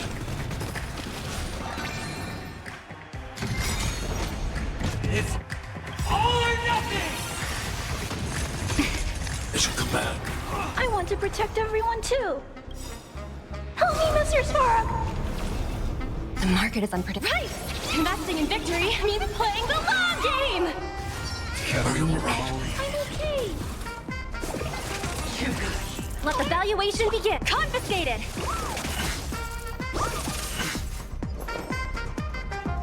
Every petal, all will be swept away by the wind. Eternal. Converge and awaken!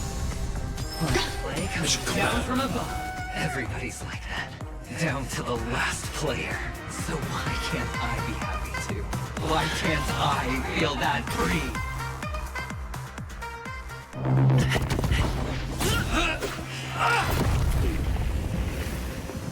Always hide your ace with a straight face.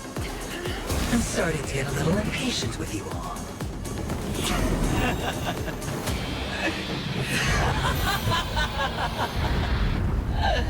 Friends, to fully relish this, I'm betting every last shit.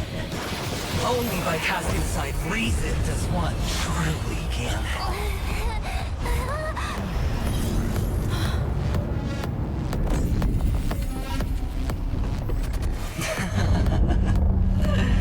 Emanator, I know you'll match my wager, right? You're leaving?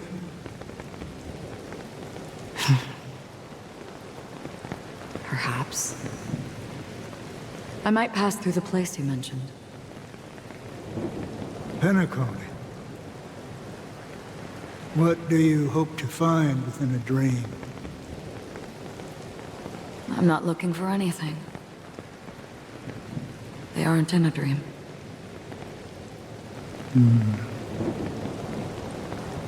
I'm afraid the family will not open the doors for you. Why? Because the path you walk is not accepted by the Harmony. Even if that's not what I want. Precisely because it's not what you want. Because they are not like other eons. They have never glanced at anyone, and they never need to. They leave woven strands of fate for humans to walk, and together, they weave a great shadow. And this shadow silently envelops them. There are always those who rise from the shadows. They mostly become a part of the shadow. In your eyes, am I the same? You still have a strand of color, but not much.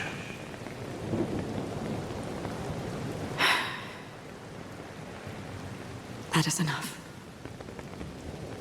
Before they vanish completely, I will reach the Nihility's end.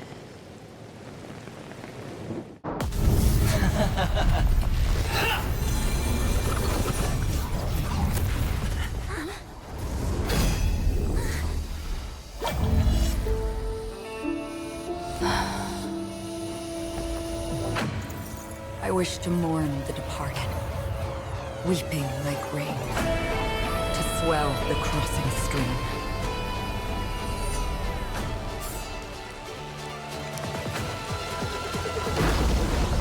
As the tide arrives, leading you back home.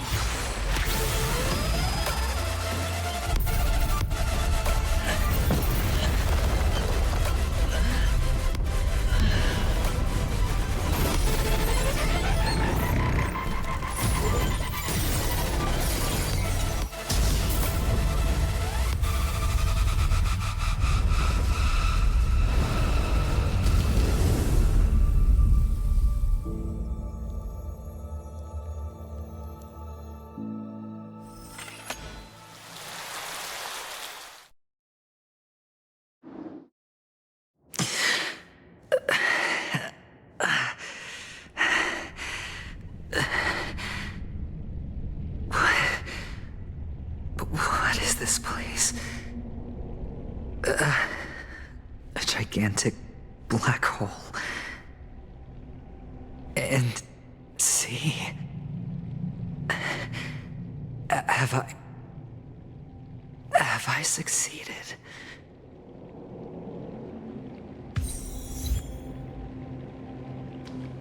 Welcome to this sad world, Kakavasha.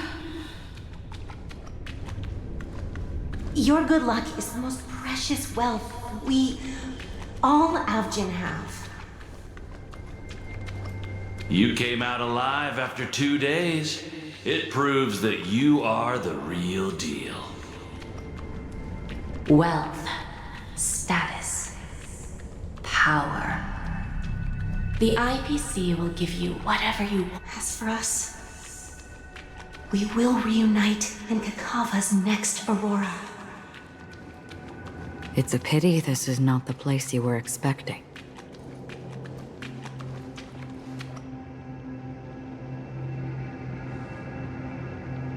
Melody. Is it? Perhaps to you, I am just an emanator who's hiding her identity. But the sleeping and shapeless never glance at anyone. They have no face, no form, and even less of a will to speak. The nihility envelops everyone equally. Only some who have gone under their shadow can go farther, tainting themselves with more nihility. That's all. That's all. My friend, you really leave me at a loss for words. So, is this my final destination? The land of the dead? This is all but a fleeting dream. One of the thousands of manifestations of IX. Under the watchful eye of nihility, we momentarily linger here before moving on to our own paths. It seems that my death has already been determined. Even if you wish for it, I can't promise you anything. Now that you've accomplished your goal, I think you can be a little more forthcoming. What do you mean? Your performance at the theme park was wonderful and grandiose. A simple yet practical technique that fooled almost everyone. No one would have ever thought that you would have gone to such lengths, even staking your life just to prove a fact that had seemingly been disproved long ago. Real death does not exist in Penacony's dreamscape. Why would I do this? Because this is the only way you can uncover a secret that is even more unspeakable than the serial murders. To use this dream death to get there. To that promised land people constantly seek in this grand gathering. Penacony. The legacy of the Watchmaker. The true land of exile. How did you find out? I never imagined that something I learned about unexpectedly would become the key to connecting everything. It's our Stellaron friend's identity, isn't it? I see you're in the know. Let's just say I'd put money on the possibility. The murder isn't nearly enough to disrupt business as usual. Even if there were 1 or 2 murders on Penacony, most people wouldn't be personally affected. And that won't create any waves. This dream of theirs isn't a boundless sea. It's a lonely island. The family used the Harmony to build a high wall and isolate them from the vast and treacherous ocean of the outside world. That barrier they built keeps death out, but it also keeps the secrets that are lost in that watery abyss from floating to the surface. In a beautiful dream, free of suffering, who would want to go fishing for those secrets? No one. Unless someone goes to the other side of the barrier and lives to tell the tale. Someone already has. I got the idea early on, chewing on that masked fool's little hint. If a mute isn't someone who cannot make a sound, then it has to be someone who cannot speak. Someone who survived the treacherous depths, but is unable to take the stage and speak the truth. Well, I'm happy to know she's safe and sound, and still on Penacony. Hint. Is that not proof? Well, proof is the one thing I don't have. The only thing that can prove these conjectures is for the family to come clean. And with the way they buttered up these outsiders, it seems pretty clear they're intent on covering their tracks. But you don't need proof to have a suspicion. And for me, suspicion is enough. I didn't need to find the memory zone meme. I just needed for someone to kill me like it killed that silver-haired girl. You don't sound very confident to me. Going out of your way to make citywide broadcasts in an attempt to involve more people. You are simply betting on the possibility of someone being able to break down the barrier. You're very lucky that fate has decided to let us cross paths. I happen to be equipped with a very sharp blade, sharp enough to slice through the veil of dreams. I can also carve the Harmony's brand off of you. You possess great cunning, deliberately setting us up to be on opposing sides, constantly repeating the words of the Emanator in front of others, leaving me no choice but to draw my blade against you. And that's how you win. Opportunity and strategy, both are essential. And in your plans, the IPC always wins. Even if you lose the bet. To the family, the life of an ambassador is still invaluable. That's a huge gamble, isn't it? But allow me to point out a mistake. The IPC's success is not guaranteed. I, unfortunately, have no contingencies for such an important matter. Detonating a Stellaron. I can't do it. The Aventurine Stone is too broken to even safeguard my escape from the stage. If, at the end of the day, you did not unsheath your blade, I would have lost the bet. It is pointless to discuss what-ifs. You have won. Your prize is an entry ticket into that deep sea. And after this, whether you can return from the abyss is another gamble of yours. Have you never wavered? Wavered? Of course I have. But I can only bank on my own good fortune. Because other than that, I have nothing. Wake up from this dream and go to where you should be. Your gamble is not over yet.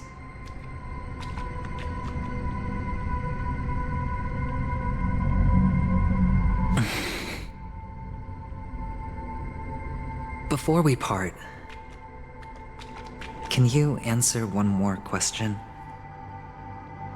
As someone who has traveled on that road, can you tell me, why are we born into this world? if it's just to die. I don't think this and never have. Nor do you. But the nihility envelops you and I. And everyone. And because of that, it's pointless.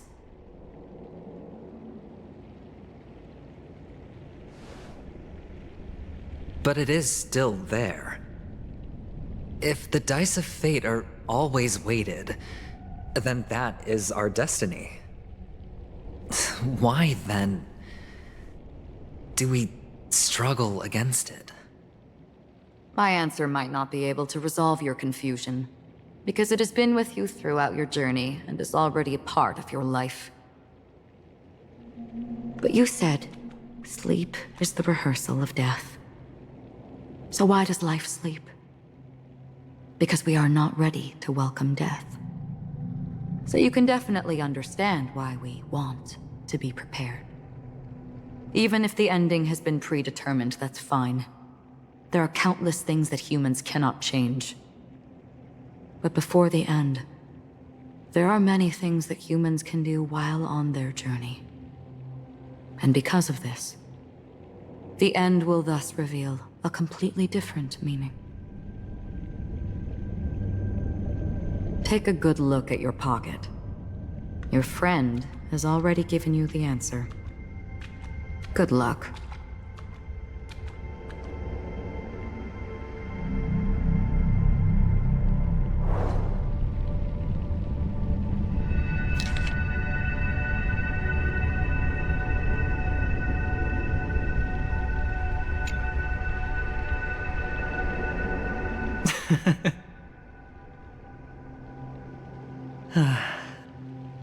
Then I shall get going.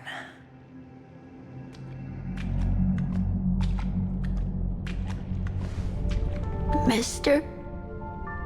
You're leaving? You ultimately chose to leave this dreamscape? Yes. Because they are not here. My papa, mama, and big sis. Then where are they? They are in a place where everyone will go. A very, very distant place. Then are you going to? I'll get there one day. But not now.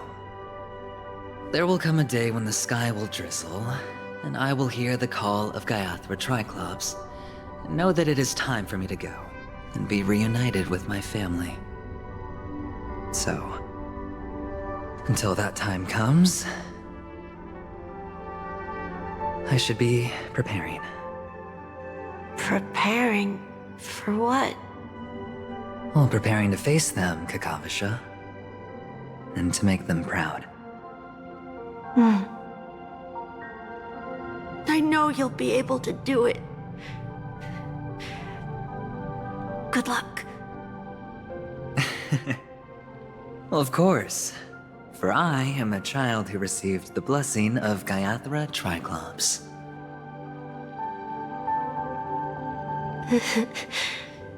But you still seem nervous.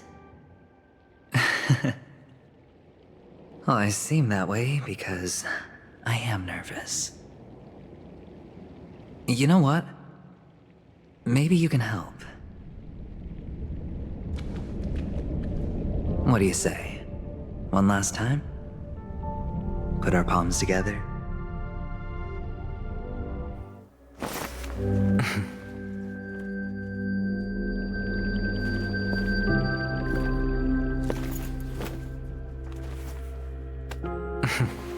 Are you going now? Yes.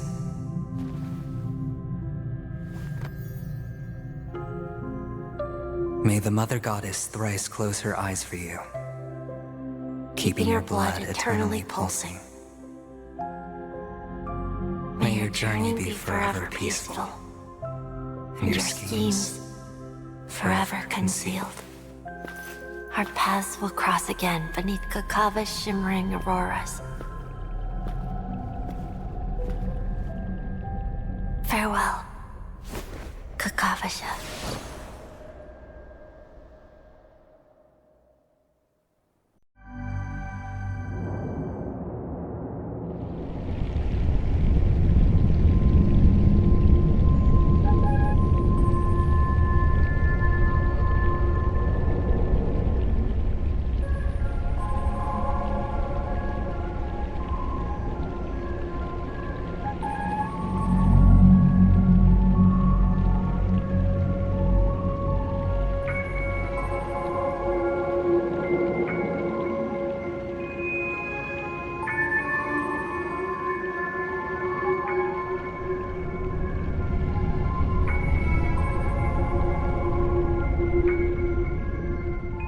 The light of the Aventurine Stone has disappeared.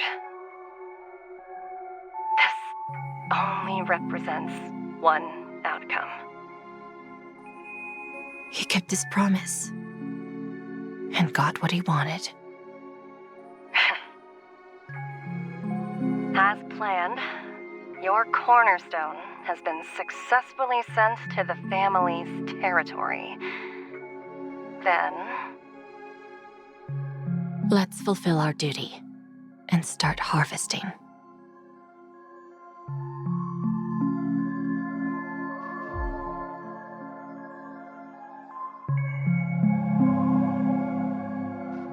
I come for an audience.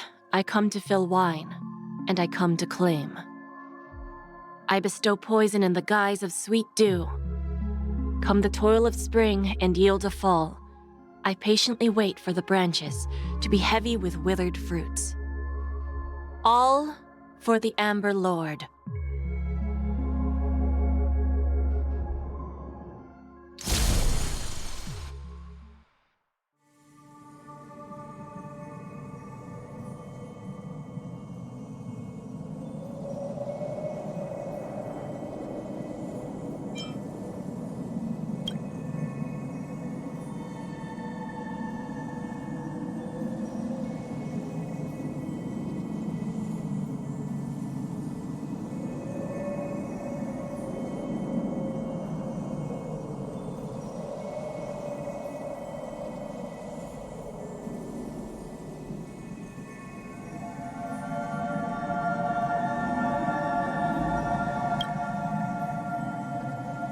You're awake. I've been waiting on you for quite a while. You've met me before. I'm Sam, the Stellaron Hunter. I originally planned on showing up earlier to reveal some truths to you. But I encountered more roadblocks than expected. 11 times I've tried, but ended in failure. Before I knew it, this world and I became too intertwined, and it became too difficult to escape the constraints of the script. Elio is right. In this land of the dreams, you and I will reap unforgettable gains. I don't know people's hearts as well as he and Kafka do. Nor do I have a specialty like Silverwolf and Blade. Most of the things that I'm good at only apply to villains who need no mercy. So, there is only one method that I use. This is to show you.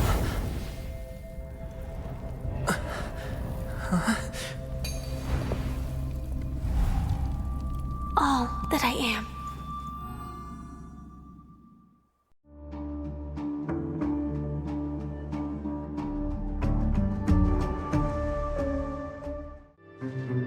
Labyrinth-like corridors and halls, traps everywhere. The owner of this mansion must be a bit paranoid. You are so funny, Mr. Security Officer. I hope that sense of humor of yours has helped you find the serial killer. Just expressing a personal opinion. Why? Did I hit a nerve? Mr. Gallagher, my patience is wearing thin. Neglecting duties will only make me more suspicious that you and the real serial killer are connected.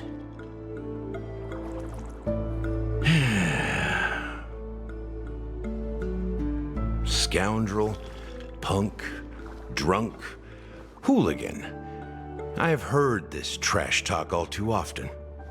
But I have never once thought that I'd be treated as an accomplice to a murderer. I take back what I said. Your problem isn't paranoia. You're just crazy, you know? Lunatic.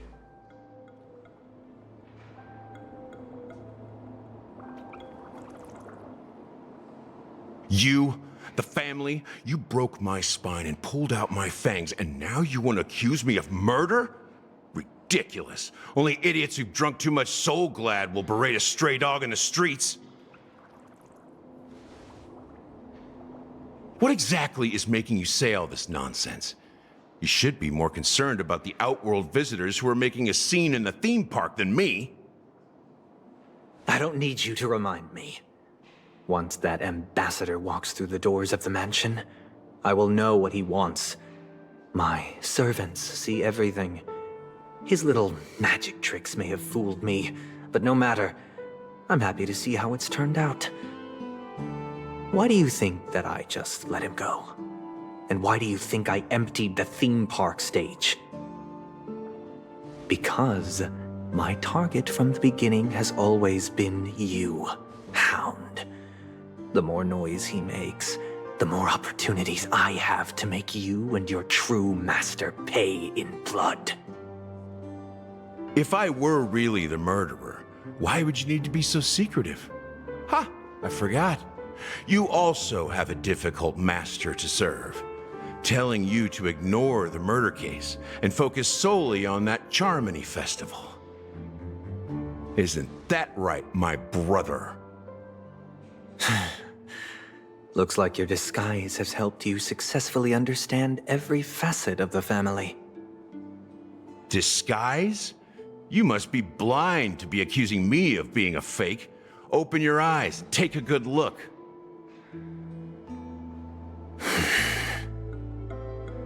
Indeed, every part of you is real. The brown hair, soft and curly like Benny's. The orange eyes, which make me miss the gaze of Sir Whitaker. That odd scar, the mark of Wolsey. And the gray vest, tie, hound emblem, bottle, the bartending, and your role as a security officer.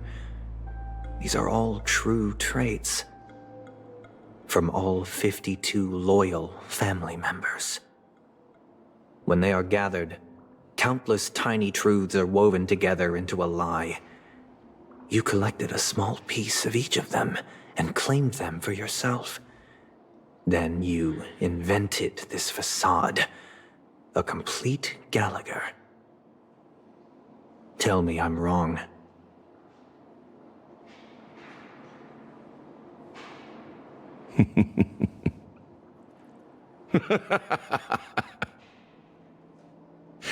You have guts, I'll give you that. Not bad. I severely underestimated you. Admirable. But so what?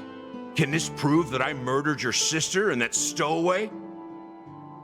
This proves that you and the Memory Zone meme death are linked. And that's enough. Listen up. I don't care how you did it. I only care about one thing. The answer to a question.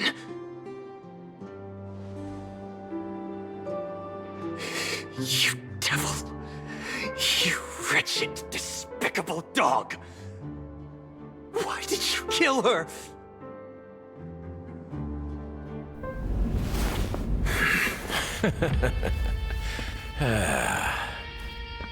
You know, in the thick of things, people are blind to the grit in their eyes.